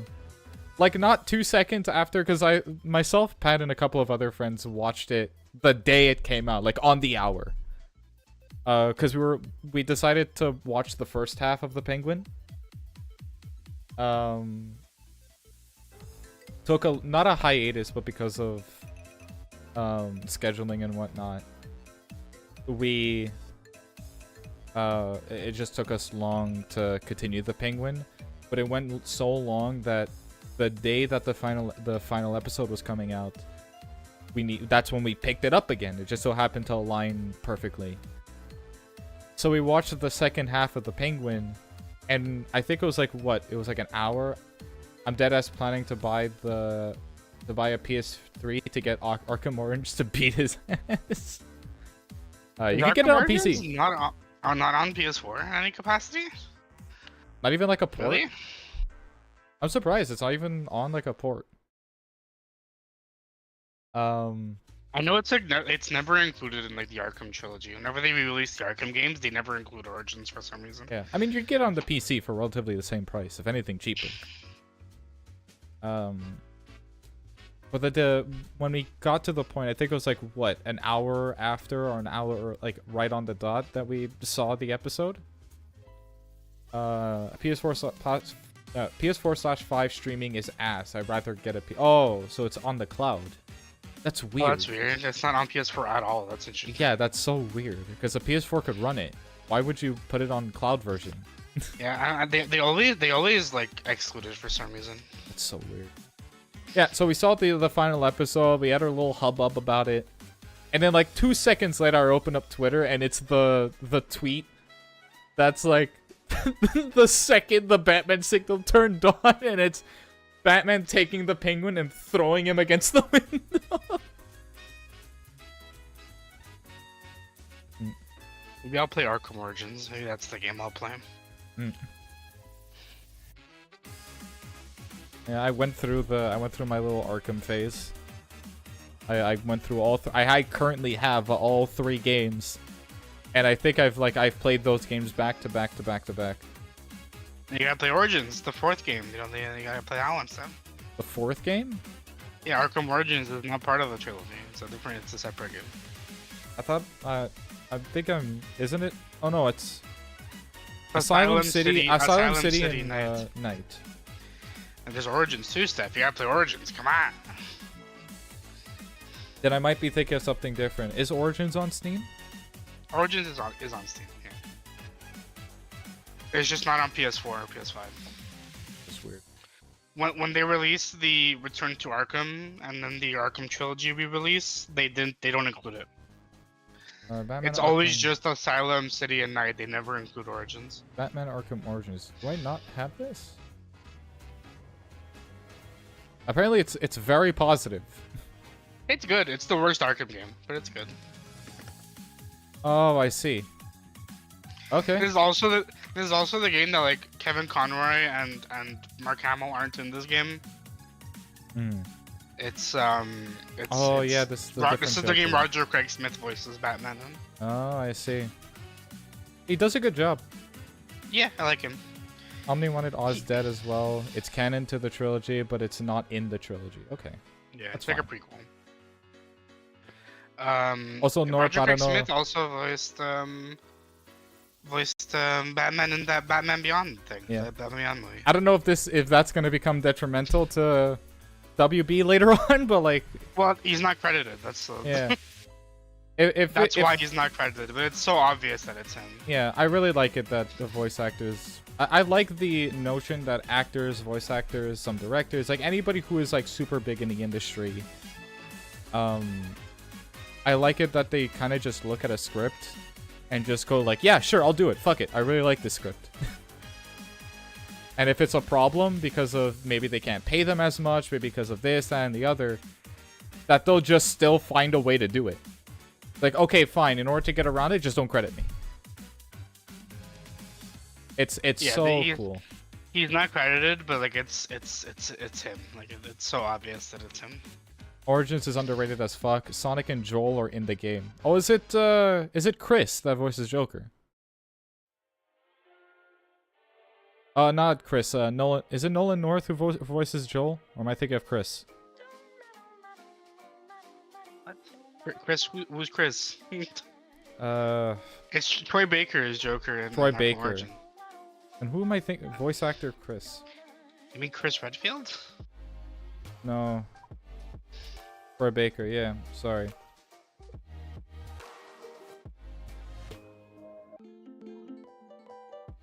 He's also Joker in the new Arkham game, Arkham Shadow, and it's Roger Craig Smith too. The VR one. Oh, I'm thinking of. I don't know why I thought about him. For some reason I was thinking of Christopher Sabat. No. Yeah, I don't know why. Because we were talking about Dragon Ball earlier. Also, I don't know if Norp is still here, but I wanted to ask you, hey, how's it going? You feel like Roger Craig Smith will take over Kevin Conroy from now on? I mean, for Arkham, if they do more Arkham games, yes. Yeah, as a Batman, I don't know. I mean, they always change Batman voices, so it wouldn't be him all the time. But I think if they continue Arkham games, then yeah, it would be Roger Craig Smith. Yeah, I would not. I'd be pretty down for it. I mean, he's good he's good in Origins. Apparently, he's good in Arkham Shadow. I haven't played it because it's VR, but apparently he's good there too. I think in the Arkham games he'd be good to replace Conroy. Oh yeah. Not to that. I mean, in general, they always replace him. It hasn't been Conroy for everything. You know? Yeah, the Conroy, at least in terms of his recent years, was kind of just on board when he either scheduling permitted him to, or it was just a project that he just really, really liked. It's not like oh, come back for Batman every time we do Batman, because like there's other people. I mean, Jason Ackles was voicing Batman at some point, and he did a pretty good job.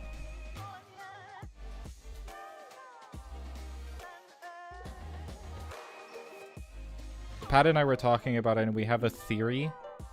Yeah, it was confirmed that he's now the new main VA for Batman in games. So for like Arkham or sequels that had Conroy Rogers will take over. All right. Yeah, I think that's fine. He does a really good job for it. I like his Batman. Yeah, I like I like Roger Craig. He's a damn good voice actor. Pat and I we have like a theory for the Matt Reeves Batman movies. We think the movies are going in a and please let me know in the comments what you think about this if you're interested in the conversation. We think that it's going with and this jump started by basically Roger will be Batman for Injustice 3. I'm not even sure if an Injustice 3 is gonna happen. I don't know if Injustice 3 is gonna happen, dude. But we'll see. But in the Batman movies, kinda hope not. I don't like Injustice. Yeah. I'm also, people are tired of evil Superman. I have to see one more thing with a fucking evil Superman in it, bro. What's the last thing? So if I have to see one more, like I don't want to see anymore. Oh, okay. I hope James Gunn's have Ed confirmed it. I hope it sells poorly. Yeah. I'm joking. I hope it sells poorly. That's a joke. What was I saying? If you see one more evil Superman. Oh, I hope the James Gunn Superman movie like wakes up everybody's minds. Like, oh, wait, absolutely. Superman's supposed to be happy. Yeah. It's supposed to be a story about hope. Yeah. I don't want to feel like So shit tired. watching Superman. So fucking tired of fucking edgy, emo, evil Superman. Like, I'm just fucking over it, bro. Speaking of edgy and evil, solely based on the line, if anybody has seen the Matt Reeves Batman films, he keeps saying the line, "I am vengeance." And that just jump-started our theory, because we knew 3 movies were in the works 100%. It jump-started our theory, or primarily Pat approached me with this theory, that the sequence of events of the movies is going to be, I'm vengeance, I am the knight, I am Batman.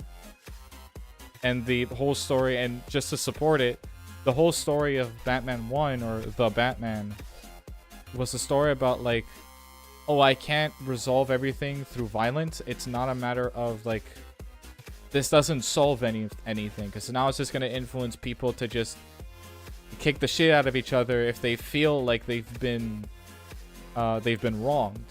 And that was the whole point of the Riddler. On top of that, it's, I can't only just be Batman, I need to be Bruce Wayne, because that's what he helps. And also, Batman was just a symbol for vengeance, so that's why everybody was just afraid of him. And then towards the end of the film, spoilers for those of you who haven't seen it. If you haven't seen it, go fucking see it. It's fucking good. Especially if you like mystery noir films. At the end of the film, citizens, just normal everyday citizens, become less afraid of him, and now everybody knows who Batman is, and now he's a symbol of hope. So he can't just be vengeance. And we got a post recently saying that Matt Reeves' whole plot, at least for Batman, his whole character plot for Batman is Bruce Wayne is going to find out that being Batman is incredibly difficult. In which, I know that in the original text it says, I am vengeance, I am the knight, I'm Batman, but he says knight as an N-I-G-H-T. But it could also be referencing knight as in K-N-I-G-H-T. Therefore also a little bit of a nod to the Dark Knight. So he can be referring to it himself as vengeance knight. And then finally he becomes Batman at the end. And he knows what it means to fully be Batman throughout the journey that he has with these 3 films. Yeah, I see it. Yeah. He's gonna adopt an orphan and make him a superhero. I need Robin in this fucking film. Yeah, Pat so really bad. wants a Dick Grayson in this film. Give me Dick. Give me Dick. Clip that, clip that, clip that, clip that, clip that. Fuck you.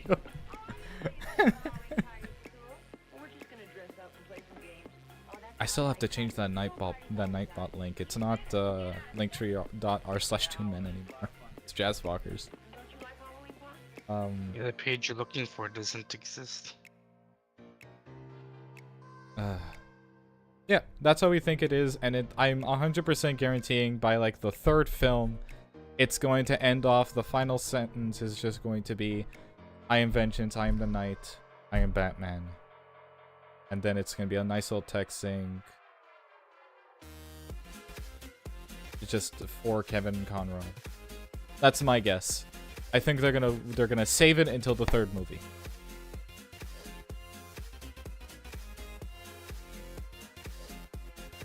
Anyways, enough of this geek shit. Let's talk about a real man. Let's talk about sports. I was told by Lib that the Canadians won. Sports stink. Yeah, they were going against the Blue Jays. The Blue Jackets. Yeah. Oh, is it Blue Jackets? I thought there was the Blue Jays because of the song Yeah, note. it's Blue Jackets. Blue Jackets. You fucking dumbass. By the way, Pot got 10 I got bucks 10 bucks for $100. $100 instead of 200 because there's a store in Toronto where they sell trains for $5. Interesting. Yes, bad.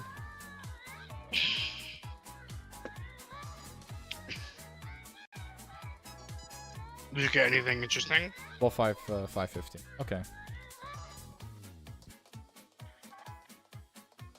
Oh, $515. Okay, sick. I just remembered that Ultimate Spider-Man 11 comes out this week. Have you been keeping up? I'm gonna go. Yeah. So where's Peter Parker now? He's just chilling. He had his breakup with Harry, and Harry's starting to show signs of being evil. Of course he is. Because we can't just have a fucking supportive ass friend. And like is in the Ultimate Universe, Harry's a good guy, quote unquote, with like an Iron Man suit. And both he and Peter have like an AI in their suit that talks to them.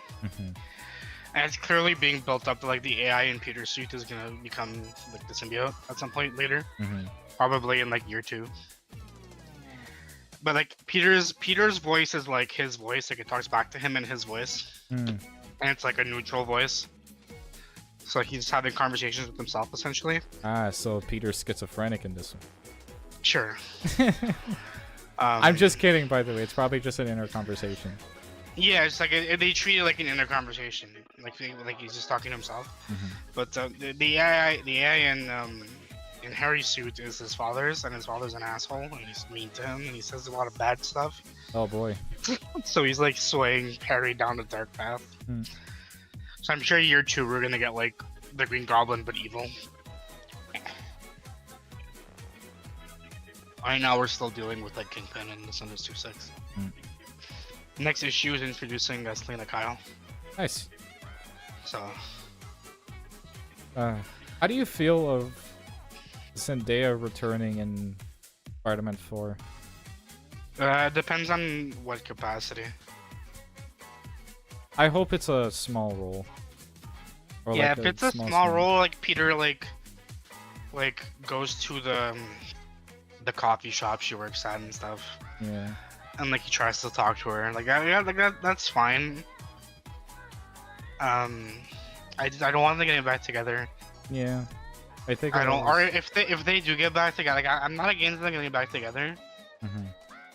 I just don't want her to remember him. Yeah. If it's a but I feel like if they get back together and like I still think it's weird. I don't want I want him to move on from Zendaya, from MJ.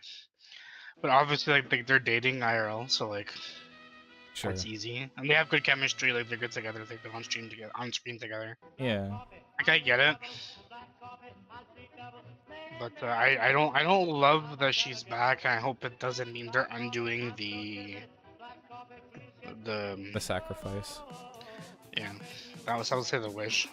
Well, because that's the sacrifice that Peter is making, right? Like the alternative is just whatever. Now we have this big multiversal threat, but everybody still remembers on Spider-Man. Because it's such a big sacrifice for Peter. And I was looking at because I follow this I don't know if I should even call them content creators, but I followed this channel on YouTube saying, they're called Cinema Therapy. Oh, I love Cinema Therapy. I fucking love Cinema Therapy. You should watch Cinema Therapy. It's really good. I love their video on a silent voice. Made me cry. Yeah, that was my introduction to their channel. It was their reaction to Silent Voice. That movie's coming back in theaters. Silent Voice, nice. Yeah, I'm gonna fucking go see that. Like 100%. You're bringing like 15. You're bringing a whole pack of tissue boxes with you. But they did a cover. They did a hero psychology on Spider-Man, and there's a fair point to be made because one of the hosts. I'm not gonna say who. Go watch the episode. They produce quality stuff. And I guess for context, there's two hosts. One of them is a therapist, the other one is a film director. So they kind of have an insight to both the psychological aspect of films plus the technical aspect of films. So you kind of get best of both worlds.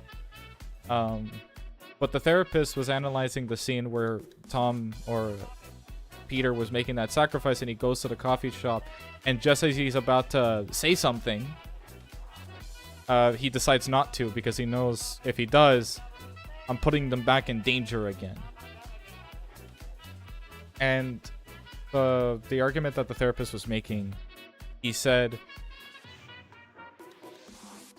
he's on the fence about that scene because you didn't honor them. You made a promise saying that you're going to go back to the coffee shop. I'm going to make you remember me. No. But then you didn't.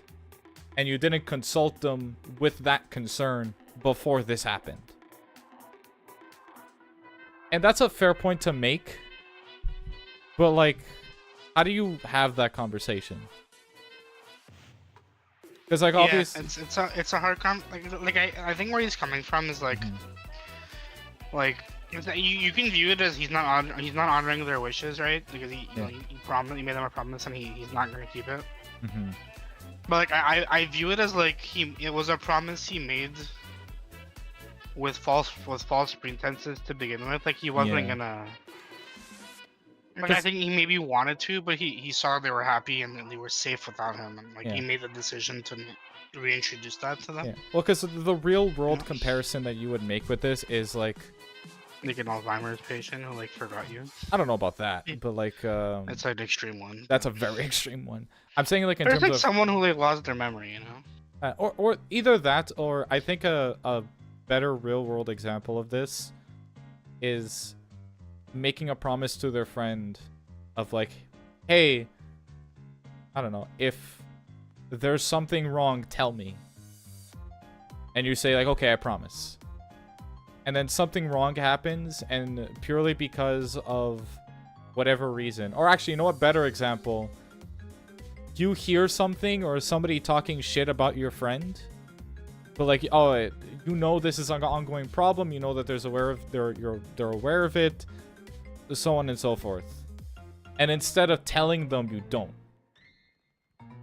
Because you don't want to hurt their feelings. Like it's not the same thing though, because like I get it from like, because yes, Peter doesn't. No, it's not the same. He doesn't want to like hurt them again, right? Yeah, because like these guys have literally almost died 500 times. But that's the thing. It's not just I didn't want to hurt your feelings.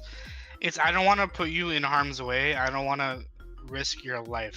Yeah. Well, I'm saying that as like, oh, that's the. In terms of where the therapist is coming from, because you have to kind of ground this in real life a little bit. Like nothing like this is gonna is like the chances of this kind of situation happening is like close to zero. You saying Spider-Man's not real stuff? No one tell him. No one tell him. No The one tell him. fuck No are one you tell him. saying? No one tell him. No one tell him. I don't want to see the fucking comments. What the fuck did you just say? Spider-Man's real. Don't worry about it. Okay, good. Yeah, Spider-Man's real. Good. But like the therapist was trying to find that real world comparison. And yes, in the context of, yeah, like I hear somebody shit talking about my friend and I don't tell them because they hurt their feelings or I feel like it's more of a burden on them, whatever my internal struggle may be. Yeah, for sure, I'd probably have that conversation with them about it. It's like, hey, I heard some shit, but here are my concerns. And I could have that conversation with a good friend. In this case with Peter Parker, it's a little bit different. Like, yeah, how do you go up to a stranger and be like, hey, so one, we were dating and you forgot about me, and it's you not forgot only about that. me because I'm Spider-Man. Yeah, it's not only that either. It's just because the point that he was making is that he should have. The therapist was saying, in a real world scenario, you should have expressed those concerns of like, I don't want you to die, or if I keep inviting you to my world, I'm putting your lives at risk constantly. Because like we just saw what happens. If people know who I am, they're gonna track down you. They're gonna track down you, so on and so forth. We've seen Spider-Man 3, or Spider-Man No Way Home. Like, how do you express those concerns? Because you know the response that they're gonna make is just, ah, fuck it, no, it's fine. Well, that's what happens in the movie. In the movie, Yeah. they're like, this is the only way. Like, I have to make it so everyone forgets my identity. Yeah, and they were saying, And they're like, what about us? I mean, but well, yeah, but like, yeah. it's not about what I want, right? Like, Yeah. like. Trust me, if it was about what better Peter than- wanted, he wouldn't make the wish to begin with. Well, no, I think because I guess great power comes with responsibility. He would have Yeah. made that choice anyway because Yeah. it's the right thing to do. You Yeah, know? it's the right call. Like, that's my only pushback against the... I'm gonna watch No Way Home. You know? I'll watch No Way Home later. Yeah, sure. That's my only... Let's watch No Way Home later. That's my only pushback to the therapist's notion, is that this is kind of a different situation of, if I invite them to my world, their lives are at risk. And even if I decide to have this conversation before Strange makes the spell, and I relay them that like, oh, that means are we gonna forget about you too? And then I explain to them, yes. And then if they ask, well, are you gonna come back to us and then try to make us remember? And if I relay to them that I'm on the fence about it, because like, look what happened, look at the multiple amount of times that both of you died, and if it wasn't for Andrew, Zendaya's character would have splat on the pavement. Like, this is all because of me. And like, they're gonna because they're very supportive friends, and including MJ's character, who's incredibly supportive of Peter. They're both gonna say like, oh, but it's fine, it's just another Tuesday. But, like, it shouldn't be another Tuesday for you. Yeah, it's the thing. Like, it shouldn't be. Like, it should be like, I'm okay with it being another Tuesday for me. Yeah. But it shouldn't be another Tuesday for you. Because I have the capabilities of defending myself. You don't.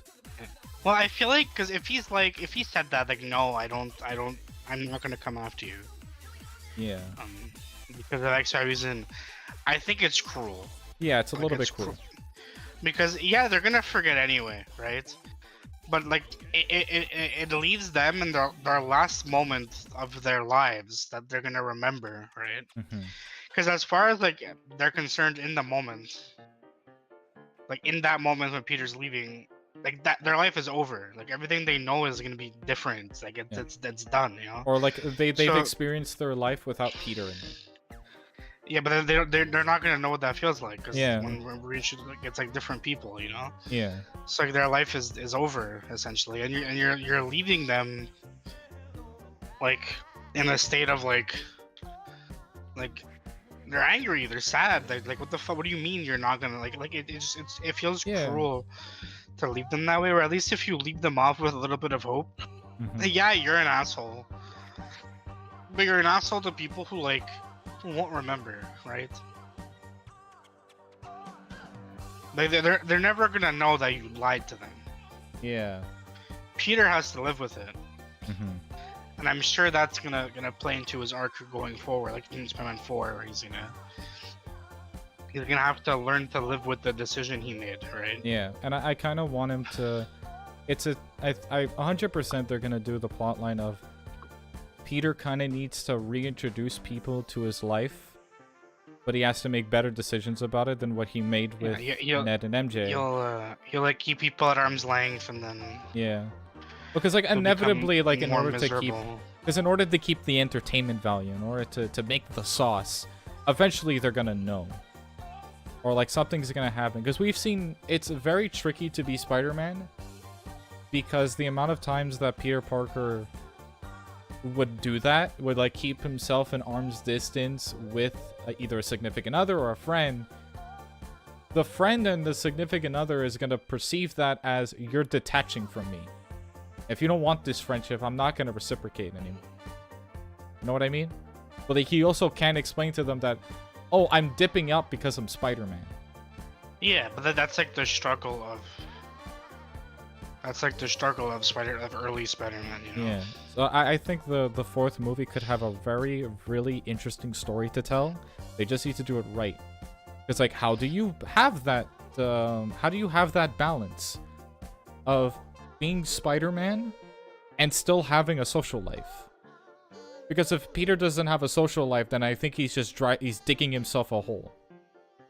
Well, the way they could go about it is they can introduce the social life into his Spider-Man life. Like he'll meet Black Cat. And then Black Cat will be like good for him on one end because she's she's someone for him to talk to that he can like be real with and doesn't really care who he is. No. Like in his day-to-day life, he doesn't care. She doesn't care about Peter Parker. She only cares about Spider-Man. Yeah, but also she's a bad influence that's gonna lead him down a maybe the wrong path, and he'll have to learn to pick himself up from there. Yeah. And you could do the same thing. Like I'm not saying do the symbiote, but like if they do the symbiote, yeah, maybe they can treat the symbiote the same way, where like the symbiote becomes someone he can talk to while on patrol, and becomes someone that becomes part of his life. Without the danger, but then the symbiote becomes the danger, you know? Yeah. Black Cat becomes the problem. And then Peter's gonna have to learn how to find that balance of like Peter Parker. Peter Parker dying isn't the solution, but I need to find a balance between being Peter Parker and being Spider-Man. And yeah. Having both lives exist like in tandem. I kind of really like the idea of Peter having like work friends. Like I definitely see it being Felicia, because Felicia is not a terrible person. She's kind of but she is a criminal. She is a criminal, but like I think, and this is where the similarities come from. She's a criminal the same way like Catwoman is a criminal. Yeah, it's just a thief. Like it's just a thief, and the thing is with it is, because like a Catwoman could be good when she needs to be or where she wants to be, and it's the same thing with Felicia. Like if it's tricky, but like there's also other work friends Spider-Man kind of has, like with Kamala Khan, for as an example. And like I don't know if they ever develop like a relationship. I think they're just like buddies. They're just buddies, and honestly, I don't like their comic book relationship. It feels like super corporate, and I don't like it. I don't like them being friends. Yeah, I mean, maybe they can make it better in the MCU. Yeah. I do like the idea of Spider-Man having work friends, because I think that's kind of one of the only ways for Spider-Man to have like a social life as well. But because Felicia's Felicia, it'll probably go to ruin. I think it's the best kind of dynamic that I kind of see Spider-Man with Felicia is similar to like Batman with Catwoman. Is that Spider-Man his whole mantra is responsibility and his perception of what responsibility means to him.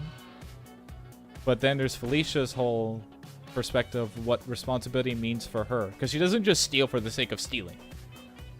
I think there's a lot of iterations of Catwoman, or not Catwoman, Black Cat, where she steals with a purpose. And I think Spectacular Spider-Man does a really good job with her character, because like, oh, I steal to get my father out of prison, who just unfortunately happens to be Joe Chill, but I digress. Not Joe Chill, what's his fucking face? The guy who killed Uncle Ben. Like, she steals with purpose. And even in the Spider-Man games, she stole the stick at Doctor Strange's Sanctorum because her girlfriend is in trouble in Paris because of her. But that's her responsibility. Like, she steals with a purpose. But sometimes that responsibility doesn't align itself with Peter. Sometimes being responsible is doing something that you're not proud of. Just a heads up, we're gonna it's not related to the conversation, but we're gonna watch Mission Impossible Ghost Protocol at 8th at my server. On the 8th? Okay. No, at 8th tonight if you want to join. Oh, sure. I haven't seen any of the Mission Impossible films, but I'm interested. They're fun. Yeah. Ghost Protocol is one of the better ones, in my opinion. It's like that's my third favorite.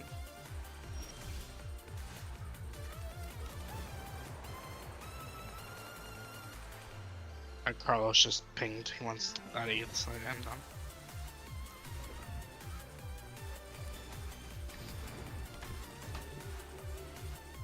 How long are you planning to stream for? Till 6 hours?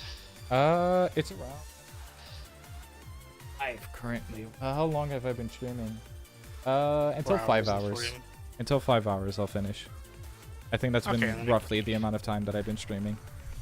I'll give you some time to relax before the movie then. Yeah. You want. Oh, why did I do that? Stupid.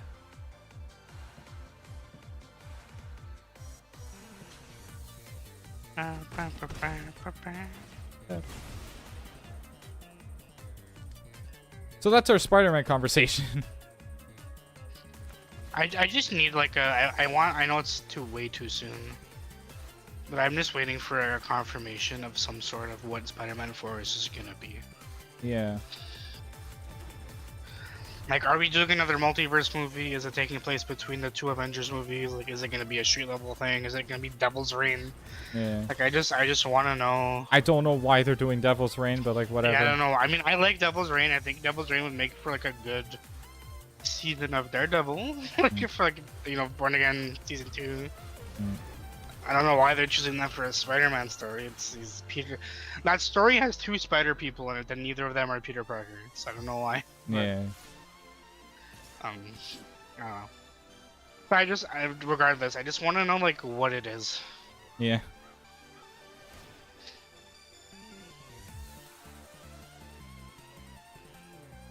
Oh, you cocksucker! You read my card.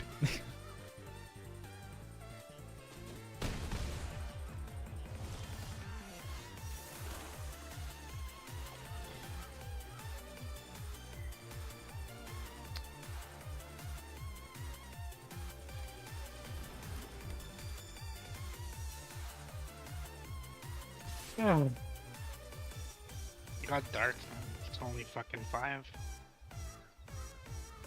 I gotta go change out some laundry.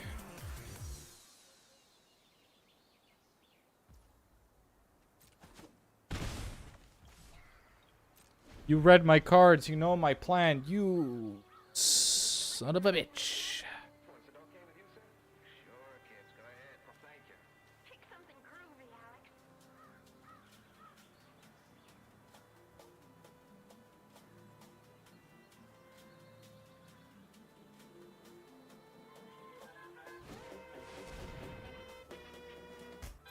Oh, thank you.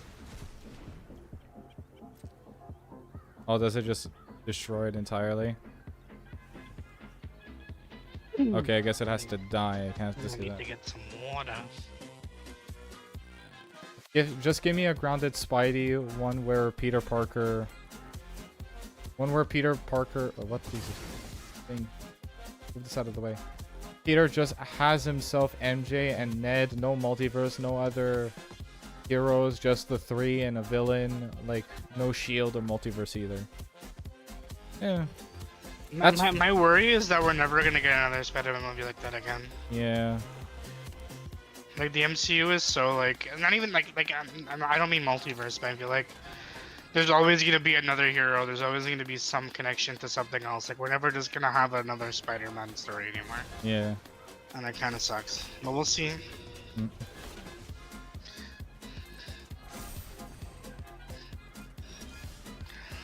As long as it's not null. It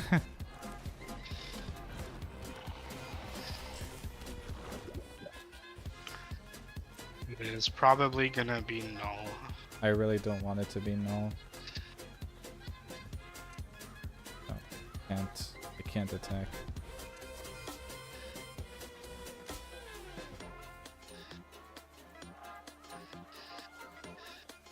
Like, I like Null as a concept. I think he's really cool, and I think he would be a very interesting villain for Spider-Man, but it's not set up properly. Sorry. Well, no, I don't even think he'd be a good villain for Spider-Man. He's not a Spider-Man villain. He's a Venom villain. Like, let Venom fight him. Oh, wait. Hmm. You're funny.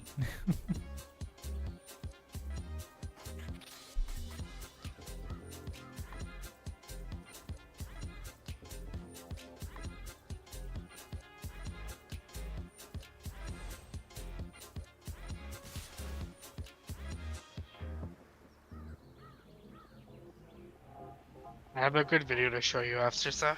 Mm.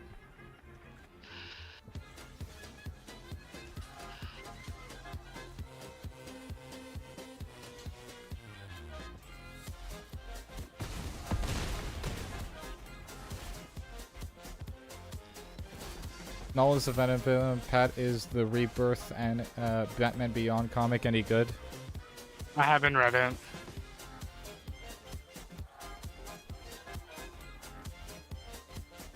Unfortunately, I have not read it.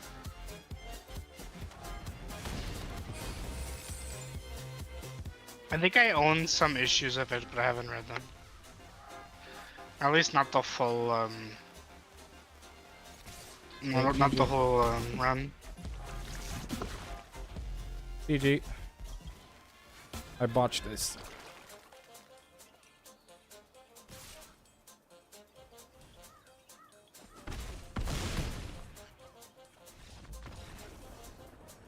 I've recently made a new Angels and Demons deck in Magic the Gathering, and it's pretty damn good.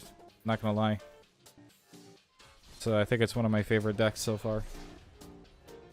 Magic. Magic. It's like a Yu-Gi-Oh, but good. Magic.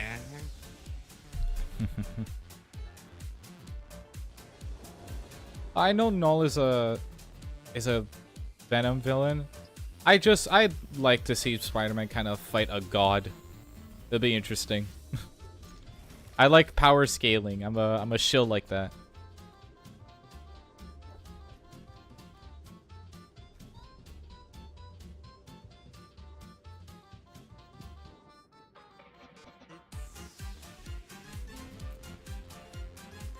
Okay, is Alex Ross and Mark Weed Kingdom Come Saga good? Because I was planning on getting all 3 Absolute Editions for Christmas. Is that the original Kingdom Come? The original Kingdom Come is pretty good.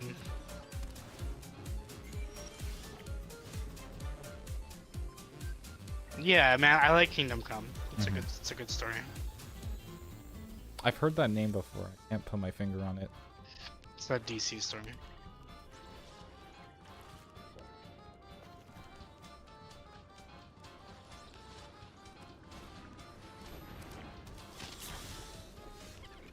Another vampire deck. Yeah, that's a good book. Those are good books. I picked them up.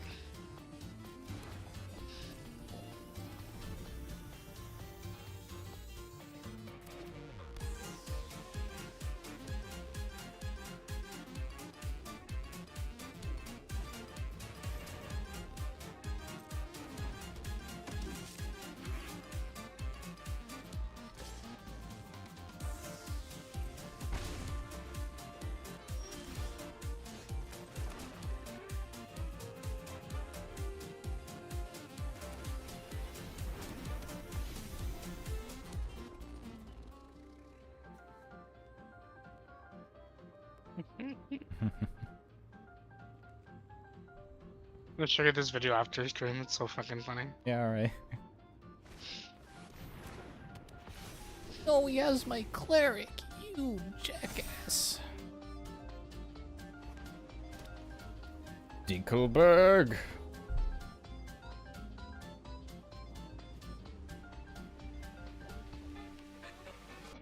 I don't know what it is. Maybe it's a me thing. I, for some reason, chuckle when somebody else laughs. I think I have, like, the infected laugh thing.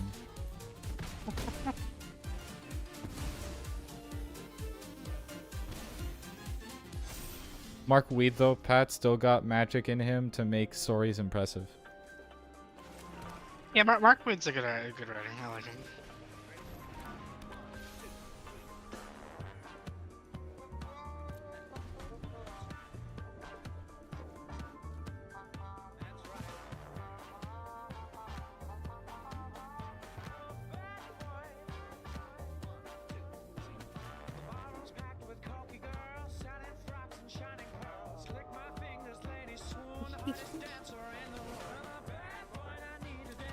Dang it. Really good card.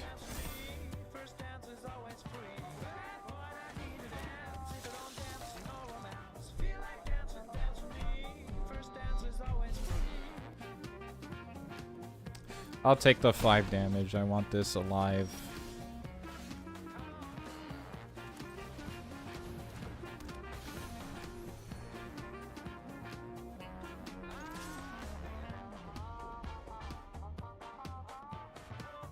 Like, Absolute Power Event actually did something great, give writers more freedom by extending everything to make it easier for the storytelling.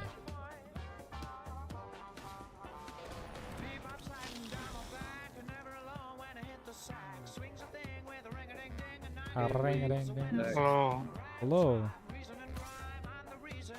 I'm home. Welcome home, son. Thank you. Thank you. Thank you. You sound sleepy. My man was partying all night. We were wrong. I screamed. My voice is shot. Meow was loud. Maple. Were you loud? What did you do while I was gone? I was being a fucking dog. Did you pee on the floor? You better not have peed on the floor.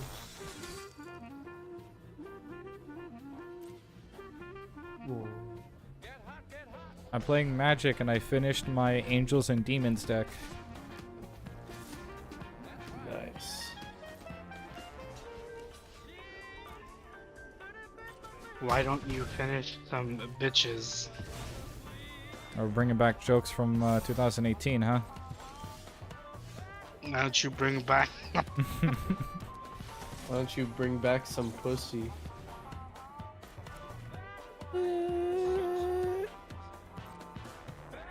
Not a good game. Not getting great hands. Why don't you Wait, I have a. I don't know why I remembered this like right now. What? I'm gonna I don't want to say it on stream. I'm just gonna DM. Like, Okay. I literally came back to me like a fucking fever dream. Yeah, to a man, that event caused heroes to get other heroes' powers. Like Plastic Man, that horny motherfucker has the power to go invisible. Okay. I'm assuming that's the comic that you were talking about.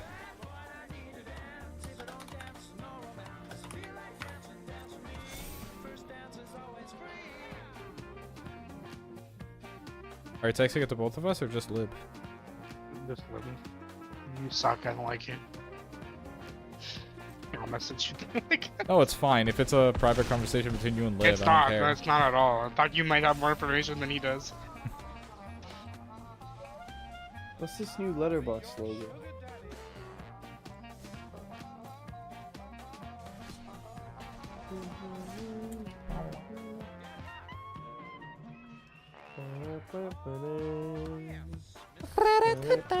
I messaged you too, stuff. You can be part of the conversation.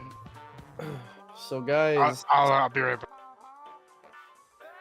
So guys, we watched The Acolyte.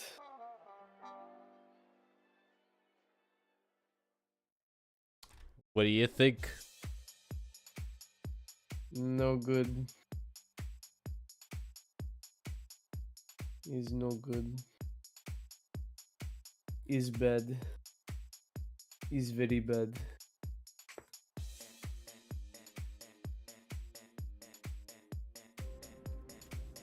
I was, because I got distracted by Pat's text. I was gonna say, was it everything you hoped for and more? You know what it was? Bad. A crock of shit. It was really bad. What? Get this, okay? So this coven of witches. Coven of Okay? what? Witches, Okay, not Jedi. I Witches. didn't, because I mean, I don't know. Jedi's are already space wizards. Like, I don't know. No, witches. Witches. Okay. I'm back. This coven of witches. Mhm. Okay. There's a Wookiee Jedi. And the shit. I dropped my Sharpie. He's still not out of it, folks. Man partied hard yesterday. Coven of Witches. Mhm. There's a Wookiee Jedi. The witches like use their dark witch powers. Literally all of them, the entire coven, take control of the Wookiee Jedi, and like are controlling his body, like they're mind controlling him. Then the Wookiee, his will is strong, so he's able to break free from the trance. He's able to break free. You know what happens when he breaks free? Guess what happens when the Wookiee breaks free? What? No, guess.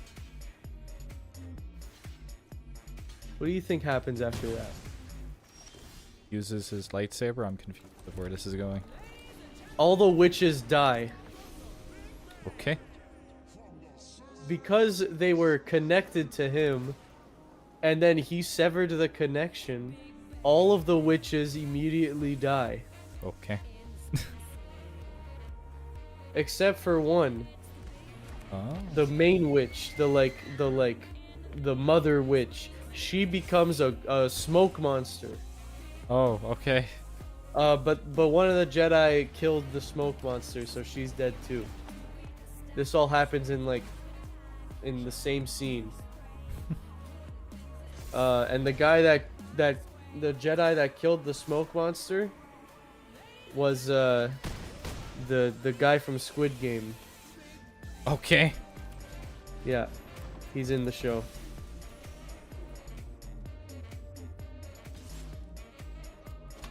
It was supposed to be Keanu Reeves. Oh, okay. It was supposed to be, he was supposed to be played by Keanu Reeves, but he didn't want to do it. Oh fuck. Oh, So I fucking hate that card. Fuck this card. He straight up didn't want to do it. He just didn't want to do the acolyte, so they got the main character from Squid Game, and he had to he had to learn English to play the role. Good conscience. It was pretty bad. Much like the entire show, from what I've heard. It was really bad. This fucking Delny Streetwise Lookout. Fuck this card. Jesus. You know what it does? I like that card actually. It's a good card. You want to know what that card does? Sure. It creates all other. You know what that card does? Yeah, creatures you control with power 2 or less can't be blocked by creatures of power 3 or greater. Fuck that card. And then the other ability is if an ability of a creature you control with power 2 or less triggers, the ability triggers an additional time. Shit card. Sounds like a bad card. It wasn't very good. Did you get better? I was showing Pat What are a you card looking that I at, found yesterday. And it was an angel card. I'll pull it up once this game is over. But I shit you not. The card says... What is it? I think it's... Your opponent can't win the game. You can't lose the game while this card is on the field. Yeah. Stupid shit. You can't win the game. You can't lose the game. We just be, you know? It's the purgatory card. Like, this is it. This is it. There's nothing else I can do.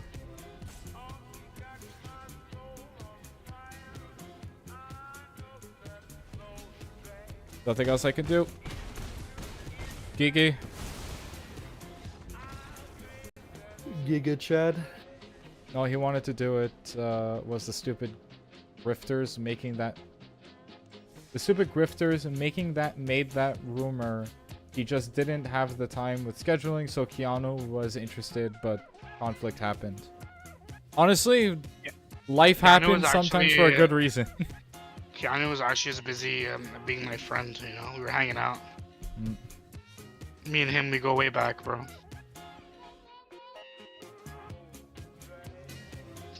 Oh, by the way, I know you haven't seen the movies, but we're watching Mission Impossible Ghost Protocol and later. Okay. Okay. What do I want to activate? Okay. Tomorrow, the Game Awards nominees are being announced. Nice. Yeah, they are.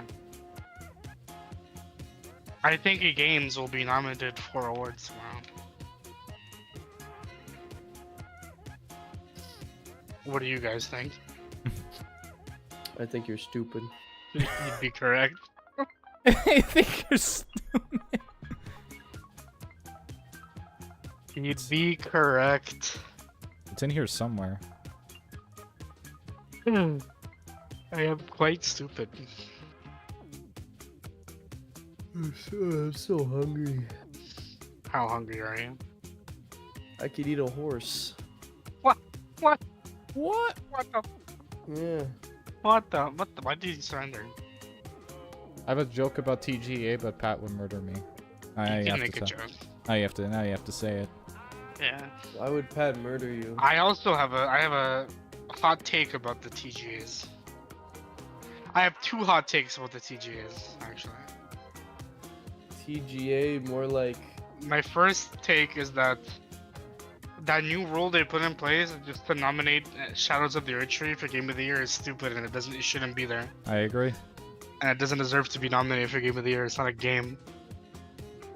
And two, the Game Awards are stupid and no one should give a shit. Elden Sleep 2 for Game of the Year? No. Elden Sleep doesn't deserve it, unfortunately. Maybe if the game was better, it would get it. Like, what about that dub? It's stupid. You know what I think is gonna win Game of the Year? That the Bloodborne cart. Oh yeah, hell, was that this year? I think so. That'd be really funny. Elden Sleep is mid, unfortunately. Maybe they should make. Maybe FromSoft should make better games. Yeah, like Armored Core 7. Yeah, they should make Armored Core 7. Yeah, Armor Core. We're an Armor Core channel here. Everybody here in this room hates Elden Ring, even Maple. Yeah, especially Maple. Maple's got strong opinions about Elden Ring. Strong Maple really hates Elden Ring opinions. because it's too hard for her. She's a dog. Not dog friendly. Bad game. Her favorite game is Cookie Clicker. Yeah, dogs can play. That's a good joke. I like that. That was a good yoke. Your favorite game is Cookie Clicker. That's a good yoke. Guys, I'm just yoking around. Just yoking around. I'm a little freak. Okay. I don't know if you noticed, but I'm not normal. I'm weird. The fucking... So it's the fucking but I'm a genetic freak and I'm not normal. Guys, can we get like really drunk and watch Riverdale? God, I don't want to know, please. Okay, Steph, you want to get really not because of Riverdale, it's because I don't want to get really drunk. Oh, Steph, actually, you want to get really drunk and watch Riverdale? I already got really drunk and watched all 8 episodes of The Acolyte last night. That sounds awful. maybe one day was I would great. like that.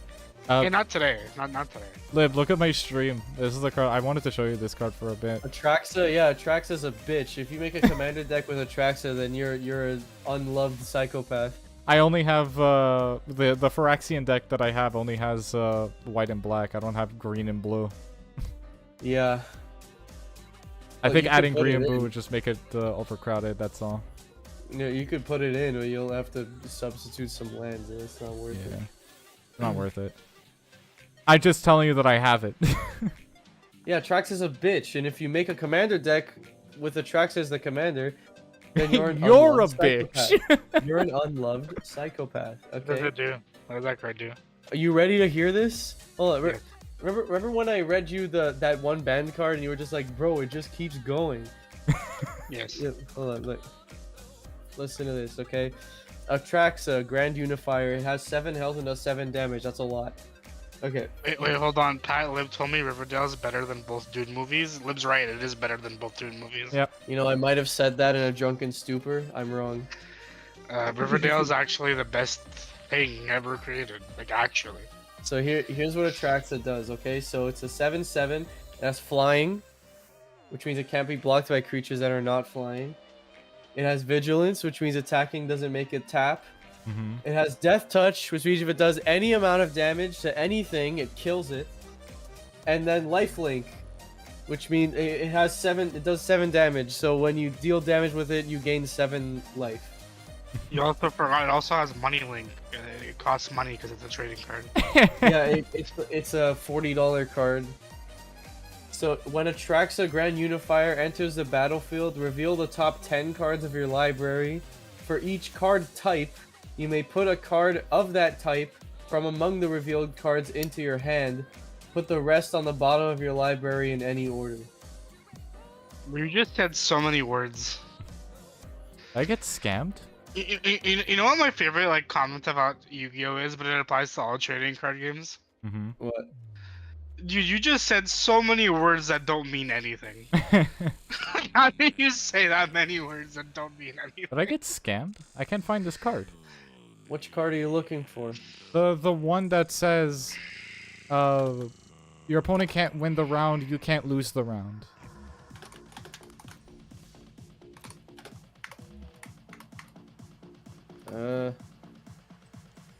I'm not crazy. I saw that card.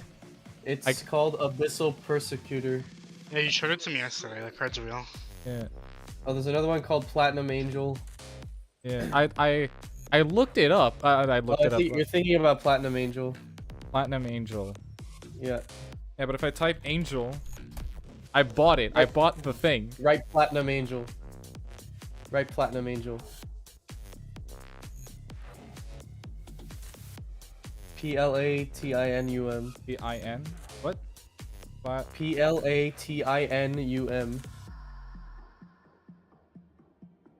You're missing an I. Yeah. Where? Platinum. Oh.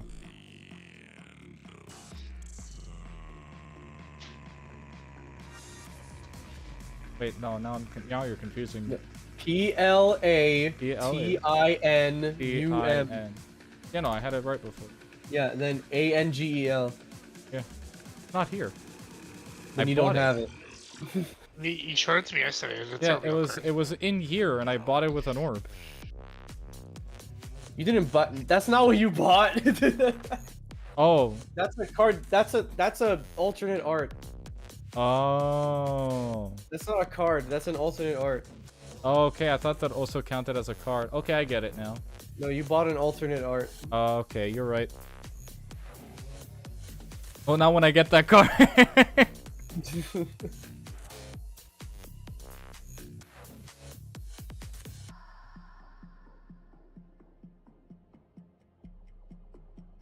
There's another card that does that. It's called Abyssal Persecutor, and that one also has flying and trample, but it's a black creature.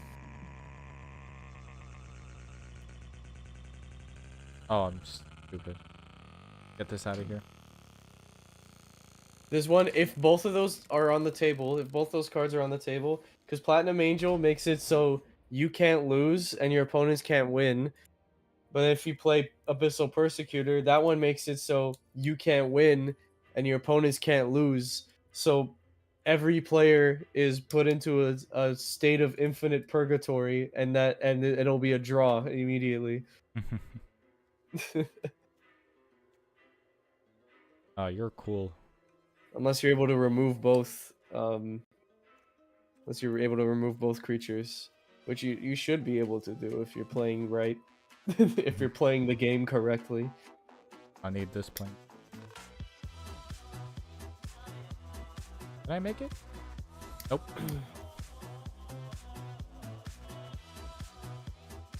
Oh, okay.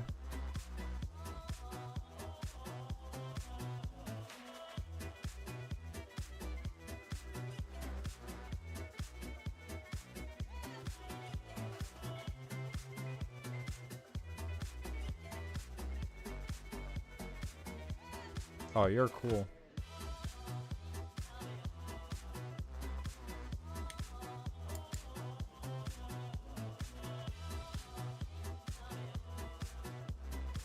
Yeah, here you are. This is the one. It was Herald of Eternal Dawn. Yeah, you can't lose the game, your opponent can't win the game. Stupid ass card. Anyways, lads, it's time to close off. Oh, I'm done for today. Why don't you close these nuts? The funniest man alive, ladies and gentlemen. Well, thank you guys so much for watching. A little quick recap. We finished Thymesia. Talked a little bit about Marvel. Talked a little bit about philosophy. Talked a lot of geek shit. Reviewed some Dragon Ball versus hypotheticals. And Lib got extremely drunk and is currently hungover. Last night. Last night. And I watched the entirety of The Acolyte. Yeah. And it's better than Riverdale. And everybody knows Lib's Incorrect. definitive critique is the critique of a movie or show. Look, here's my one sentence review of The Acolyte.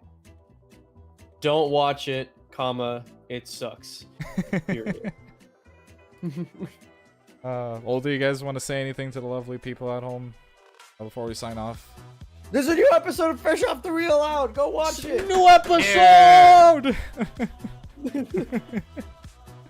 Go watch it. Yeah, it's a really funny one too. I saw it. It was great. Oh, Yeah, did you like your cameo? Yeah, I love that cameo. We make jokes in the episode. Yeah. I think it is one of the funniest episodes we've done, honestly. Yeah, it's a really good funny episode. About Wolverine and Deadpool. You like that movie, right? Yeah. That's alright. Well, not you guys. Okay. I'm talking to the lovelies at home. Oh, they love it. Yeah, you guys love Deadpool and Wolverine, so go check out the fucking episode. Yeah. So I'm Toon Man. That's Pat. That's Lib. Hello. Is that? Or I mean, goodbye. Together we're Team Rocket, and we'll see you next time. Yeah, that's right. Bye-bye. Bye-bye. Actually, hold on. Is there somebody we know that's currently on the air? No. No? Alright. Sayonara. Okay, ciao.